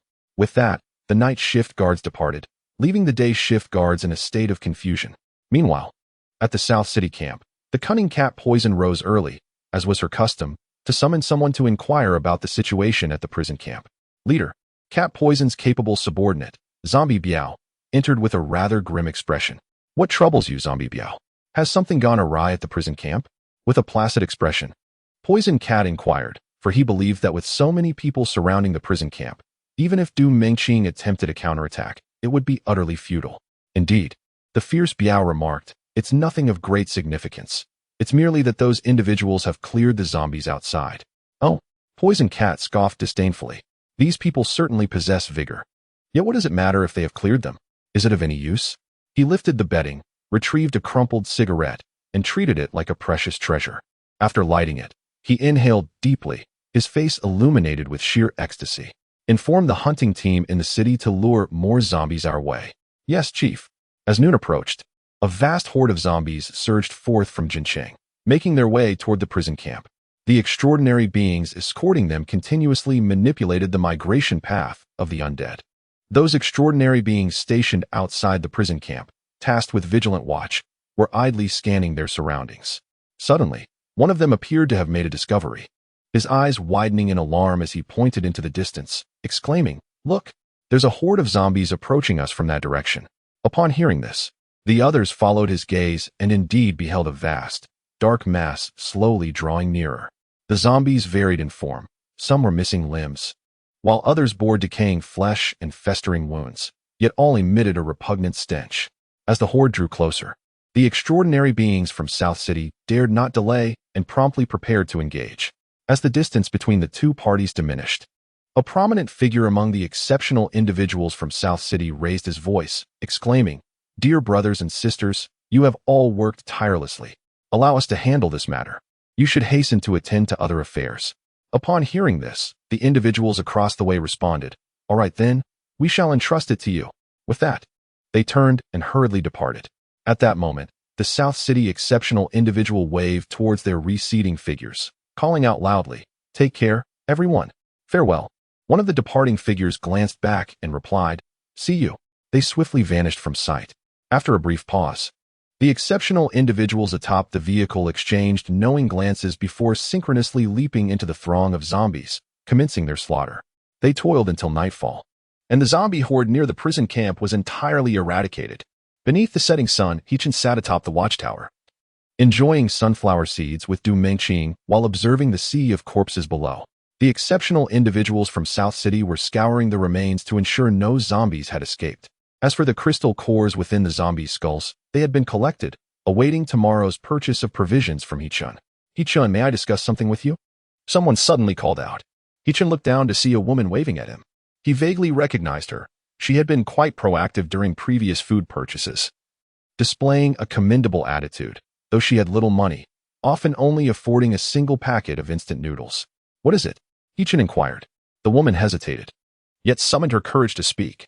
"I would like to inquire if you have any milk powder available for purchase, but I have limited crystal cores." From her bosom, she produced a handful of crystals, approximately 20 in number, most of which were white. These cores could suffice for a delightful meal of instant noodles with sausage. Yet she was uncertain whether they would be adequate to procure even a single packet of milk powder, considering the exorbitant prices of the goods here. Above, Heechin cast a curious glance at the woman, for it was the first time he had encountered someone treating him as a purchasing agent. As for the milk powder, it might be rather difficult to obtain, he remarked, his expression reflecting the complexities of the situation. He then inquired, "Do you have a child?" Initially, Heechun had asked this question casually, but to his surprise, the woman nodded earnestly. "Yes, during the catastrophe, I was just beginning my pregnancy. Now, my child is not yet 2.5 years old, and I have completely lost my milk supply. Without milk powder, I fear I may not be able to sustain him." Her expression turned somewhat melancholic, though she quickly managed to smile. Perhaps it would be better to find relief sooner in this world. With that, she began to turn away. Ultimately, Heechun felt a pang of compassion. He called after her, "Come back tomorrow at this time. There may be some available." The woman regarded Heechun with gratitude, repeatedly expressing her thanks. "Mr. He, all my crystal cores are right here. I appreciate your kindness." She tossed a small bag towards him, which landed on the watchtower. Inside, the crystals spilled forth. There were well over 100, the majority of which were blue. Heechin looked at her in astonishment. "Aren't you afraid I might take the money and not deliver? Moreover, I mentioned that I might not truly be able to procure the milk powder. The woman responded, regardless. At this moment, I can only rely on Mr. He. Hichin nodded, choosing not to speak further. Noticing that the time was nearly ripe, he departed from the sentry post and returned to his dormitory. As the countdown on his arm concluded, a brilliant white light enveloped him. When Hichin opened his eyes, he found himself in the familiar courtyard of the urban village. The summer night breeze was gentle, and Hichin changed into an exquisitely expensive suit, a purchase made earlier that day, as he was invited by Selena to a charity gala that evening. After admiring his reflection in the mirror, Hichin felt quite pleased with his appearance. He then stepped out and hailed a cab, heading straight for the illustrious WNLG Hotel, renowned throughout the city. Upon entering the banquet hall, the shards of golden light refracted from the crystal chandelier danced upon Selena's pearl earrings. The arc of her turn seemed meticulously calculated, and the sequined silver gown trailed behind her like a shimmering galaxy, halting just an inch from his polished shoes. He had arrived 3 minutes and 17 seconds late. She brought the champagne flute to her lips, casting a fan-shaped shadow with her lashes. However, "This Armani haute couture does accentuate your waist beautifully," she remarked. Instinctively, he adjusted his cufflinks, recalling the price that had made his fingertips tremble when he had tried on the suit earlier that day. Selena, however, swiftly produced a black card and declared, "Charge it to my account." At that moment, her cherry-red manicured fingers rested casually on his elbow, as cool as a creature of the night. Nearby stood Mr. Zhou from Hengxing Capital, who had recently been seeking an art investment advisor. She led him through a sea of elegance and allure, the rhythm of her high heels striking the marble floor akin to a countdown.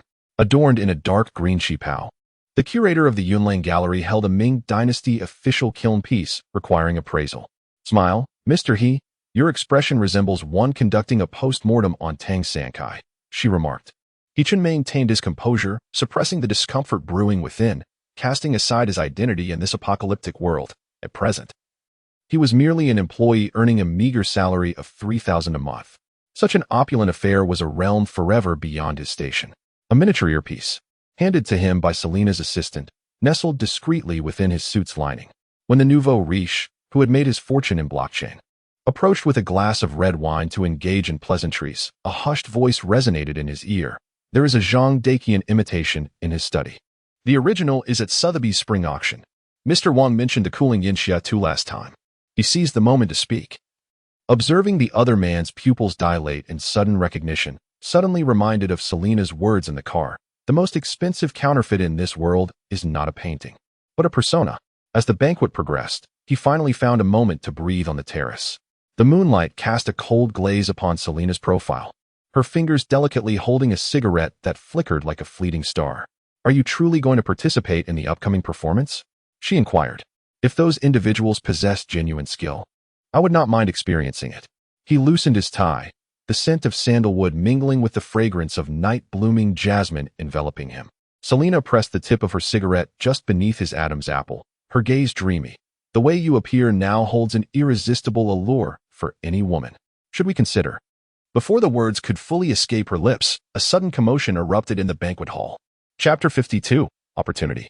The lights in the banquet hall abruptly dimmed. A spotlight illuminated the center of the stage, where a cleaner clad in a gray jumpsuit was adjusting a set of dumbbells. Curious gazes converged upon the stage. Prior to the banquet, Hichin had heard from Selena that this event was particularly extraordinary. Ostensibly hosted by the illustrious Pan Dongchen, the chairman of the Dongchen Trading Group, the event was shrouded in an aura of secrecy, with whispers of hidden forces at play. Allegedly, some secrets were to be unveiled. Without Selena's influence, Hichin would have never gained entry into such an exclusive venue. In the hushed atmosphere of the banquet hall, a somewhat bashful girl approached the stage.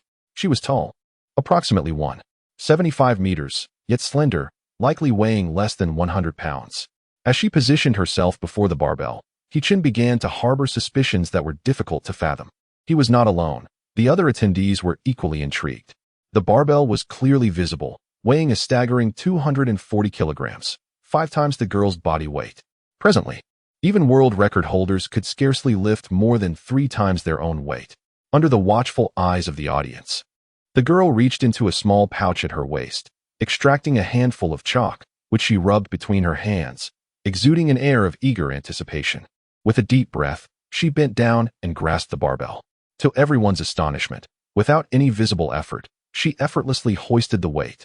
Before the crowd could fully process the spectacle, she astonishingly lowered one hand. She astonishingly held a barbell, 5 times her own weight, with just one hand, remaining utterly unyielding.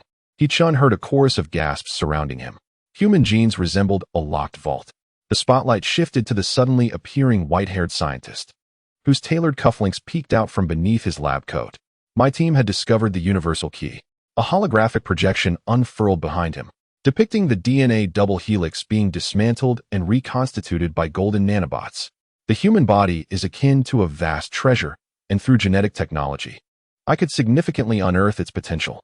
The results of the first phase had already emerged, enabling even the most ordinary individuals to increase their strength manifold. Moreover, our research had made new strides. The next phase would promise an extension of human lifespan by 30 years. Suddenly, Selena's emerald pendant became scalding hot. To He-chen's right, the real estate magnate's breathing grew noticeably labored. To his left, the pharmaceutical heiress's nails dug deeply into her palm.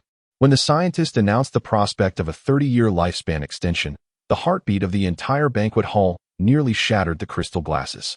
It is often said that the wealthier one is, the more they value life, and this sentiment holds true.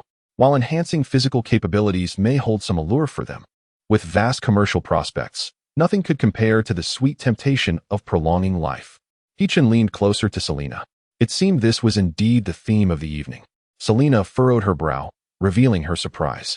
He-chen glanced towards the edge of the stage, where a throng had gathered around the white-haired scientist, while Selena's area remained desolate.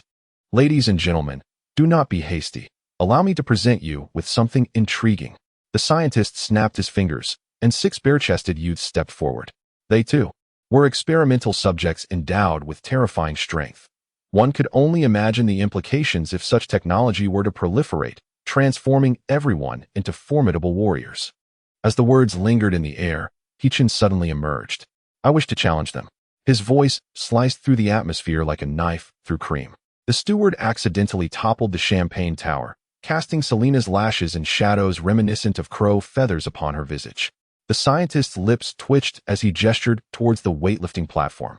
Do you intend to lift that barbell? No. He-chun unfastened his cufflinks, his muscles igniting with memory as each joint warmed in anticipation. I aim to engage in free combat with your perfect creations. Who are you? At that moment, the crowd in the hall turned their attention to He-chun. He offered a faint smile. My identity is of little consequence. It is merely that your creations, in my eyes, are utterly negligible. As he spoke, He-chun approached the barbell. For a third-tier extraordinary being, over 200 kilograms posed no challenge. He extended a hand and effortlessly lifted the barbell, wearing an expression of ease. A gasp escaped Selena's lips, her astonishment palpable. He-chun set the barbell down and strolled casually towards the 6 individuals. Is this what you have crafted as warriors? Perhaps they are merely intriguing toys. Perhaps it was He-chun's arrogance that incited the scientist. Or perhaps the latter sought to test his mettle. The scientist ceased his inquiries and produced a remote control, pressing a button. The crystal chandelier in the banquet hall began to sway violently, and the eyes of the 6 test subjects gleamed with an eerie silver-gray hue. A shiver ran down He-chun's spine. These were not the pupils of a human being. It seemed that the entertainment prepared by Director Pan was about to escalate. The scientist retreated into the shadows, the cufflinks of his suit flashing with a crimson light. Suddenly, the first cyborg lunged forward, its fist slicing through the air with a menacing whoosh aimed directly at He-chun's face. In the instant He-chun turned his head to evade, the cyborg's knuckles erupted into 3-inch metal blades. The edge grazed his ear, severing several strands of hair that fell gracefully into a champagne glass. The observing heiress of the pharmaceutical empire screamed and stumbled backward, toppling a cart laden with caviar. Intriguing. He-chun tore off his tie and wrapped it around his right hand, the energy of a third-tier extraordinary being coursing through his veins. The second cyborg flanked him from the right, metallic web-like patterns emerging on its skin, and its heavy fist struck the bulletproof glass column, leaving a spiderweb of cracks. Be careful of there. Selena's warning had yet to escape her lips when He-chun had already twisted off the arm of the 4th cyborg. In merely 3 minutes, all 6 cyborgs lay sprawled on the ground, unable to rise. He-chun wore a look of disappointment. He had thought there would be some amusement to be had, but it turned out to be of such limited caliber. Though he expressed such sentiments outwardly, internally, He-chun had already assessed the strength of these cyborgs. They were indeed slightly stronger than first-tier extraordinary beings. This was sufficient to evoke a sense of dread. If given the opportunity, He-chun would not mind delving deeper, as he was indeed quite intrigued at this moment. However, with the current momentum, he had to make an appearance. The company he collaborated with Selena greatly required this chance. Chapter 53. The virus unbeknownst to who initiated it, applause began to resonate. And soon, the hall was filled with resounding claps. He-chun, as if concluding a performance, acknowledged the esteemed guests with gracious gestures. This little brother has truly surprised me. Pan Dongshin stepped forward, casting his gaze towards Selena. Selena, is this your friend? Yes, we are currently partners in a business venture, Selena replied, somewhat shyly. Pan Dongshin nodded, and then turned his attention back to He-chun. Young man, I suspect you are not merely here to challenge the norms, are you? With such an extraordinary physique, perhaps you have some scientific achievements to unveil? He jested. He-chun readily acknowledged the insinuation, stating, It was rather impolite of me to seize the spotlight at Mr. Pan's banquet. Pan Dongshin replied nonchalantly, No matter, I have always valued talent above all, and I believe that the esteemed guest present today may find you even more fascinating. Upon hearing this, He-chun refrained from further elaboration. Addressing the dignitaries within the banquet hall with an air of composure, he proclaimed, Ladies and gentlemen, to speak candidly, I believe that science is humanity's ultimate pursuit. However, humanity does not possess the luxury of time. Our evolution is urgently upon us. We possess a gem that does not exist on Blue Planet, imbued with a peculiar energy that, when worn over a prolonged period, can be gradually absorbed. Naturally, if your mental prowess is sufficiently robust, you may also attempt to harness its energy through sheer will. The result of such absorption is akin to my current state, possessing powers that transcend technology. He-chun produced a crystal core and showcased it before the assembly. This is what I refer to as an extraterrestrial gem, which harbors the potential to facilitate human evolution. I shall collaborate with Selena's Golden Treasure Company to introduce a variety of jewelry crafted from this gem. You may harbor numerous questions, but fear not. Time shall unveil all truths. To those present today, I shall bestow 3 white gems. If you are interested, you may draw lots. Trust me, retaining these treasures will prove immensely beneficial in the future. After He-chun concluded his remarks, he entrusted the crystal core to Selena and gracefully descended from the stage. Public relations and promotion are undoubtedly Selena's forte, and he refrained from overshadowing her expertise. Moreover, having achieved his objective for the day, he was confident that many would soon seek him out. Just as He-chun anticipated, as soon as he stepped down, he was approached by a gathering, led by the aforementioned white-haired scientist. Young man, the scientist exclaimed eagerly, May I examine one of the gems? He appeared unfazed by the fact that He-chun had momentarily eclipsed him. He-chun nodded and handed over a white crystal. If you can unravel its secrets, perhaps we may find an opportunity for collaboration. He chuckled, teasingly remarking that he had piqued the curiosity of an elder. He took the thumb-sized white crystal, scrutinizing it closely before bringing it to his nose for a sniff. A faint whiff of decay lingered, as if it had come into contact with decomposed organic matter. He muttered in confusion. He-chun cast a surprised glance at him, pondering how this scientist had acquired such a keen sense of smell. As the banquet concluded, Selena beamed with delight, recounting the day's successes to He-chun. Several influential entrepreneurs expressed interest in investing in her new company, captivated by the novel gemstone. 3 white crystals had already been distributed, destined to appear in the world's foremost laboratories within 24 hours. Should the results prove satisfactory, a flood of capital would undoubtedly ensue. Selena harbored no concerns. She had conducted comprehensive testing beforehand. He-chun, were your earlier remarks in the banquet hall truthful? Selena inquired. He-chun understood the nature of her question and nodded affirmatively. Essentially true. Essentially? What does that mean? Selena asked, perplexed. He-chun retrieved a crystal core, placing it in the palm of his hand. This gemstone indeed encapsulated an extraordinary power capable of facilitating human evolution, a force that did not belong to Blue Star. He-chun paused momentarily before continuing. However, absorption is nearly impossible. Why? Because the human body has yet to undergo transformation. With a wave of his mental energy, he absorbed the crystal core, and in an instant, the white gem disintegrated into a fine white powder in his palm. Selena's eyes widened in astonishment. Is it truly possible? She exclaimed, her astonishment evident as she grasped the powder, gazing intently. Did you just absorb that gem? Hichin nodded. Indeed, as I have mentioned, my strength far surpasses that of ordinary individuals, owing to the energy I have absorbed from this core. Selena, somewhat comprehending, nodded slowly. If I were to absorb these cores, could I attain the same abilities as you? Certainly, but unaltered humans lack the psychic capacity required to absorb the cores. Altered? Altered by what? Hichin paused momentarily before responding. A virus. Chapter 54. Cradle with the sun high in the sky. Hichin and Ergo ascended the watchtower, each carrying 2 large bags of provisions. Outside the walls, the extraordinary beings awaiting supplies were growing increasingly impatient. As soon as they spotted Hichin, someone shouted, "Bring me a pack of instant noodles and a sausage. I want 2 packs of calcium milk biscuits. Is there any roast chicken today? I have finally saved enough blue crystals. I want a can of beer." Clutching their cores, the crowd clamored, their eyes gleaming with hunger for sustenance. Hichin raised his hand. "No need to rush, one at a time. Rest assured, there will be enough for everyone." Ergo diligently carried out his duties, meticulously counting the cores before handing out the items. There would be no roast chicken or beer today, for Hichin intended to establish a new rule. From now on, if you wish to purchase valuable items like roast chicken from me, you must use red cores. White and blue cores may only be exchanged for the ordinary supplies in the bags. As soon as Hichin's voice faded, discontent arose among the crowd. Why? Just yesterday, we could still purchase them. Hichin replied nonchalantly, that was yesterday. From today onward, the rules have changed. However, I understand that the 3rd-grade crystal nucleus holds significant value for you, so I shall exchange 1 for 10 kilograms of food. Moreover, should your supply of crystal nuclei be sufficient, I am open to pre-orders. Whether you desire a whole roasted lamb or dozens of kilograms of rice, I can procure them for you. Some remained dissatisfied but reluctantly accepted the new terms. After all, the resources were firmly in Hichin's grasp. A timid voice rose from the crowd. Is it possible to exchange for something else? The speaker was a slender young girl, seemingly around 17 or 18.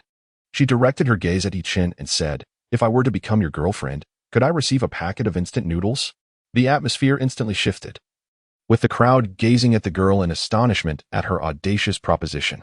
"I am also a 2nd-tier extraordinary being," she added meekly. "Young lady, I advise you to maintain your dignity." Hichin admonished firmly. "Our relationship is purely transactional. Introducing emotions will only disrupt the market." Indeed, someone nearby exclaimed indignantly, "We are all diligently battling zombies and collecting crystal nuclei. Do you think you can take a shortcut?" The girl nodded. "Yes, I no longer wish to exert myself. And besides, I am still a virgin." A wave of astonished glances swept through the crowd, as if they were beholding a rare creature. In this apocalyptic world, it is truly eye-opening to witness a woman capable of selling such items for profit. Some individuals discreetly observed Hichin, contemplating whether he might exhibit any signs of interest, as it could potentially allow them to employ the allure of beauty to their advantage. However, their hopes were dashed. Hichin merely cast a cursory glance at the young woman without displaying any emotion. "Enough of this nonsense, miss. If you lack any crystal cores, kindly step back and refrain from disrupting my business," he stated. The girl pouted, clearly dissatisfied. "What if I were to join your camp? As a 2nd-tier extraordinary being, I should be eligible, right?" This time, Hichin appeared genuinely astonished. Such an audacious act of betrayal, openly declared in front of so many? Yet the girl seemed unfazed, her gaze fixed intensely on Hichin. "So what do you say? Will you accept me? If you agree, I will join the monitoring camp immediately." "I cannot make that decision," Hichin replied, shaking his head and instructing Ergo to summon Du Mengqing. Shortly thereafter, Du Mengqing arrived at the watchtower, her expression chillingly severe. "I hear someone wishes to join our monitoring camp," she remarked with a hint of derision. "Toxic Cat certainly has a keen strategy, thinking she can dismantle us from within." The crowd outside appeared perplexed, while some began to grasp the situation. What scheme? They were completely unaware. In unison, they turned their gazes toward the girl. "No, that's not it. I have no ulterior motives. I genuinely wish to join you," she shouted anxiously. "Oh." Du Mengqing scrutinized the girl, frowning slightly. "Joining us at this critical juncture is hardly a wise choice, and why should I accept you? I am, after all, a 2nd-tier extraordinary being. Do I not possess the qualification to join your ranks?" The girl raised 3 fingers in affirmation. "I swear, my intentions are sincere, devoid of any ulterior motives." Du Minqing remained skeptical, casting a cold glance before departing. Yichen shrugged and remarked, I am powerless to assist. The girl felt a profound sense of disappointment. Is there truly no possibility for reconciliation? This left Yichen perplexed. What do you mean? It is quite simple. The higher-ups have instructed us to gather here, yet they have not forbidden you from leaving nor us from entering. We can coexist harmoniously, just as we have over the past few days. Your provisions sold to us in exchange for crystal cores have fostered a delightful rapport, have they not? Yichen pondered this and nodded in agreement. So then, thus, we ought to be good friends, and good friends do not deceive one another. You should consider lowering your prices. The girl's statement garnered the approval of a large crowd around her, who cast appreciative glances in her direction. Indeed, let the higher-ups resolve their disputes. As subordinates, we harbor no animosity. The incident from a couple of days ago was indeed a misunderstanding. Quite right. It is baffling how those extraordinary beings think. Without the poisonous cat present, what is the point of risking their lives? We are merely here to make a living. Why should one fight so desperately? As for me, I simply enjoy leisure. Call me for meals, and I shall merely act as a bystander in any skirmish. One back in the day, I too leisurely navigated my workplace. The familiar sensation has returned. As the crowd engaged in animated discussion, Yichen could not help but smirk inwardly. These individuals are akin to fickle reeds swaying in the wind, though they may appear affable at present. Their ultimate aim remains to procure sustenance at minimal cost. Therefore, I urge you all to diligently gather crystal cores, as I have reiterated. Possessing these cores ensures an abundance of resources. Yichen waved his hand and departed. Observing this, the crowd felt a twinge of disappointment. The zombies lured in yesterday had been nearly exterminated, and while they had amassed a considerable number of crystal cores, the distribution among the several hundred individuals left each with scant few. The items available for purchase from Yichen were exceedingly limited, even for those among the third-tier extraordinary beings, who had to calculate their expenditures carefully. After deliberation, the crowd resolved to send someone to the southern city camp to convey a message requesting the hunting teams in Jean City to lure another horde of zombies. Ideally, they would do so daily, lest their efforts prove insufficient. In the evening, Yichen, as per his routine, basked in the sunlight while taking in the scene of extraordinary beings outside the wall valiantly vanquishing zombies. Feng Shisan and others were engaged in combat outside. Benefiting from Yichen's concession, as the prison camp had reached an agreement with the extraordinary beings outside, permitting those within the camp to partake in zombie hunting. The price for this concession was a reduction in the cost of all food by the equivalent of a white crystal. Mr. Yichen glanced down to see a woman standing outside the wall, cradling an infant in her arms. Chapter 55, Research Achievements. Mr. The woman outside, who had commissioned Yichen yesterday to procure some milk powder and had prepaid a substantial sum of crystal cores, was recognized by Yichen, his expression softening slightly. The milk powder has been secured. However, I have another proposal. The woman was filled with astonishment. Mr. Please speak, she urged. Yichen glanced at Du Minqing beside him, who remarked, Out there, one must endure the elements. Even with formula, it remains inconvenient. It would be better to join us at our camp. The woman gazed at the two in disbelief, while Du Minqing's expression remained frosty. What? Are you afraid we might deceive you? Then you need not come in. The woman hesitated for a moment before vigorously nodding her head. I am willing. Of course I am. She was so overwhelmed with emotion that she struggled to find the words to articulate her feelings. As a mother, her utmost desire was for her child to receive the best possible care. Yet her circumstances were limited. Merely keeping her child alive thus far had been a tremendous feat. If it were feasible, she would gladly entrust her child to someone capable of providing proper care. Naturally, if she could remain by her child's side, that would be even better. The monitoring camp undoubtedly presented itself as the optimal choice, although the current situation appeared unfavorable for the camp. With the poison cat faction surrounding it with overwhelming numbers and a determination to annihilate it, she inexplicably held a sense of confidence in the camp. As the gates swung open, the woman, cradling her child, joyfully stepped inside. Behind her stood numerous extraordinary individuals from the South City camp. Yet they merely watched her enter the gates without any intention of intervening, nor did they possess the audacity to do so.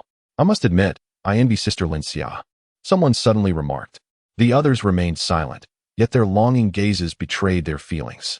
Most of those present were second-tier extraordinary beings, possessing a semblance of self-preservation in this apocalyptic world. Yet, Within the expansive confines of the southern city camp, their presence remains rather inconspicuous. The resources allocated to them are exceedingly limited. However, there is little choice. The entirety of the extraordinary beings in Jincheng has been amalgamated into one entity. And amidst this tide, should they persist in operating independently, their situation would only grow more dire. Yet now, it seems they have discovered a new option. Though the detention camp is sparsely populated, the presence of formidable forces such as Hichun and Du Mengqing renders it a particularly tough adversary. Every extraordinary being associated with the southern city camp is acutely aware that after failing to conquer the detention camp on the first day, its strategic significance has diminished. Their continued occupation here is merely a manifestation of the personal desires of the poison cat, specifically, that coveted fourth-tier crystal core. As the gate closes once more, the crowd gradually disperses. Within the detention camp, Lin Xia cradles the child in her arms, taking cautious little steps as she trails behind Du Mengqing. Along the way, she observes that every individual here is diligently occupied. There are no ordinary people remaining. After all, the crystal cores required to ascend to a first-tier extraordinary being are not numerous, and the camp had previously been left with only a handful of ordinary individuals, who have recently been upgraded at no cost to bolster their combat strength. Once they become extraordinary beings, their power, endurance, and speed experience a remarkable surge, making their tasks significantly more manageable. As Lin Xia progresses, she encounters 3 water wells, with 2 more still undergoing excavation. The poison cat has severed the rivers surrounding the detention camp, thereby cutting off the camp's power supply. However, the underground water table is not particularly deep, making access to drinking water quite straightforward. In addition, many individuals are engaged in crafting tools, repairing machinery, and tending to vast vegetable gardens, creating a scene of flourishing prosperity. You should wash up and change into clean attire, Du Mengqing instructed her 2 subordinates, who were slightly older women with amiable expressions, clad in tidy clothing that starkly contrasted with her own appearance. Indeed, throughout this journey, she had felt somewhat out of place, for her filthy, tattered garments resembled those of a beggar. When she was outside, this had gone unnoticed, as everyone shared a similar plight, harboring no disdain for one another. However, upon arriving at the detention camp, the cleanliness of the inhabitants accentuated her disheveled state. Half an hour later, after bathing and donning fresh clothing, Lin Xia appeared rejuvenated, eliciting admiration from the 2 elder women beside her. "This girl is truly striking," they remarked. In times past, she would surely have been considered a beauty, with countless suitors lining up to pursue her. Flattered by their compliments, Lin Xia felt a blush creep over her cheeks. "Here, take care of your child," one of the elder women said, tending to the now clean and well-groomed infant, who was greedily sucking on a bottle. "Thank you," as she gazed at her child. Lin Xia felt her eyes moisten with emotion. It was as if she had made a resolute decision. Suddenly, she lifted her gaze to the elder woman beside her. "Please inform them that I have crucial information to report." Half an hour later, in the conference hall of the detention camp, having just returned from the apocalypse with supplies, Hichun entered leisurely, carrying a large bag of snacks. In the hall, Du Mengqing occupied the foremost seat, flanked on the left by the 2 ability users, Fang Shisan and Rin Tao, while 2 Tier 3 extraordinary individuals sat on the right. Opposite them, Lin Xia sat nervously beside a table. What kind of meeting is this, so solemn? He placed the snacks on the table and took a sip from a can of energy drink. "Feel free," he said nonchalantly. Du Mengqing, with a grave expression, beckoned him over. "Lin Xia has just shared something with us that I believe warrants our attention." "Oh," Hichun raised an eyebrow. Du Mengqing then turned to Lin Xia. "Would you kindly reiterate what you just mentioned?" Lin Xia nodded. "The matter is this.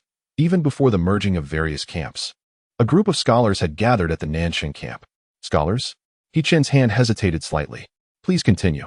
"These scholars were fed with crystal cores by the poison cat until they reached the 2nd tier, and subsequently established a research institute to study zombies.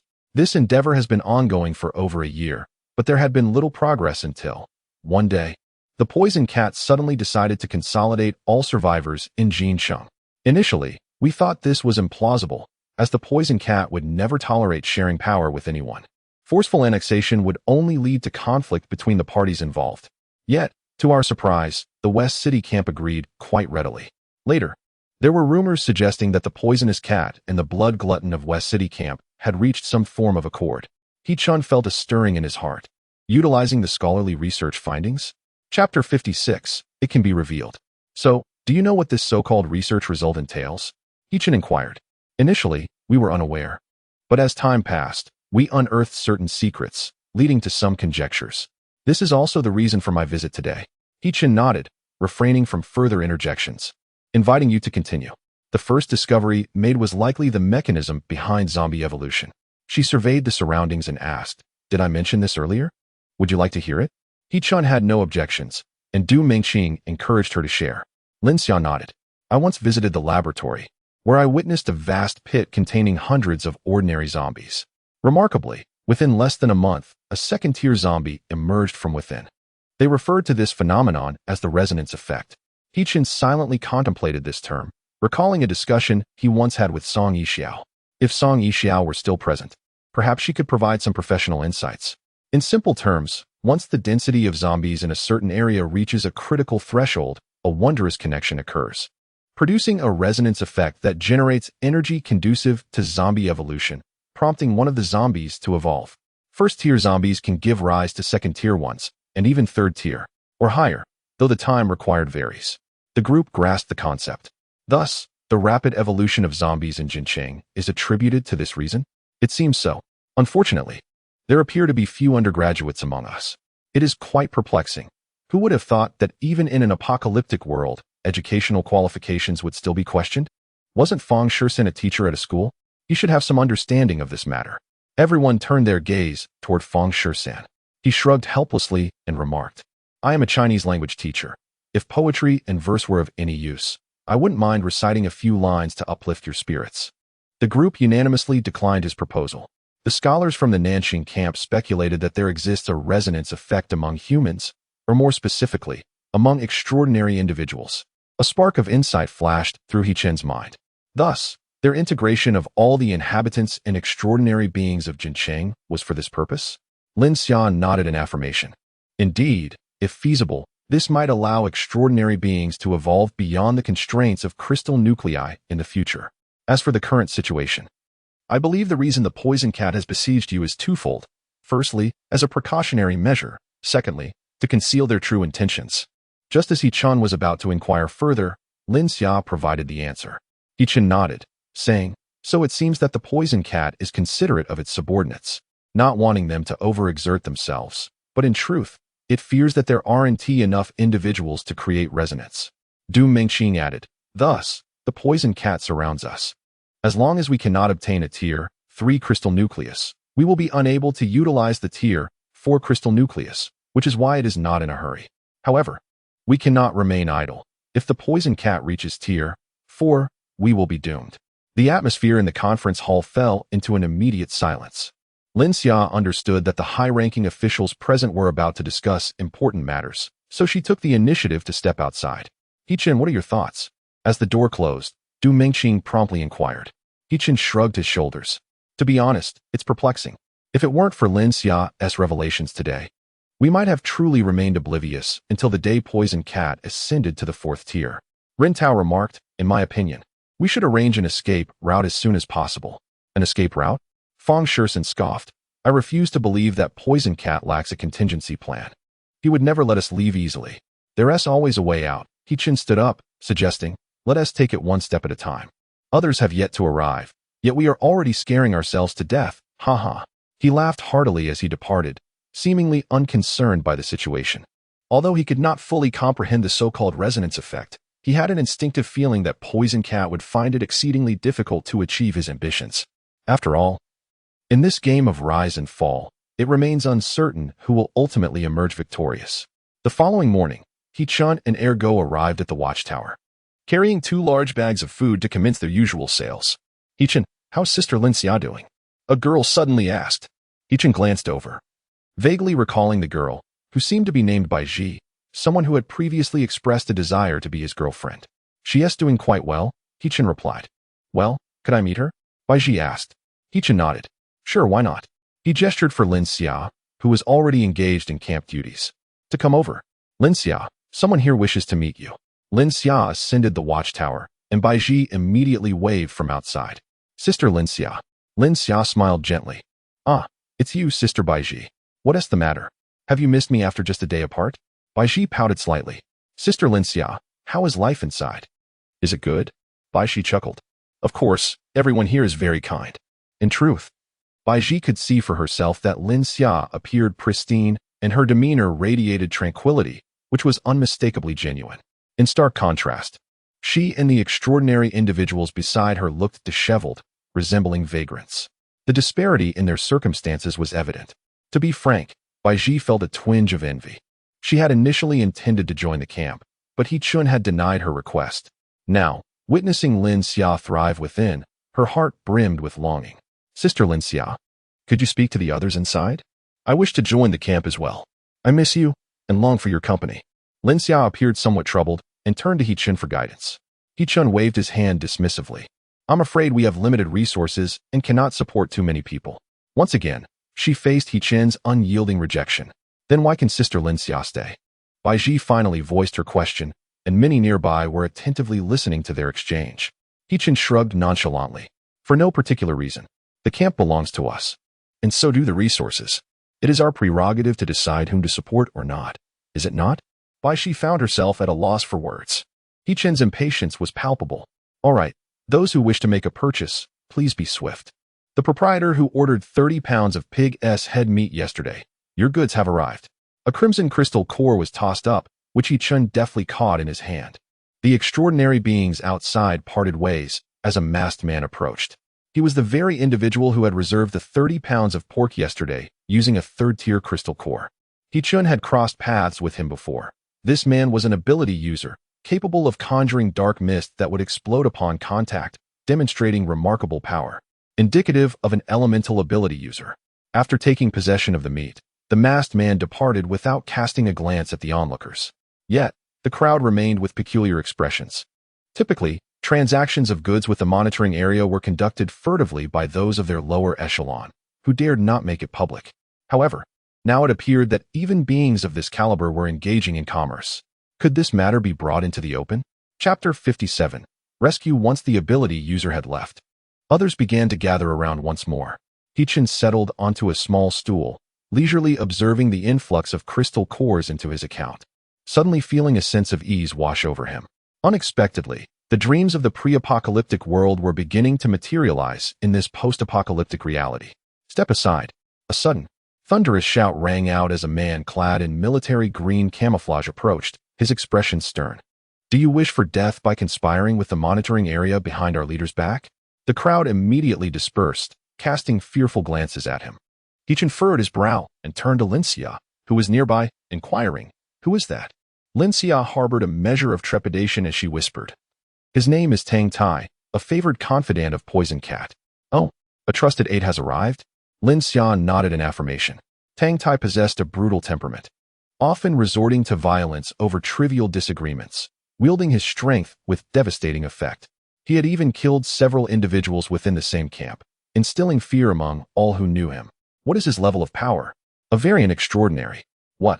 He-chun exclaimed in surprise. A variant? Indeed, he exhibits no special abilities. Yet his attributes in certain aspects far surpass those of his peers. Although Tang Tai lacks any extraordinary powers, his physical strength is immense. The combined strength of two third-tier extraordinary beings would not equal his. He-chun nodded slightly, beginning to comprehend the situation. At that moment, Tang Tai had approached the wall. His gaze cold as he locked eyes with He-chun across the barrier. No wonder the detention camp has been so difficult to breach. It appears you have resorted to bribery. He-chun sighed, extending his hand and beckoning with a finger. Come, do not linger at such a distance. Speak to me directly. Despite his brutish demeanor, Tang Tai was not reckless. He understood the formidable nature of He-chun's abilities. Approaching too closely could provoke a violent outburst, placing him in peril. Thus, he cautiously took a half-step back. In response, He-chun let out a derisive laugh. I have also heard tales of your notorious temper. It seems you are nothing but a coward.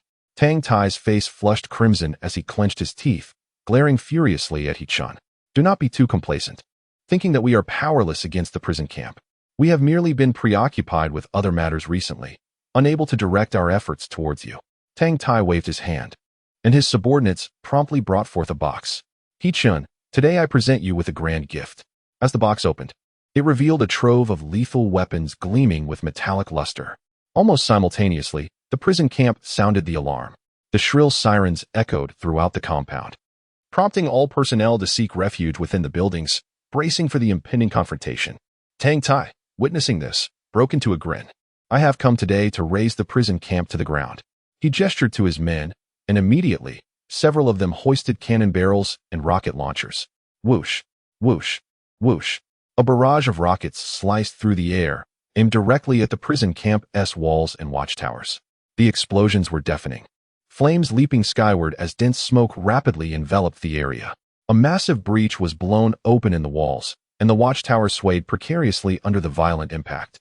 Inside the camp, He-Chen's expression darkened as he swiftly commanded his subordinates to retaliate. Grabbing the intercom, he barked orders. Attention, everyone. Hold the line. We cannot allow them to breach our defenses. Snipers, take your positions and target their fire points. The guards within the camp sprang into action, snipers climbing to vantage points, aiming at Tang Tai's men. With several gunshots ringing out, a few of the enemies carrying rockets fell to the ground. However, Tang Tai's forces were numerous and ferocious, quickly filling the gaps and continuing their onslaught on the camp. Tang Tai stood at a distance, watching the chaos unfold with a cold smile. He waved his hand, signaling his subordinates to intensify the assault. A barrage of rockets and shells rained down upon the camp, causing the structures to collapse in a cacophony of explosions, while flames and smoke nearly obscured the entire sky. He-Chen understood that if this continued, the camp would inevitably be obliterated. Gritting his teeth, he resolved to take a daring gamble. He swiftly gathered a few elite team members and whispered instructions. Let us maneuver around the flank and launch a surprise attack on their rear. If we can eliminate Tang Tai, their offensive will crumble.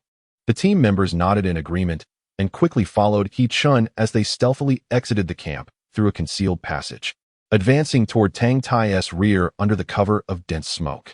Meanwhile, the guards within the camp fought valiantly, striving to buy time. However, the enemy's firepower was overwhelming, steadily breaching their defenses, and more adversaries flooded into the camp, plunging both sides into fierce close-quarters combat. Tang Tai did not engage in the fray. Instead, his gaze remained fixed on He-Chen, making it difficult for He-Chen to find an opportunity to close in. Damn it, He-Chen bellowed, unleashing a torrent of dazzling silver light that sliced through several nearby extraordinary beings into fragments. Blood rained down, and He-Chen appeared as a god of slaughter on the battlefield. Suddenly, an ear-piercing sound pierced the air. He-Chen reacted with lightning speed, dodging to the side. Boom! A colossal stone, resembling a grinding wheel, crashed heavily to the ground, fracturing the earth and embedding itself deep below. He-Chen turned to see Tang Tai grasping another massive rock, grinning malevolently at him. Under ordinary circumstances, no matter how many stones Tang Tai tossed, He-Chen would remain utterly indifferent. A third-level extraordinary being's reaction speed is such that even bullets would struggle to find their mark, let alone mere stones. However, in the midst of battle, the scenario shifts dramatically. He-Chen must divide his attention, and inevitably, every individual experiences fatigue. Once his stamina begins to wane, the likelihood of being ambushed by Tang Tai increases significantly. He-Chen had previously heard from Lin Xiao that Tang Tai's strength far exceeded that of his peers, and now it was evident that such claims were not exaggerated. The sheer force behind those boulders, should they strike He-Chen, would likely inflict considerable injury. Moreover, He-Chen understood Tang Tai's intentions perfectly. He was clearly trying to force He-Chen into a position of restraint, preventing him from indiscriminately slaughtering the extraordinary beings of the South City camp. If this continued, the prison camp would soon find itself in a thoroughly passive position. Yet, in the current predicament, He-Chen could conceive of no viable solution. Just as He-Chen was engulfed in frustration, a group of individuals suddenly emerged nearby, joining the fray. Leading them was an elderly man whom He-Chen recognized as the enigmatic elder from the observatory. Not only that, but a delightful little figure was also darting through the battlefield. Brother He-Chen, the little girl exclaimed, bouncing with joy as she waved at him. I've come to find you. Chapter 58. What more can be done? The sudden appearance of this group astonished Tang Tai as well. Upon recognizing the elderly leader, his fury ignited. Mudman Zhang, do you dare to oppose the South City camp? Are you tired of living? In the midst of the battlefield, Mudman Zhang cast a cold glance at him, remaining silent, and continued his relentless assault. Without a doubt, Ni Ren Zhang is an extraordinary individual, endowed with formidable abilities. Without any visible effort, the ground within a radius of 7 to 8 meters around him pulsates with his footsteps, rendering those within this vicinity unable to maintain their footing. Moreover, within this area, sudden and unexpected earthen spikes, exceeding a meter in length, erupt without warning, striking with astonishing speed those below the third tier of extraordinary beings. If caught within this zone, are almost certain to meet their demise. As Ni Renjiang traverses the landscape, a grim trail of dozens of corpses follows in his wake. Meanwhile, at the prison camp, Du Mingqing unleashes her powers, conjuring a veritable inferno around her, transforming her into a moving blaze wherever she treads. The earth is scorched and barren, instilling fear in all who might dare approach her. Amidst the chaos of battle, Hechen makes a daring dash towards his target, Tang Tai. By the time Tang Tai realizes the threat, the distance between them has dwindled to less than 20 meters. In a moment of desperation, Tang Tai seizes an abandoned car nearby and hurls it at Hechen before turning to flee. With a resounding crash, the vehicle is cleaved in two before Hechen, yet it momentarily halts his pursuit. As he gazes at the retreating figure of Tang Tai, a cold glint flickers in Hechen's eyes. With Tang Tai's escape, the offensive from the South City camp collapses, and all extraordinary beings withdraw like receding tides. Du Mingqing welcomes the group from the observatory, overwhelmed with gratitude, unable to articulate her appreciation. Meanwhile, Anan clings to Hechen, exclaiming, "Big brother, last time you promised to bring me lots of delicious food." Hechen responds with a gentle smile, "I have long prepared for this. Today, you shall indulge to your heart's content." Anan's eyes sparkle with delight. "Really? Anan has quite the appetite. Rest assured, regardless of your appetite, today you shall feast to your heart's content." Hechen returns daily with an abundance of supplies, including a plethora of snacks, filling the room to the brim. He is confident that Anan, a mere second-tier extraordinary being and still a child, cannot possibly consume it all. Eager with anticipation, Anan follows Hechen as he greets the others and leads her away. Ni Renjiang offers a word of caution to Anan before entrusting her to Hechen. The extraordinary beings at the monitoring camp and the observatory have commenced repairs on the camp, which suffered considerable damage from the recent battle. Fortunately, the building where Hechen resides remained largely unscathed, a stroke of luck amidst the misfortune. Hechen and Anan navigate through the crowd and the ruins, arriving at his dormitory. Upon opening the door, Anan is astounded by the array of food that fills the room, greedily inhaling the diverse aromas that waft through the air. "Wow, big brother, your life seems quite splendid." Prior to her arrival, Anan had envisioned various scenarios. Yet she had never anticipated that Hechen could fill an entire room with food. "Do not be shy, Anan. Feel free to take whatever you desire." Before Hechen could finish speaking, Anan dashed inside, twisting the cap off a large bottle of cola, guzzling half of the 2-liter beverage in a single breath, before tearing into a Texas-style fried chicken, devouring it with abandon, leaving her little face smeared with grease. Hechen chuckled, calling for Ergo and others to help move the rice, flour, and meats out of the room. After the day's fierce battle, everyone had expended considerable energy and many were injured, in dire need of sustenance. In addition to the crystal core, the intake of nourishment is equally essential. Moreover, everyone is in urgent need of a sumptuous feast to uplift their spirits. After arranging for Ergo, Hechen proceeded to the council chamber. Upon entering, he overheard Mudman Zhang suggesting the integration of the observatory into the monitoring camp. This revelation left Hechen quite astonished, for the observatory had always maintained a stance of neutrality, comprised solely of individuals who refrained from engaging in any conflicts. Now, the notion of voluntarily joining the monitoring camp was unexpected. Mudman Zhang remarked, "The ambition of Poison Cat grows ever larger. He desires to become the sovereign of Jin City, permitting no force that defies his authority to exist." Du Mingqing's expression darkened considerably. Even in this apocalyptic era, the struggle for fame and fortune persists. If everyone perishes, what worth would it be for him to reign as the tyrant of Jin City, left with no subjects? Since Hechen's arrival, he had remained silent. Mudman Zhang chuckled, "What troubles you, dear friend Hechen? Are we unwelcome?" "Not at all," Hechen replied, shaking his head. "I simply did not anticipate the extent of Poison Cat's power. While simultaneously besieging us, he is also able to divert his attention to the observatory. Furthermore, their main forces are likely still within Jin City." The council chamber fell into a moment of silence. "Do you believe the allure of power truly holds such magnitude?" Fang Shisan suddenly interjected. This was a shared perplexity among the group. He-chan shook his head, stating, I tend to think that poison cat's desires may not be solely rooted in power.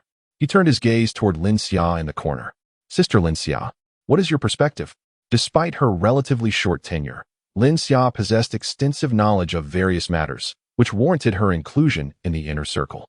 Lin Xia wholeheartedly agreed with Yi-chen's words.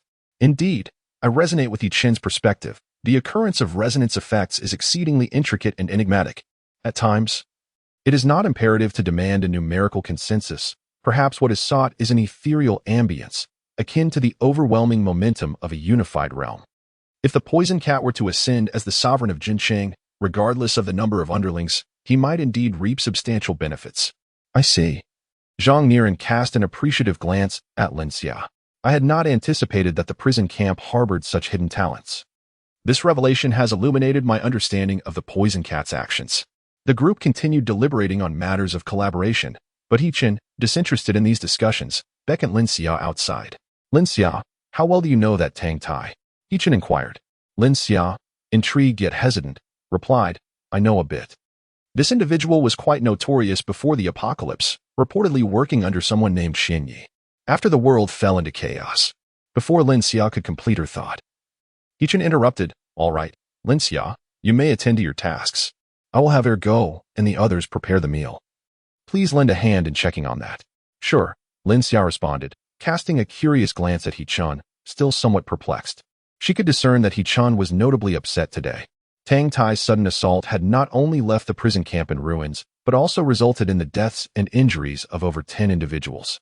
During this period, the camp had been remarkably united, and the loss of those 10 souls, now wandering as zombies outside, weighed heavily on everyone's hearts. Yet, Tang Tai had already fled. What could Yi-chen do, knowing this? Chapter 59. Fate upon returning to the abode, it had transformed into a desolate space. Anin had vanished, leaving behind a myriad of food wrappers and beverage bottles. This girl, Yi-chen shook his head with a wry smile, gathering the refuse and placing it into a trash bag. With the countdown on his arm nearing its conclusion, Yi-chen locked the door and moved to the center of the room. A flash of white light enveloped him, and the scene before him morphed into a small courtyard in the urban village. He retrieved his phone and sent a message to Cuckoo. Please summon Lao Gui. Meanwhile, Cuckoo had just finished her morning routine and was preparing for work when she noticed Yi-chen had finally replied to her message, filling her with delight. She immediately donned her most alluring outfit, struggling momentarily over which underwear to choose, ultimately deciding to forego it altogether. Upon arriving at Yi-chen's residence, Cuckoo languidly sprawled on the sofa, her long, fair legs resting on the coffee table, revealing a generous expanse of skin. Miss me? She purred. Yi-chen's expression remained frigid. Wasn't I clear about asking you to bring Lao Gui? With a faint smile, Cuckoo replied, Lao Gui is preoccupied at the moment. He won't be here for a while. We have ample time. As she spoke, her hand had already found its way onto Yi-chen's.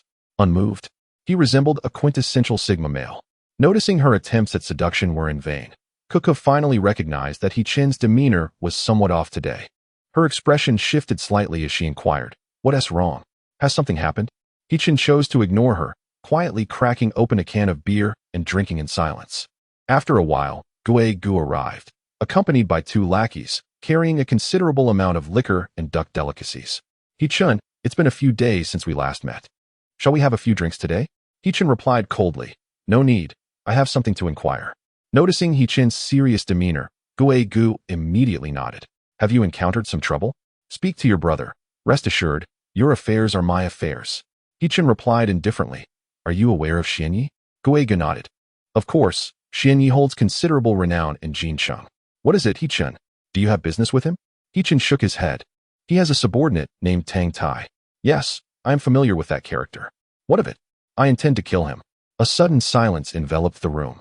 Gui Gu lit a cigarette, narrowing his eyes and said, Yi-chen, Xinyi is not to be trifled with. Yi-chen replied coldly. If he is willing to hand over Tang Tai, I have no desire to engage with him. However, if he refuses, I shall eliminate him as well. Gui Gu swallowed his words. The others in the room exchanged glances, fully aware of Yi-chen's notorious arrogance. He had never regarded anyone with respect. Arrogance has its limits. Yet today he resembled a madman. Yi-chen, Xinyi commands 100 underlings. Gui Gu attempted to dissuade him, for if a conflict with Xianyi erupted, no one would emerge unscathed. He-Chin scoffed dismissively. What of 100 lackeys? In my eyes, they are no more than 100 first-tier zombies. Individuals endowed with extraordinary abilities, akin to Feng Shi-san, would scarcely deign to engage with a mere throng of low-tier zombies. In the presence of such powers, numerical advantage loses its significance.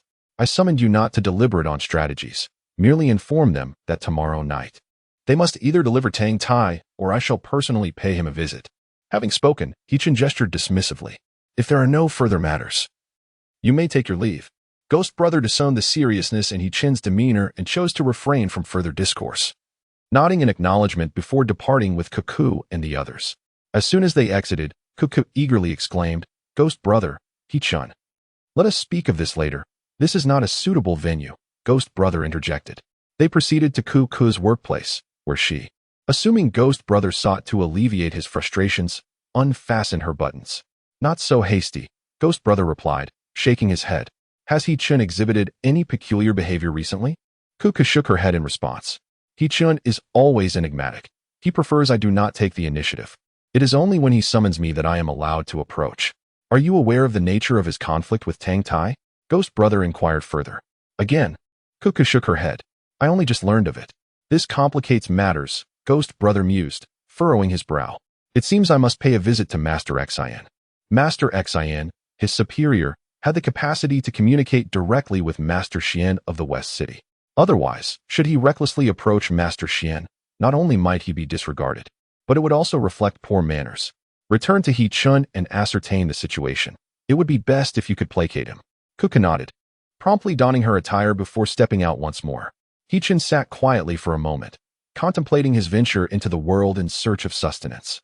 Ever since he discovered the ability to traverse back to 6 years prior on a daily basis, he had hardly consumed any food in the apocalyptic realm. The immense physical exertion required of a third-tier ability user left him with an insatiable hunger. Thus each return was marked by a singular priority, to satiate his appetite.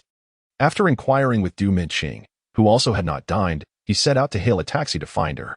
Unfortunately, Cuckoo arrived a moment too late and was met with a closed door. Upon arriving at the base of an office building, He-Chin awaited Du Minqing, who had recently secured a location and officially registered her company, leaving her quite occupied. What do you wish to eat? He-Chin inquired. Without a moment's hesitation, Du Minqing replied, a buffet. Her choice was predicated on her understanding of He-Chin's voracious appetite. Ordinary restaurants would scarcely suffice and would likely intimidate other patrons. In contrast, a buffet allowed for a more discreet indulgence. Her suggestion was perfectly aligned with He-Chin's desires. Within the underground mall of the building, there was a restaurant called Boil and Roast, and the two promptly made their way there, with Du Minqing taking charge of gathering the food while He-Chin focused on consuming it.